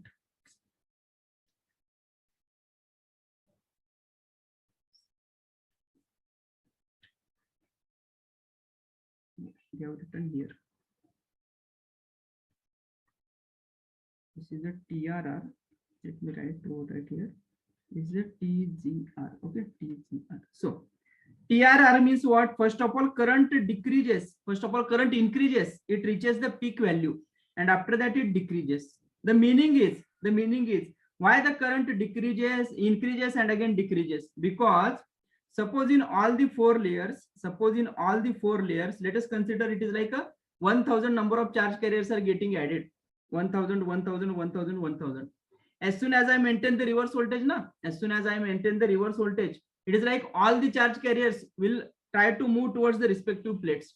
So rate of flow of charges will be more. So that's why rate of change, that's why your current is increasing. Once almost 60% of the charge carriers getting neutralized. Okay, so that's why again current will be decreasing. Whatever the in the case of diode we discussed now, the same thing is happening here. Okay, so TRR, let me write here TRR. Or before that, the added charge carriers, added charge carriers,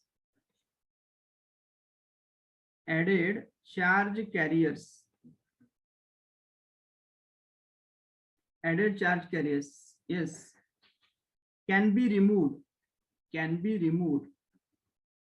added charge carriers from outer two layers, can be removed by maintaining reverse voltage across device, by maintaining reverse voltage across the device. Okay, now across the device we can maintain the reverse voltage. Second thing, added charge carriers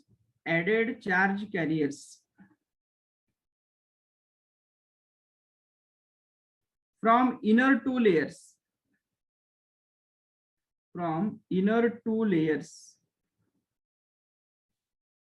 yes, will be neutralized,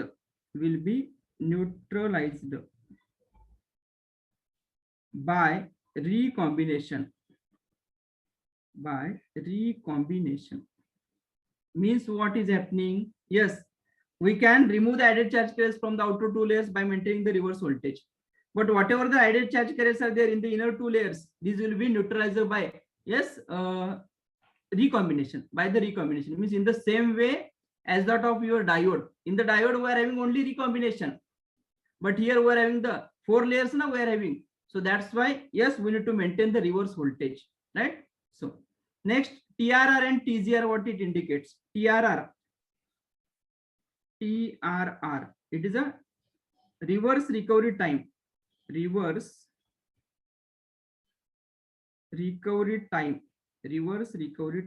Yes, it is a time. It is the time required for removal of added charge carriers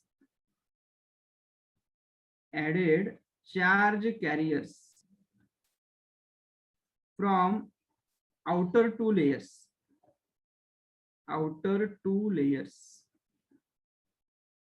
and TGR, it is a gate recovery time, right? So it is the time, it is the time required for removal of added charge carriers, removal of added charge carriers from inner two layers, from inner two layers, right? So TRR corresponds to, you can check here, this is a TRR. TRR corresponds to removal of added charge carriers from the outer two layers, and TGR is the removal of added charge carriers from the inner two layers. But from inner two layers, it is by recombination only. From outer two layers, by maintaining the reverse voltage, right? So we need to remove those added charge carriers. Then and only then that depletion layer across each junction, okay, will be formed. Otherwise, if you again apply the gate signal, okay, before whatever the time TQ means, this time you can check, TQ means TRR plus TGR. Before TQ, if you apply the gates, if you apply again the forward voltage, our device will not be able to block that forward voltage because the added charge carriers are not yet removed. That is the thing. Okay, so you can check, same as that of the diode. Once this current reaches the peak value now, after that only the diode voltage will be, yes, it is a non-zero and a negative. Before that, you can check the diode voltage is on state, like it is like a diode, the SR voltage. It is like our SR is in a on state only, right? So after this, once it reaches peak, after that only it will be negative. This is a TQ, and TRR plus TGR is the TQ. One more thing we are having, TC. Let me introduce the TC only. Same TC we'll discuss in the next session again. TQ is a device turn off time. Device turn off time. TC is the circuit turn off time. It is the circuit turn off time. Okay, so for successful turning off, for successful turn off of a device, TC should be greater than or equal to TQ. TC should be greater than or equal to TQ. What is the TC? Who defines it? Right? Those things, who specifies it? That we will discuss in the next session. Okay. So we'll stop here. I think it is 9. Okay. So now if you are having any doubts, please ask. Yeah, out of time, I know.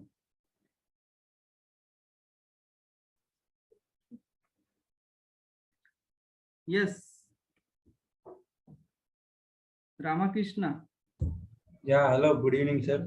Yes, good evening. So, in numerical one, in third question, you made a mistake, sir. Where? Numerical? 1. Huh. In third bit. Okay. What is the mistake? So, you have to take 100 milliamperes. You have taken 10 milliamperes here. Where? No. Where you are saying? It is fine, sir. I have taken 100 only. Yes, sir. Right? Yes, sir. Right, sir. Right. I mentioned in terms of microsecond. Yeah. Okay, sir. Okay, sir. Okay, na? Right, yes, right. Okay, yes. Yes, next. Hello, sir. Yes, please. Sir, in VI characteristics of SCR. Okay, static VI. Yes, sir. Yes.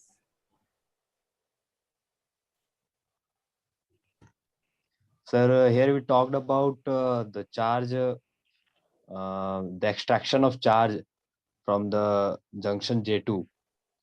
And we talked about the gate currents, different gate currents at which the SCR will be turned on. One thing I want to understand, sir, whether a lesser gate current will be able to turn on the device if we apply it for a certain time period. if the gate current is very less, means yet we have not discussed the gate cathode characteristic of SCR. Okay, in that you will understand for any SCR there is a limit, minimum limit for the gate current and the maximum limit for the gate current. If we want to turn on the SCR, then our gate current should be greater than that of that minimum gate current value. Okay, sir. Right? Sir, Means that it is means not like that arbitrary any value we can select. No, in the data sheet they will give you the information what is the minimum value required, okay, and what is the maximum value that can be circulated even, right? sir, I got that, sir.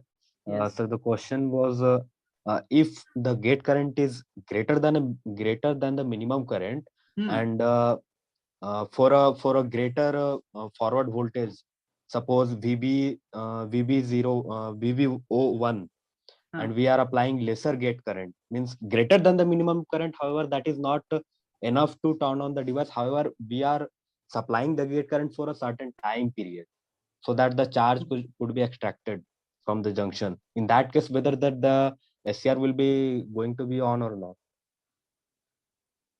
Means we are circulating the gate current which is greater than the minimum value, right?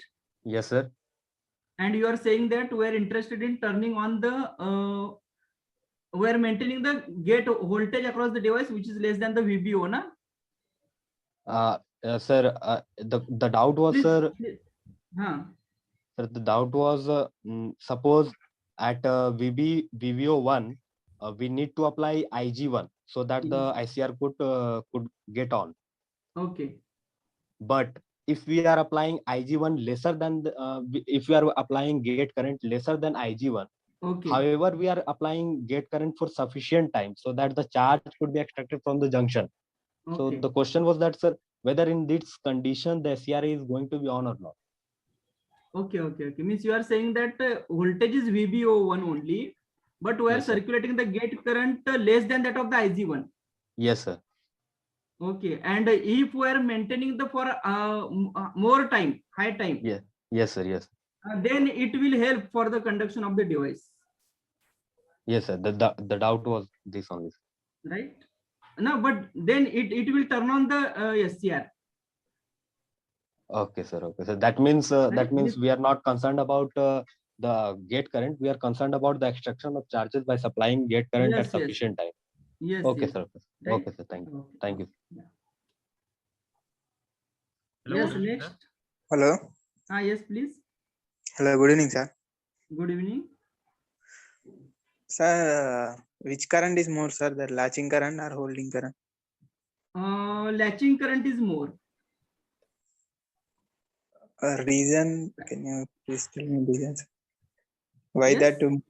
Why only the latching current, sir? Why only latching current means actually latching current is like, if you check the definition only you will understand, because it is corresponding to the instant at the removal of the gate signal, na?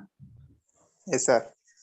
Right. And the holding current is related to once the SCR has comfortably turned on. SCR has comfortably turned on, all the depletion layers are vanished now. Okay. So after that, if the current becomes less than the latching current, then also our SCR will be continuing to the on state, because all the depletion layers are vanished now, na? But if you check the latching current, it is at a you can say at the critical or it is a boundary between na, at the instant of removal of the gate current and the gate current reach the total current flowing through the SCR reaches the latching current, means it is a very crucial time actually. So that's why latching current is slightly greater than that of the holding current. There is not a very big difference, let me tell you, right? But it is slightly greater. So the latching current is given only manufacturer only, sir? Yeah, latching current, holding current will be given by the manufacturer only. So based on the latching current is based on add-on current, or is there any load or? No. Latching current is based on the anode current only. That is the device current, because the manufacturer don't know na what load that can be connected, but manufacturer will specify the current rating. Okay, okay, sir. But the load might be below that of the rated current, yes or no? Yes, sir. Yes, sir. Right. So accordingly Thank- he will specify, right? Okay. Hello, Good good evening, sir. Yes, good evening. Sir, I have a doubt in VI characteristics, sir. Yes, please. Sir, our SCR have 3 junctions J1, J2, J3, right? Yes. In the forward bias, J1 and J3 are short circuited and J2 is accumulating charges, Yes. blocking them. Yes. Right. When we block in forward breakdown, Hmm. when we apply the forward breakdown voltage, its voltage reduces and current starts increasing, right, sir? Correct. Why doesn't it happen in the reverse bias also? Because there is also breakdown of a junction. Okay. Because the same thing is happening, because when the any semiconducting device, Yes, sir. if the reverse breakdown happens na, Yeah. the voltage will not decreases. That's bothering me, sir. Yes, because in the diode also you might have seen the same characteristic. Yeah, diode forward and reverse are different. That's why I didn't get any doubt there. Okay. Yes, because for the thing is actually this part is fully related to whatever the question you are asking. It is Yes. related to the device physics actually. Okay. Okay. And we are using the conclusion from the diode here. Okay. But the only thing is keep it in mind where the semiconductor device is in reverse bias mode. Then after the breakdown, the device voltage will never decrease. Okay. Yes, sir. Okay. Right. Thank you, sir. That thing, because the thing is we are having the limitations for electrical engineering now. We are having the limitations, means whatever the say, physics people done, Right. from that conclusion we are taking here. Okay. Right. But your doubt is very good. It is a genuine doubt. You can check for the semiconductor physics actually. Okay. That may help you, right? Yeah. Yes. Thank Yes, you, sir. very good doubt. Yeah. Sir, good evening. Yes, please. In dynamic characteristics, turn off, I have one doubt. Okay, dynamic characteristics. That graph. Yes.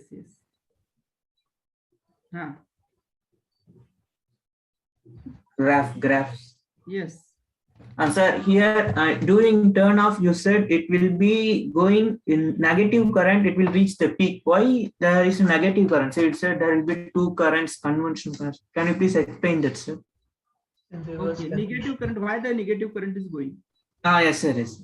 Because here when we remove the added charge carriers, na, Yes, sir. so it is like we maintained the reverse voltage, negative here, positive here. Yeah, yes, sir. So it is like these positive charges will be getting attracted towards this negative plate. Okay, sir. Negative will be getting attracted towards the positive plate. So you can check now what is the direction of the positive charges flow here. It is anti-clockwise, na? Yes, sir. So in this branch you can check now. In this branch, what is the direction? Upward direction. Upward direction. When device is in a conduction mode, normal conduction mode, we consider positive current means downward direction. Okay, Now sir. it is upward means it is a negative current. Sir, and another doubt, sir. In power diode also, during turn off, it will be in negative current will be downward, sir. Yes. The same like that, sir. Yeah. In the power diode also the same negative current is there. But the thing is in power diode, we need It is not recombination. we need not to maintain the reverse voltage. Okay, Because sir. there we are having only two junctions, one junction and two layers. Okay, sir. So that's why they will be getting neutralized by the recombination. Okay, sir. And how will be the recombination? Means N type, whatever the negative charge carriers are there, and P type, whatever the positive charge carriers are there, P type charge carriers will be getting attracted towards the negative and like this. Okay, That's sir. what it is. Okay. That's it. Thank you, sir. Yes. Sir, hello. Okay. Next. Good evening, sir. Yeah. Good evening. Please one by Sir, one. Sir, actually, the question in the latching current, when in the circuit latching by supplying the gate current, we are reaching the latching current value. So how this latching current value is maintained after removal of gate current? Okay. In the How the latching current value is maintained after the removal of the gate current? Your gate question. current in the SCR. No. Actually, the thing is latching current value is generally very less. Okay. And when we connect the load on the device, Hmm. our load current is actually very high. Okay. That's why our definitely current flowing through the SCR, once SCR is in a conduction mode na, once your suppose the SCR current becomes equal to latching current, and if I remove the gate signal na, actually this current means from latching to this point hai na, M to N point, Yes, sir. right? The final value of the current, it is specified, or it will be defined by the load circuit, actually load circuit. And you can check what is the current rating of our SCRs. We are having the power devices na, current Yes, rating sir. is very high, Very high. right? It is in the range of kiloampere. And what the latching current we require? The latching current is in the range of milliampere. So once device turns on, definitely your device current will be greater than that of the latching current only. And It depends sir, on the load, actually. It depends on the load and the supply voltage. and so it reduces if during supplying the gate current, if the value of the current through SCR is up to holding current, then it will not turn on. SCR will not turn on. Then it will not turn on at all. Only at latching current value it will turn on, and then we can remove the gate current, and after that it should not reduce beyond holding current. It can reduce, actually we cannot predict. It depends on the thing, whatever I explained here, because the current flowing through the SCR, I think the Yes. same thing, yeah. Current flowing through the SCR, suppose in this circuit, I'm using the SCR, okay? Yes, sir. Suppose this is the R. Let us consider this voltage is variable, and suppose it is a 50 volt and resistance value is 10 ohm, okay? Once SCR turns on, what is the current that is flowing here? That is equal to 50 by 10 means 5 ampere. 5 ampere. But suppose after some time, if I reduce this voltage, Yes. then definitely current will reduce, na? Yes, sir. Yeah. So current flowing through the SCR, actually it is not controlled by the SCR at all. That depends on your supply voltage and the load value. Sir, so difference between latching current and holding current is that latching current is required at the instance when the gate current is removed. Yes, very good, correct. And holding current is the current value which we should maintain when which should be Throughout the maintained. time. Okay, throughout the functioning of when the SCR is on. Yes. So okay. So as soon as the current reduces below holding current, the SCR will turn off. SCR will automatically turn off. Okay, so Okay. and in the that graph dynamic characteristic. Just a minute. Yes. So in this graph, during the reverse voltage graph, reverse voltage characteristic, sir, here in anode current value when it reaches the peak value, and after that what happens? I didn't understood that. This Okay. peak value, yes sir, yes sir, Once the anode current reaches the peak value, yes sir, in the it reverse. is like till this instant, almost 60% of your added charge carriers getting removed From the outer layers. from the outer layers. Okay. So hardly very few charge carriers are present now. Okay. It is 60 to 65% roughly. Okay. So Okay. very few charge carriers are present. So if you check, initially suppose I am having a 1000 charge carriers are getting added. Okay. When I maintain the reverse voltage, all the 1000 will try to move towards the respective plates. Okay. So that's six- why what will happen. That's why the rate of flow of charges will be more. Current Yes, will be sir. increasing, right? So 600 has removed. 600 removed, 400 only remaining. Remain. So if the 400 are remaining, so what is the rate of flow of charges? Whether it will be same as that of the 1000? No. No, So that's why reduce. current will decrease here. And what will happen in the voltage value? In the voltage, actually, the thing is here, after this point only, the diode, the thyristor voltage is non-zero. The meaning is our thyristor is now Blocking reverse able, voltage. now able to block that voltage. Reverse voltage. Yes, So- block the voltage. Why? Because before this instant, you can check. It is like thyristor is in on state only. Yes, sir. After this only, it is like thyristor is preparing for the blocking the voltage. Okay. Same is Okay. happening in the diode case also, Okay. Thank you, sir. right? Okay. Yes. Hello, sir. Sir, Yes. sir, could you provide answers for homework work problems or studies? Okay. Homework problems answers do you want? Yes, sir. Okay. Yesterday's you are saying? Yesterday, sir.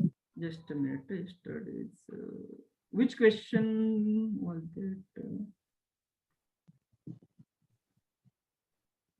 Is this one? Na? Yes, sir. Another more also, sir. 2 problems you have given, sir. Yes, 2 problems I have given.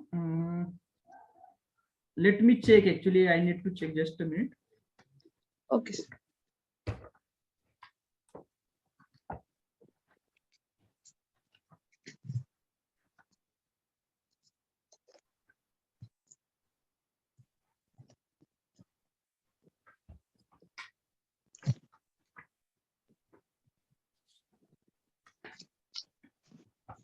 Okay. So it is 50 ampere per micron, 3.9. Na? Yes. Yes. What is the QRR you got? 225? 1 minute, sir. No, just a minute. Power diode has a reverse recovery time of 3 micro. No, that's different question. 3.9. It is different. Rate of flow current 10 ampere. 50 ampere.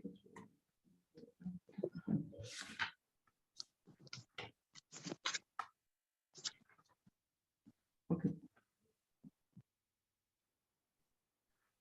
No, right now I don't have.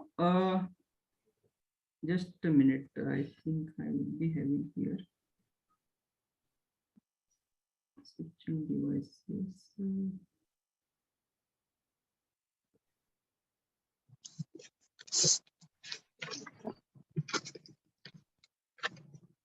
Yes, it is a 3 microsecond and that no. The question is 3.9 and 50, na? 3 point. Yes, sir. Right? And softness factor 0.3. Okay, sir. So this is the answer. Please check TA 3 into 10 to the power minus 6. IRM is 150. That is the peak inverse current, and stored charge is 292.5 microsecond.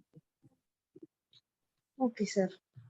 Sir, another one. And just a minute. Another one, will you please read? 1 minute. Yeah.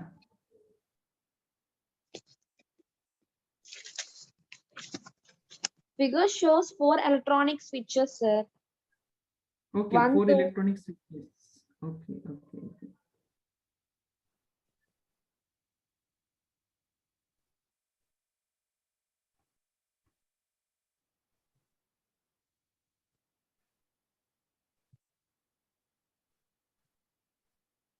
It was before power diode, right? Yes, this one. Yes, yes, sir, this one. Yes. For this, which of the switches can block voltages of either polarity? Okay. In the, it is the second and third. Okay, sir. Option C. Okay, sir. Thank you, sir. Right. Okay. Hello, sir. Yes, please. Sir, in problem we see that, sir, the current flowing through the SCR is only depend on the time of the what we say pulses, sir. Wait, what? Will you please repeat? Which Sir, problem in the problems, you are saying? today's all problems, sir. Today's a problem. We conclude now, sir, the SCR, the current through SCR is depend on the time of gate pulses. Regarding the static VI characteristic, you are saying? Yes, sir. Yes. TPU. Yes. Tell me. So it does not depend on its magnitude, sir. Gate pulses magnitude. No. It is independent of gate pulse magnitude. Current depends on the load only, or the circuit parameters actually. And the time of gate pulses. No. That we need to maintain the gate pulse till that time, till our current reaches to the latching current value. Means, sir, the magnitude of gate pulses doesn't matter. What is he? Yes. Magnitude of gate pulse and your TP, it is not having any relation. Current flowing through the circuit is, if I turn on the SCR, na? Yes. It is our SCR will not be having any control on this current, because this current will be defined by the supply voltage and the load. Okay, sir. right? Yes, And sir. if the load current is having, suppose load is REL load and those things, na, then we'll be getting this type of current, right? Yes, sir. Yes. And the thing is, if we want to maintain the SR into on state after removing Yes. the gate signal also, then we need to maintain the gate pulse minimum till this time. Okay, sir. Means it is not like that till TP. Yes, the TP will be having any relation with IL. No, we cannot claim like that. Okay, sir. Or Right? sir, these power electronic switches, sir, we use on the large scale, sir. Okay, These power electronic switches we use on, large scale. yes. Yeah, sir. So until this, we discuss only on DC supply. So Yes. how we use in AC supply, sir? That you will understand while discussing the rectifier short circuit. Okay. Okay. Okay, sir. We are using it because in the AC supply, what is happening? We are having positive values as well as And negative values. Na? Yes, huh? So if I want to get the output for both the cycles of the supply, Yes. then instead of one supply, instead of one device, I will use the two devices. Okay. Okay, sir. One is for positive cycle, second one is For for negative negative cycle. cycle. Accordingly, we need to connect the switches, right? Okay, sir. Getting, sir. Thank you. Right. Okay. Hello, sir. Yes, please. In the dynamic characteristics of SCR, sir. Okay. Yes. Sir, you said that current I is reduced from maximum to 0. How, sir? Commutation di by dt. This one, na? Okay, Huh? okay. This is we need to reduce by any means. This is not naturally reduced, na? Yes, We sir. need to make the changes in the circuit so that the current will reduce. So how we That's- generally reduce? By using the Yes. commutation circuit. Yet we are not discussed regarding the commutation. In the next session, we will be discussing about the commutation. At that time, you will understand ki what is the commutation and which type of circuits we can use. Right? Okay, sir. That It is will be like fine. suppose we are using the capacitor in the circuit. Okay. Yes, When sir. SCR is in on state, suppose capacitor is charging. Okay. And sir. suppose if capacitor is discharging, then we will be getting this type of decreasing and type of current like this. Okay. Okay, You sir. will understand while discussing the commutation. Okay, sir. After T1 time, we apply the reverse voltage, no, sir? Yes, yes. Then we apply the reverse voltage. Okay, sir. Thank you, sir. Yes, yes. Okay. Hello, sir. Yes, please. Sir, I adopted triggering, sir. Triggering circuits means Triggering methods. triggering method, sir. Yes, yes. Tell me. Sir, in the first forward voltage triggering and dV by dt triggering, sir, what is the difference in that? Exactly. Okay, okay, okay. In a forward voltage and dV by dt. Turn Yes. on methods, right? Okay. Forward voltage triggering means we are maintaining only a forward voltage. It is not a dV by dt here. Yes, sir. Suppose my SCR is having a required forward voltage rating. Okay. For example, suppose 300 volt. Yes. And if I am maintaining 300 volt, our SCR will turn on. It doesn't have any relation with that dV by dt. dV by dt sir. means what? Rate of change of voltage with respect to time. Okay, sir. Sir, If means I am how it, changing the voltage within a short time, then dV by dt will be high. For sir, dV by dt, it is not like that from 0 volt till that 300 volt, I need to increase the voltage within a short time. No, it is not required even. You can increase within a microsecond, you can increase from 0 to 125 volt. That dV by dt also sufficient. sir, will you please explain it once in short, sir? Okay, okay. Which D forward and this one? Sir, Okay. dV by dt triggering. The difference is dV by dt means it is a rate of change of voltage with respect to time. dV means what it indicates? dV indicates a change in the voltage Yes, sir. and dt indicates change in the time. Yes, sir. So if I require dV by dt more, na, Yes. then the change in the voltage should be more in a lesser change in the time, because denominator should be less, na. Yes, Then and sir. only then we will be getting dV by dt more. Means within a short time duration, we need to increase the voltage across SCR by a high value. Okay, sir. And in a forward voltage, it doesn't have any relation with dV by dt in a forward voltage triggering. Sir, how dV by dt can be achieved more, sir? Yeah. Suppose, yes, let me tell you. Suppose we are having 500 volt voltage source. Huh? Yes, sir. Voltage source. Suppose I am increasing 500 volt, 0 to 500 volt. I am increasing in 1 minute. Huh? For example, suppose it is a 1 minute I am increasing. Then what is the dV by dt in this case? 0 to 1 minute. Huh? Then dV by dt will be 500 minus 0. Na? Change in voltage is 0 to 500. So it Yes, is sir. the dV will be 500 minus 0. dt will be 60 seconds. 1 minute means 60 seconds minus 0 second. Na? Yes, So 500 by 60 will be your dV by dt. yes, sir. Now suppose if I am changing same 0 to 500 volt in 0 to 30 seconds. Yes, In this case, what is the dV? 500 and what is dt 30 seconds? Na? So Yes, this sir. will be 500 by 30. So if you compare this dV by dt and this dV by dt, in which case dV by dt will be more? Here. yes, sir. Like this, you can increase the dV by dt by any means. Okay. Okay, sir. Sir, means it requires any special circuit or means what? Yeah. Actually, if we want to use this for an application, we cannot change it manually. We need to design a circuit accordingly. Okay, sir. Right? Means, sir, for turning off SCR, we use combination circuits like that. We can use any circuit for that dV by dt triggering. Yes. But the thing is, generally, this method is not that much used. Okay, Because we are having we are having the another option, na, gate triggering. Gate triggering, yes, sir. And gate triggering is superior compared to that of other methods. So that's Yes, why generally gate triggering is preferred. Okay, sir. Right? Sir, one more doubt, sir. Yes, please. Sir, in the problems of TP, we have find the time, the width of pulse means time period in that problem, sir. Sir, please give one problem on RC load. RC load, one problem.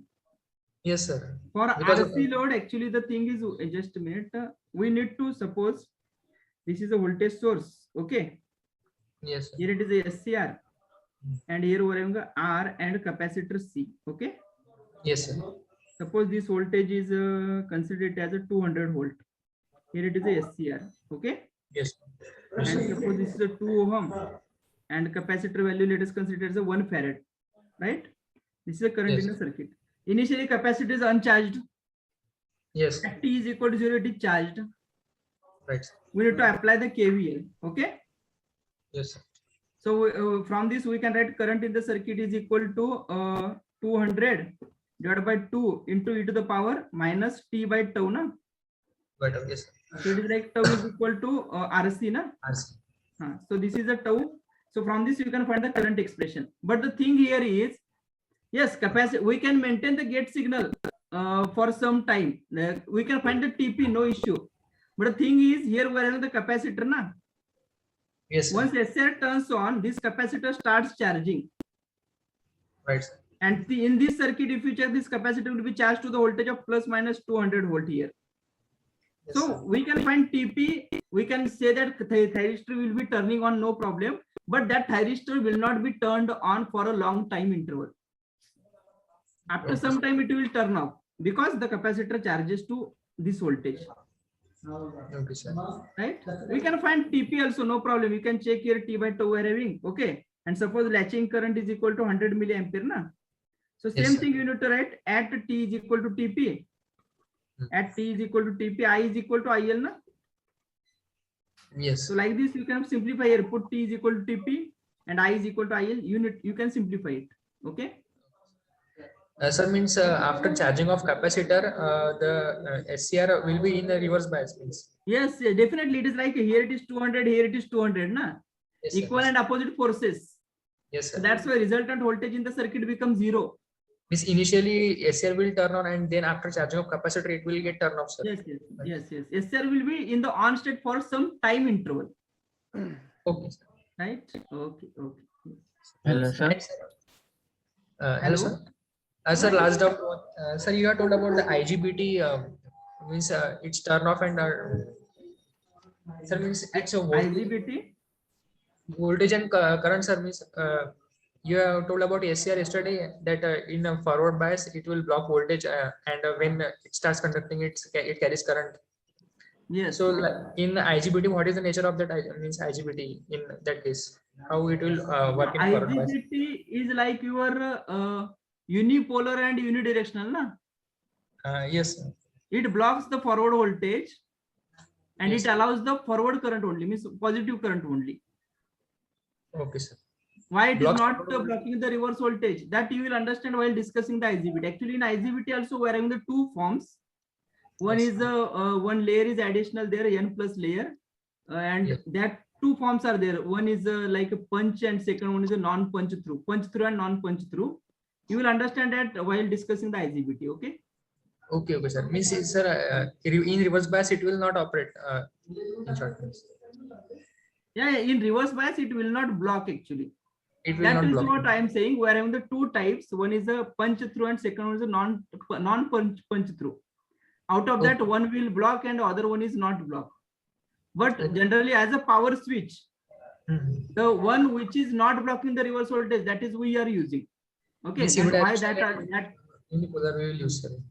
yes, we will discuss at that time, right? Okay, okay, sir. Okay, Thanks. yes. Hello, sir. Yes, please. Please show me homework problem today once, sir. Today's homework problem. Okay.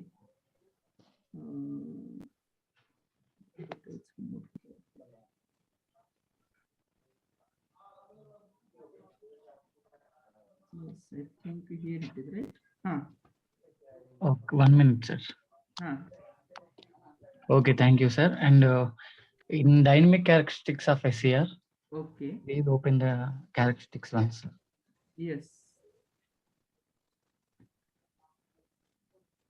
Yes, sir. Yes. If we were not connected commutation circuit, Okay. even though the voltage will be goes to the negative like that, No. you marked the If red the mark. commutation circuit is not used, our SCR will not turn off. Free time, sir, means automatically SCR will not turn off ever, sir. Miss, what you are saying? If If SCR is in a conduction mode and if I am maintaining the forward voltage across it, and if I want to turn off it, then I need to use the commutation circuit. If you reduce the supply voltage to the zero value, sir. then naturally it will commutate. Yes, Means sir. Yes, suppose we are having a SCR, means this switch, suppose I am using this for 5 minutes. Okay. And Yes, after that, if I turn off the supply, then what will happen? After that, it is like a rest position. Yes. So automatically it will be getting neutralized. So in natural commutation, that voltage will not goes to the negative, sir, like this. No. Natural, no, means again, it is not like that. We cannot say that this is a natural commutation. Natural commutation is actually related to your AC supply. That we will discuss in the next session. What is natural commutation? What is forced commutation? Okay. The thing is, I am saying here we are maintaining the reverse voltage, Yes, sir. just now whatever we discussed. Okay. But suppose in laboratories and those things, what we are doing in the laboratories, I am using the SCR only for drawing its VI characteristic. Okay. Yes. Let's suppose we have used it for 10 minutes. And after Yes, that, I have turned off the supply. Yes, Okay. sir. Then what will happen? Then if the supply is turned off, it is like a remaining time is like a rest period for this SCR. Yes, sir. So whatever the charge carriers are there present in those 4 layers, those will be getting neutralized Automatically. by moving from 1 to 1 layers. Yes, sir. Right? Okay. Then the graph will be does not goes to the negative, sir. No, graph will go. Yeah, we can say that because in this way we generally don't think if that will be at the rest position, then definitely the charges will be moving, but those charges will be only restricted till your device structure. Yes, That sir. those charges will not be getting any closed path, right? Yes, sir. Right. So we cannot say that the circuit current will be like this and those things. Okay, sir. You can say that the circuit current will be 0. Okay, sir. Right? Okay. Hello. Yes, Sir. please. हाँ sir, मेरे को कल का जो एक problem है उसका थोड़ा डाउट है सर। हाँ यस प्लीज, तो कौन क्या सा? है कि कौन सा कल जो आप draw the steady state operating point for the composite switch को एक दिए था 4 diodes along with a middle thyristor. Yes yes yes, this one. हाँ सर। सर क्या ये होगा ये इसमें? जी, इसमें मेरा डाउट क्या है तो सर, सेकंड आप कौन से भी ऐसा सर्क्यूट है तो आप 4 स्टेप से फॉलो हो बोले था। करेक्ट। मैं सेकंड स्टेप और 4th स्टेप के बारे में बात कर रहा हूँ। Okay, first step you got. हाँ सर, वो ठीक है सर, मैं पाथ थोड़ा अलग हो रहा सर। क्या है तो मैं सेकंड स्टेप में ये पॉजिटिव लिया, बी नेगेटिव लिया, गेट पल्स दिया मैं। बराबर। तब पाथ आके ये to D1 thyristor T1 D2 B होती पाथ। एक बार फिर से बताइए। ए नहीं को नहीं, पॉजिटिव किया, बी पाथ को नेगेटिव किया। हाँ पाथ बोल रहा हूँ सर। हाँ। From A to D1, D1 to thyristor, thyristor to D2, D2 to B। बराबर है। हाँ, अभी मैं 4th स्टेप में बोल ये रहा क्या हूँ। होगा, एक करंट सर्कुलेट हो रहा है। हाँ ठीक है सर, अभी तो मैं ऑपरेटिंग पॉइंट कहाँ पे आएगा आपका? अभी वो क्या बोलते फॉरवर्ड जो एक्स एक्सिस में डी आएगा। को आएगा क्या? कहाँ पे आएगा? एबीसीडी में से कहाँ पे आएगा? स्क्रीन पे देखिए, एबीसीडी में से कहाँ पे आएगा? बी पे आएगा correct, sir. Very good, B को ही हाँ। आएगा। करेक्ट। हाँ, हाँ नेक्स्ट। सर, अबे 4th स्टेप है सर। 4th स्टेप क्या है तो मैं से आप बोले से क्या कहते बी को नेगेटिव ले लो, ए को पॉजिटिव ले लो बोले था वो। यस, नहीं बी नहीं, पॉजिटिव, बी ए को नेगेटिव। पॉजिटिव ये नेगेटिव ले लो बोले था। हाँ आप करे तो तब ऐसा होता है D3 T1 D4 ये होती है ना सर। Yes correct. हाँ नहीं, मैं क्या बोल रहा हूँ सर, मेरा थोड़ा ये डाउट नहीं, थोड़ा कंफर्म करो सर, क्योंकि तो सेम ऐसा ही सर्क्यूट है, एनालॉग में एक छोटा सा प्रॉब्लम है। तब वो सार क्या बोलेगा तो either it is positive supply or negative, either it is positive half cycle or negative half cycle। लेकिन ए को मैं पॉजिटिव दे तो बी को मैं नेगेटिव दिया समझ लो सर इनिशियल है। तब ये से ऐसा पाथ फ्लो होता नॉर्मल जो अपन कंसिडर करते सो स्टेप 2 में सेम वैसा ही रहता। लेकिन जो नेगेटिव हाफ साइकिल में भी सेम यही पोलैरिटीज, ए के पास पॉजिटिव रहेगा, बी के पास नेगेटिव रहेगा, लेकिन करंट डायरेक्शन चेंज होता बोले। समझे सर मैं क्या बोल रहा हूँ? समझ में आया। हाँ, सेम ए में पॉजिटिव रहेगा, बी में नेगेटिव रहेगा, लेकिन जो करंट पाथ रहता वो फ्लो डायरेक्शन नेगेटिव से शुरू होता बोले। ओके। वो हिसाब से हम कैलकुलेट करके कंक्लूड हो गया वो एनालॉग में। सो ये तो रिसेंट में हुआ था इसलिए थोड़ा याद है। ओके। अभी मैं वो अगर इसमें लिए तो तब क्या हो रहा था तो ये हाँ D2 हो रहा, फिर भी अगेन D2 D1 यही हो रहा, D3 D4 out of the circuit. ये कुछ यूज अबे इस्तेमाल करने पे नहीं, क्या होता है, दो थिंग है इसमें। उन्होंने क्या किया है कि एनालॉग के सर ने सप्लाई वोल्टेज VS है जी, उसका पोलैरिटी में सेम ही रखने वाला, चेंज नहीं करने वाला जी। अकॉर्डिंगली वो उस टाइप से ये करते हैं। मैं जनरली क्या करता हूँ, क्योंकि अगर सप्लाई वोल्टेज पॉजिटिव है तो मैं टर्मिनल से प्लस इधर माइनस हियर, और जब सप्लाई वोल्टेज नेगेटिव है तो मैं अपोजिट करता हूँ। क्योंकि नहीं तो क्या होता है कि पावर इलेक्ट्रॉनिक्स में इतने अपने 3 फेज जैसे सर्किट है, बहुत कंफ्यूजन हो जाएगा नहीं तो। हाँ सर, अभी क्या करना नहीं मालूम हो रहा सके को, तो वैसा प्रॉब्लम सब है। अभी थोड़ा प्रीवियस ईयर के देखे तो वो क्या तो एनालॉग में वैसा कंसिडर करना, पावर इलेक्ट्रॉनिक्स में ऐसा कंसिडर करना, वो थोड़ा बोलो सर थोड़ा। कैसे करना है करके। नहीं, मेरा सवाल क्या है तो एनालॉग के टाइम पे मैं जो बोले सो वो जो सार बोले सो उस तरीके फॉलो होके सॉल्व करना, और इलेक्ट्रॉनिक्स में जो आप बोलते इस तरीके में सॉल्व करना, ये थोड़ा कंफर्म करो सर, नहीं का तो वही करना है। पावर इलेक्ट्रॉनिक्स में जैसे मैंने बताया वैसे करना है, एनालॉग में जैसे सर ने बताया वैसे करना है। ओके ठीक है सर, कोई बात। और एक है सर, ये क्या है तो आप जो कल का टॉपिक है majority and minority charge carriers बोले था ना सर। हाँ जी, उसमें डायोड के बारे में बोल रहा हूँ सर। डायोड में करंट कैसा डेवलप होता का तो from due to minority carriers बोले था आप। Yes right. हाँ, माइनॉरिटी कैरियर्स का तो P में माइनॉरिटी कैरियर्स आके holes I am sorry electron सा फिर भी n टाइप में होल सा रहते। सर अभी मैं वो जो चार्ज कैरियर सा मैं अट्रैक्ट होते हैं राइट सर, वो जो सप्लाई को अट्रैक्ट होते हैं, हाँ अट्रैक्ट हो तो तब बीच में रहता सर डिप्लीशन रीजन भी क्या बोलते हैं बढ़ता ना सर, आप कम हो जाता बोलते क्या है during forward batch? Forward bias में हाँ नहीं ना, कम ही होगा ना। ये देखिए यहाँ पे मेरा सप्लाई है, हाँ लोड है, यहाँ पे पॉजिटिव निगेटिव प्लेट है ना, हाँ तो इधर प्लस है इधर माइनस है, तो ये प्लस है तो इधर आएगा, ये माइनस यहाँ पे आएगा। हाँ तो ये प्लस है तो इलेक्ट्रॉन अपने इसमें क्या रहता है, इलेक्ट्रॉनिक्स में अपोजिट चार्जेस अट्रैक्ट होते हैं ना। हाँ सर, तो ये पॉजिटिव है तो यहाँ पे जो निगेटिव है इधर अट्रैक्ट होंगे कि क्या करेंगे? हाँ अट्रैक्ट होते, ठीक है हाँ, सर। तो वही हो रहा है ना, तो ये इधर अट्रैक्ट होते हैं, मतलब ये हाँ। इधर एक्चुअली क्या हो रहा है, इधर से पॉजिटिव चार्जेस यहाँ पे इन हो रहे, जी तो ये नेगेटिव चार्जेस इधर अट्रैक्ट हो रहे और रिकम्बाइन हो रहे, न्यूट्रलाइज हो रहे। हाँ ठीक है सर, हाँ रिकॉम्बिनेशन समझ लीजिए प्रोसेस हो रहा न्यूट्रलाइज हो गया, ये समझ लीजिए न्यूट्रलाइज हो गया, तो जी। डिप्लेशन लेयर का विड्थ कम हो रहा है या बढ़ रहा है?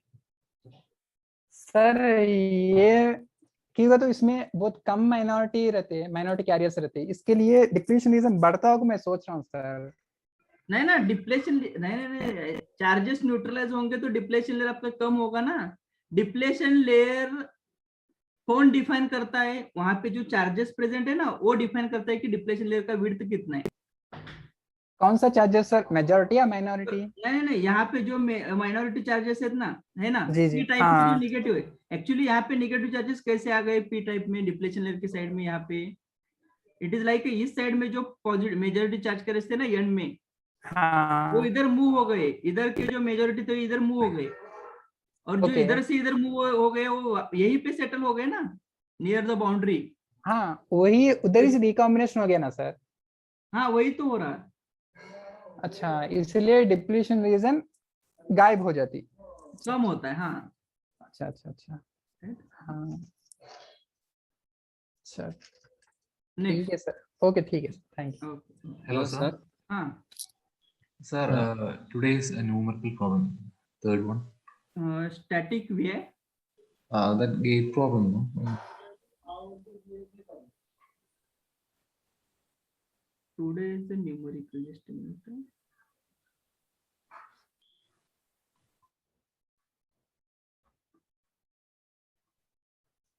Which problem? Third one. Third one. Okay, this one. Sir, in this, it's given that the turn-on time is 5 microseconds. Okay. Are we completely disregarding that? Are we completely? I mean, not disregarding that, not taking into account. Means you are saying that We you are are not asking, using that information, right? yeah, we don't use this information. Sir, but in actually, shouldn't we add that 5 microseconds to the final answer that we got? What you are saying? Sir, it's like when I turn on the SCR, it takes about 5 microseconds for the SCR to operate. Huh. So the short circuit diagram you drawn should actually happen after 5 seconds, right? 5 microseconds. Okay, no. Okay, you are saying that means this. Okay. So we need to turn on the SCR after 5 microseconds. Yeah, so shouldn't we add the 5 microseconds? No. This is not having any relation actually with this concept. Your turn on time is like a time taken by the SCR to turn on. And we are here we are discussing the what is the required pulse width. So it is not like that, means whatever your doubt is okay, but we cannot directly say that here after 5 microseconds we need to turn on this. No, we need to consider it as a short circuit after 5 microseconds. No, right? This is additional information they have given. So, sir, isn't the better answer the final? We got one value, no? Something. 5 micro is the one value. No, 150 microseconds.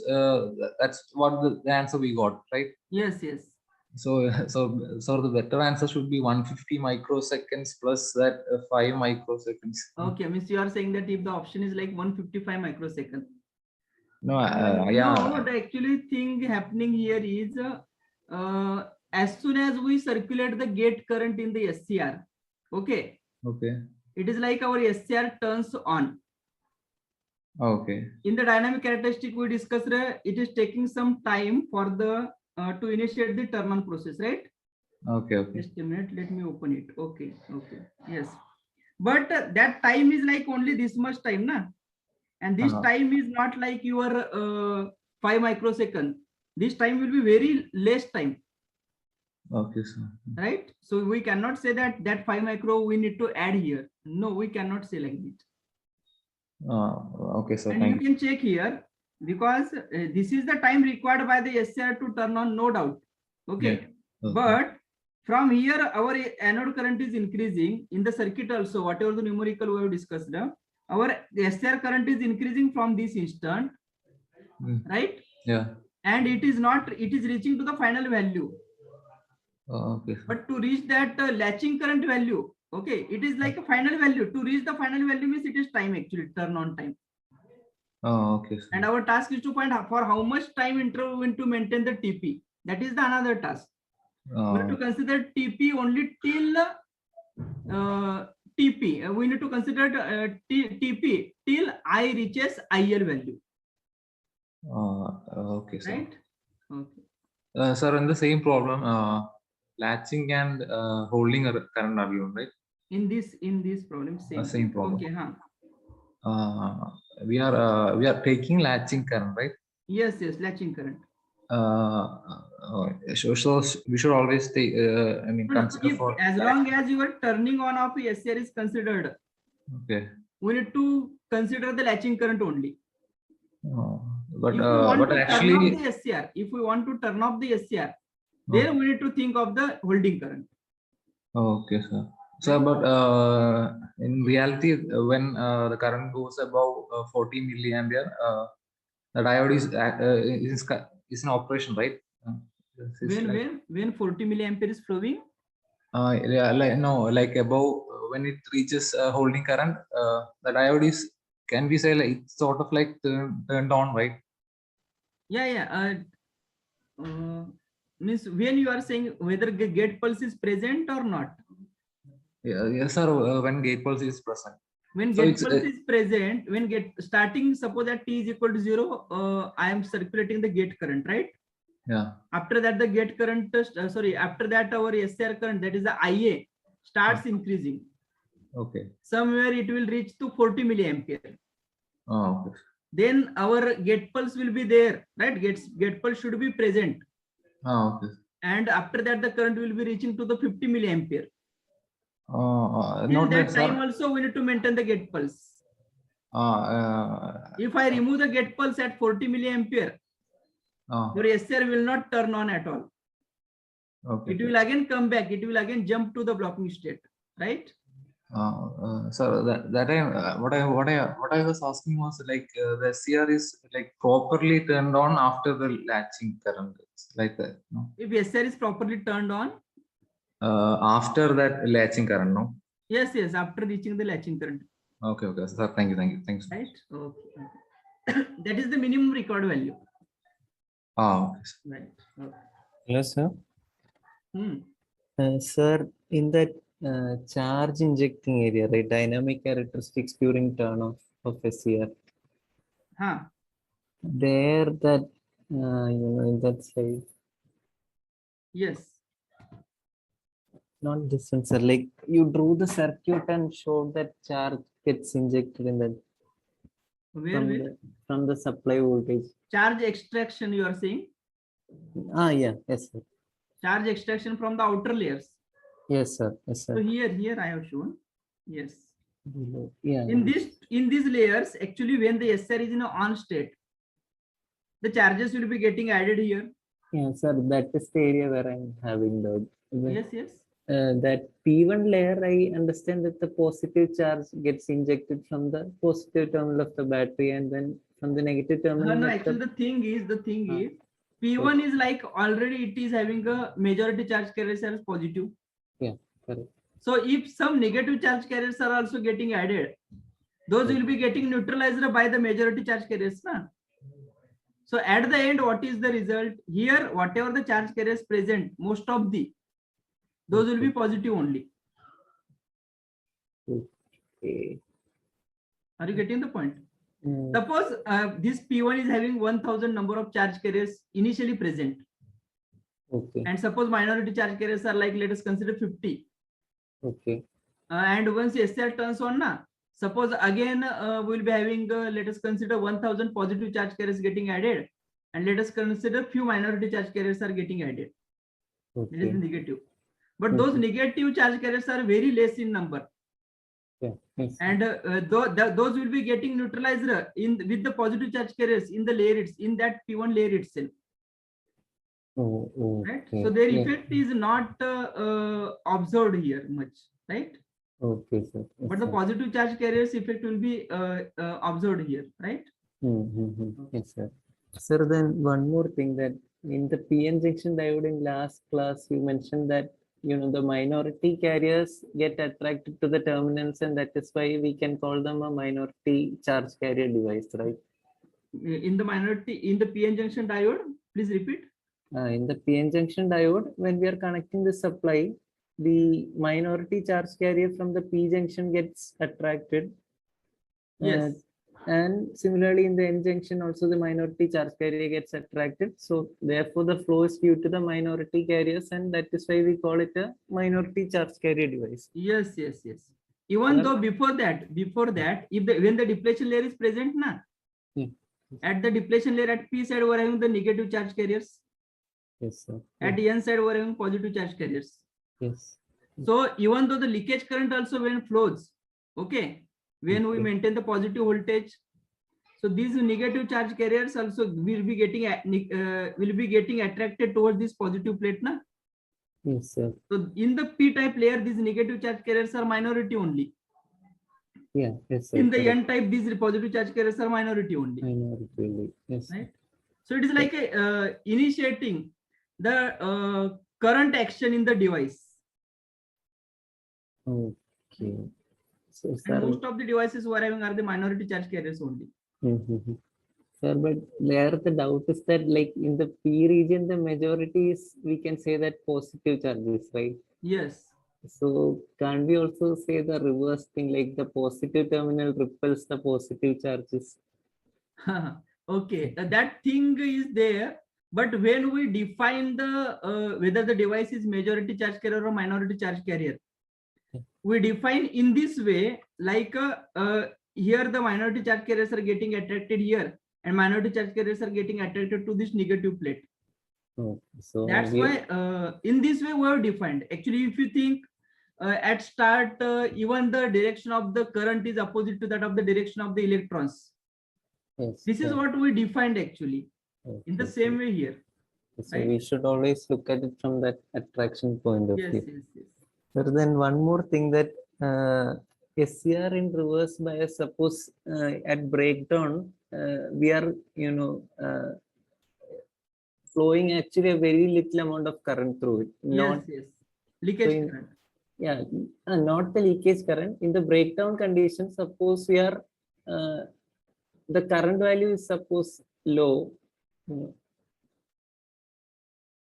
Okay, means in this, okay, on this vertical you are saying. Yeah, vertical, yes. Just a minute, just a minute. We are having this case. CR, yes, here, na? So in the characteristic EI Static. yeah. Yes, here. You are saying at this point. Yes, sir. So But the thing is, once the breakdown voltage reaches, na? Yes. Across that depletion layer, we are having the large number of charges. Yeah, correct. At one side positive charges, at one side negative charges. Once the breakdown layer, breakdown voltage reaches, after that, can we control the current? Then we can't control Because after the breakdown, what is happening? All the charges are freely moving. Oh. So this current control is not in our hand, na? Yes. Right? Sir. The charges Correct. will be freely moving. So that's why there is a very sharp rise in a current. Okay. Sir, Right? then also, like, if the SCR breaks down, then is it damaged permanently, or? then also it damages. Like if the SCR is has experienced breakdown, then is the device like totally damaged forever? Or the general thing is what we are doing when we use this SCR in a circuitry for any application. We are not applying this much voltage across the SCR. Okay. The thing is, think in this way, SCR is blocking, SCR is able to block this much of voltage. Yes. So suppose for a particular application, let me show here. Suppose, same circuit if you check, okay. In this circuit, if let me use the AC supply, that will be better. SCR here, and here it is a resistor, okay. 10 ohm. Okay. So this is a thyristor. Our thyristor voltage is this VT. This is a supply voltage VS, right? Yes. When VS is positive, thyristor will be in the forward bias mode, right? Yes. Yeah. We can apply the gate signal and the SCR will turn on. Yeah. When VS is negative, means here it is plus and here it is minus. Yes. So that's why SCR will be in the reverse bias mode. Reverse bias mode. Yeah. Now, here in order to select the SCR for this application, suppose if this is 230 volt, right? Okay. Then what is the maximum voltage that will be appearing across the SCR in the reverse bias? 230 volts. No, this is RMS value 230. Oh yeah. Maximum will be peak value of the supply, Okay. So that will be 230 into √2. √2. Yeah. So actually, if I select here SCR, which is having a peak inverse voltage of 230 volt, our SCR will get damaged 100%. So what we do generally, we select the SCR which is having a PIV rating greater than this 230 √2, greater than I am saying. Okay. So that our SCR successfully block that voltage. Okay, got it. Means it will not get damaged. Yes, sir. Got it. Right? Okay. Thank you, sir. Okay. Yes, next. Come on, Anil Kumar. Shravan Kumar. Yes, anyone? Please speak out. Anil Kumar, your mic is showing that you are talking, but you are not audible here. Sir. Hello. Hello. Sir. Hi, Hello. Yes, please. Sir, could you explain it again? Latching current and voltage current. Do you explain the? Sir, latching current and holding current. Latching and holding current you want, right? Yes, sir. Okay, that is the thing, no? Yes, sir. Okay. Actually, the thing is, latching current means what? Suppose we are having this SCR, okay? Yes, sir. I am turning on this SCR. Yes, sir. It will be good if you please mute your mic because the disturbance is there. Okay. So yes. Okay. Thank you. So suppose this is the SCR and we are interested in turning it on. Okay. So suppose by using the gate signal, I have turned it on, right? So as soon as I turned on, definitely the current flowing through the SCR go on increasing. Definitely the nature of current and what is the final value, that depends on supply voltage and the load, means in the circuit where I am connecting this SCR, right? But till which time we need to maintain the gate signal, that will be decided by the latching current. Means suppose I am maintaining the gate signal for 5 microseconds, 0 to 5 microseconds. Suppose I am maintaining the gate signal, and at 5 microseconds, if current flowing through the SCR is not equal to that latching current flowing through the SCR means current flowing through the circuit is not equal to the latching current, then our SCR, and if we remove the gate pulse at 5 microseconds, then our SCR will not remain into the on state. So what the latching current tells, it is the minimum value of anode current required to maintain the SCR into on state. Matlab agar means in this, if we want to maintain this SCR into on state, immediately when we remove the gate signal, at the instant of removal of the gate signal, then the value should be greater than or equal to latching current. Then and only then our SCR will maintain into the on state.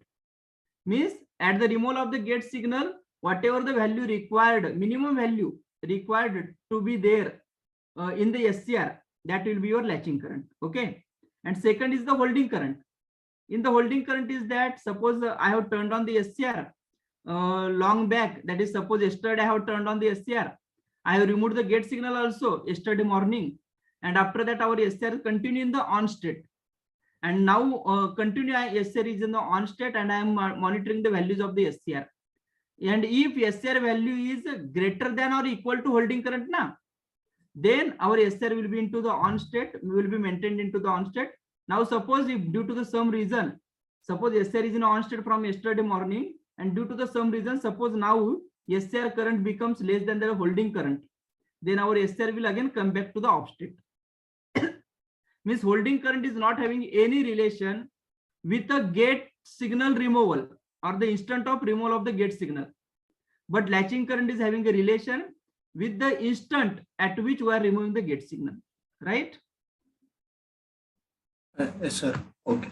Is this clear? Yes, sir. Clear, sir. Okay. Okay. Yes. Thank you, sir. Yes. Next. Hello, sir. Yes, please. Sir, can you take the dynamic characteristics of SCR? Yes, the dynamic characteristics. Yes. Sir, in this, I do not understand how negative voltage came across SCR during the turn off time, sir. Okay. How the negative voltage came here, na? So actually the thing is, suppose means it is like the scenario is like we are maintaining the reverse voltage across the SCR. Why we are maintaining? In order to turn it off. Yes, sir. So in order to turn off, why the reverse voltage is required? Because for the removal of the added charge carriers. Yes, okay, added charge carriers were added when SCR was in on state, and from where those added charge carriers came into the SCR? From the supply.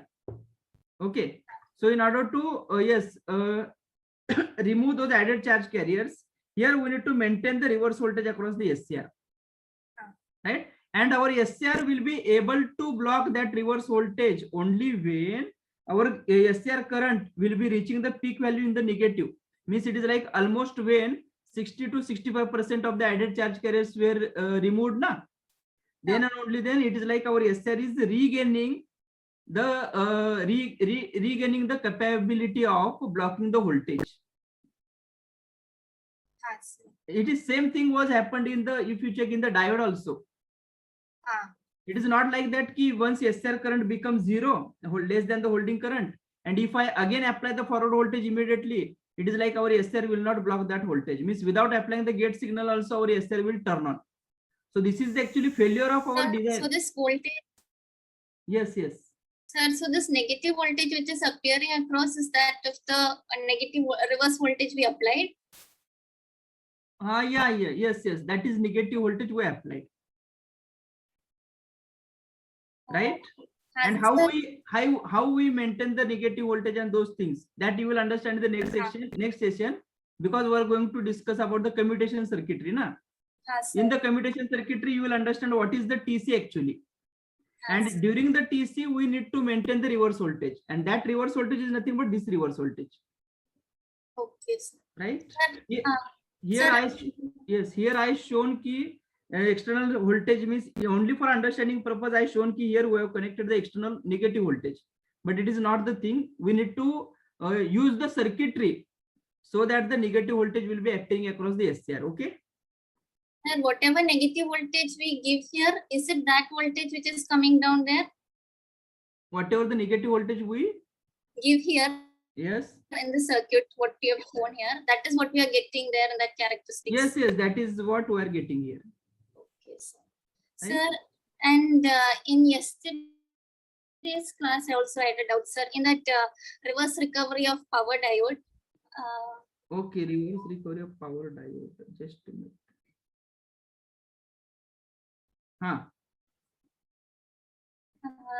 Sir, in this, before this, from initiated turn off of the diode to this point which is marked 0, that is TA, starting of TA, how did we achieve that? How is it decrease coming in current, sir?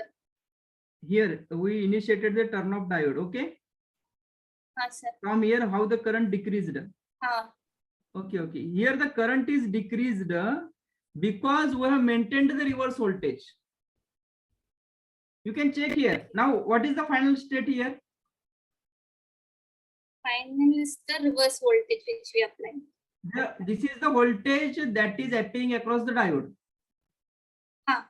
And why this voltage is there? Because we have applied the reverse voltage. Actually, we have applied the reverse voltage at this instant. Sir. But diode is showing that reverse voltage after this instant. Means from this point till this point, whatever we are having now. This is like your reverse recovery process.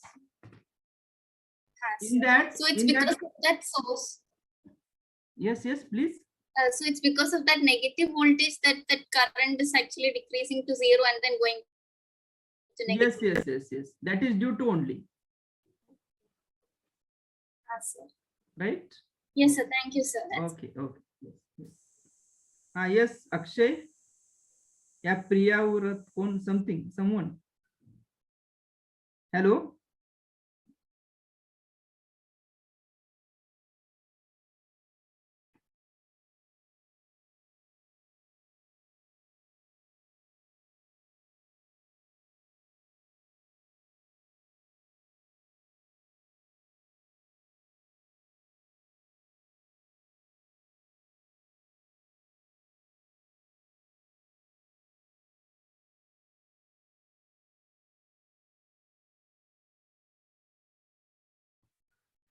Yes, Navdeep, are you there? Yes, sir. Hello. Yes, Yes. please. Yes, please. I want to ask why that after holding current SCR will turn off. What? If anode current will become less than holding current, why SCR will turn off, sir? Okay. What will be the changes in internal circuitry? Internal circuitry, what will be the happening? Okay. Suppose I want to turn on the SCR. Okay. Let us consider my SCR is having a required leakage current value is 5 milliampere. Okay. And I have turned on the SCR by using the gate signal, and the current is building slowly, right? And suppose if current has reached to 4 milliampere, and if I remove the gate signal now, so it is like yet all the depletion layers, okay, have not been removed, have not been disappeared. Means it is like some charges will be present there at the depletion layer. Once it reaches the latching current, at that time we can say that all the our depletion layers, okay, are acting as a short circuit now, and our SCR has turned on. Yes, sir. But I am asking if in after conduction mode, after that if anode current is reducing, then why it is after turning off? conduction mode, if the anode current is becomes less than, okay, then what will happen? Yes, sir. Suppose SCR is initially carrying a 100 ampere current, okay, and suppose due to some reason we have reduced the voltage, or due to some fault the SCR current has fall down to the less than that of the holding current value. Suppose holding current value is 4 milliampere. Initially SCR was carrying 100 ampere, right? And now SCR current has reached the 4 milliampere, less than the 4 milliampere even. So it is like whatever the required current is there for the mobility of the charges now, that sufficient current is not there. So that is the issue. So that our device is not maintaining into the on state. Means it is like we can say that when the current is becoming less than the holding current value, so again the we can say depletion layer formation process will be initiating. Okay. In the device. But mobility to basically depend on that voltage, sir. Applied voltage. Yes. The mobility depend on applied voltage, sir. Yes, no, the same thing. If the SCR current is decreasing, means what your applied voltage has reduced, na? Okay, sir. So if the applied voltage is reduced, so our devices are not getting that much force. Our charges are not getting that much force na for the moment. Okay, sir. So that's why current has reduced. Okay, sir. One more doubt, sir. Yes. Dynamic characteristics, sir. Okay.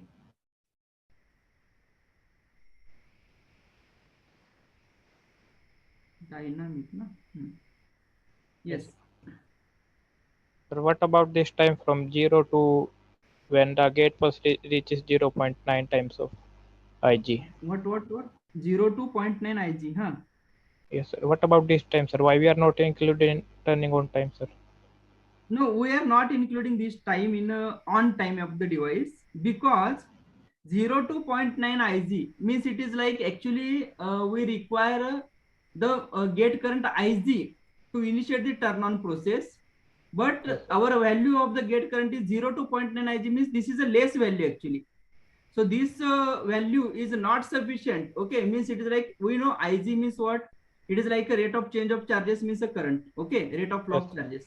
So if Ig is your less, so your charges, rate of charges, rate of flow of charges, those are injecting into the inner P2 layer, that will be less. So it is like that much of charges are not sufficient to initiate the turn on process in the device. Sir, we can also yes, please. We can say, sir, that it is basically delay time, sir, also. No, we cannot say. Suppose if you circulate Ig only till this instant, and if you remove the Ig, then what you can say? It is like our device will not be able to initiate the turn on process even. Means it is like we require a minimum injection of the charges. Then and only then the reduction of the depletion layer will be taking place. Okay, sir. Otherwise, it will not, right? Sir, because similarly, the depletion layer is already present. Yes, sir. And in order to reduce that depletion layer, we require minimum charges now. And that minimum charges are like your proportional to or related to your 0.9 Ig. Okay. Right? Sir, similarly, in that turn off stage also, sir, we are not included that di by dt time, sir. Commutation time, sir. In the commutation di by dt, yes. Why we are not included in turn off time, sir? That is, we should also include. No, you cannot say that this is a turn off time of the device, because you can check during this interval what is happening. Current is positive only, na? This current is high current only. So it is like device is in on state only. Okay. We cannot say that here the turn off process, we have initiated it, but inside the device structure doesn't have changed, na? Okay, sir. The change will happen only after this T1, na? Only after this instant. Okay, sir. So that's why we're considering the time from that instant only. Okay, sir. Right? Okay. Thank you, sir. Okay. Thank you. Thanks to all of you.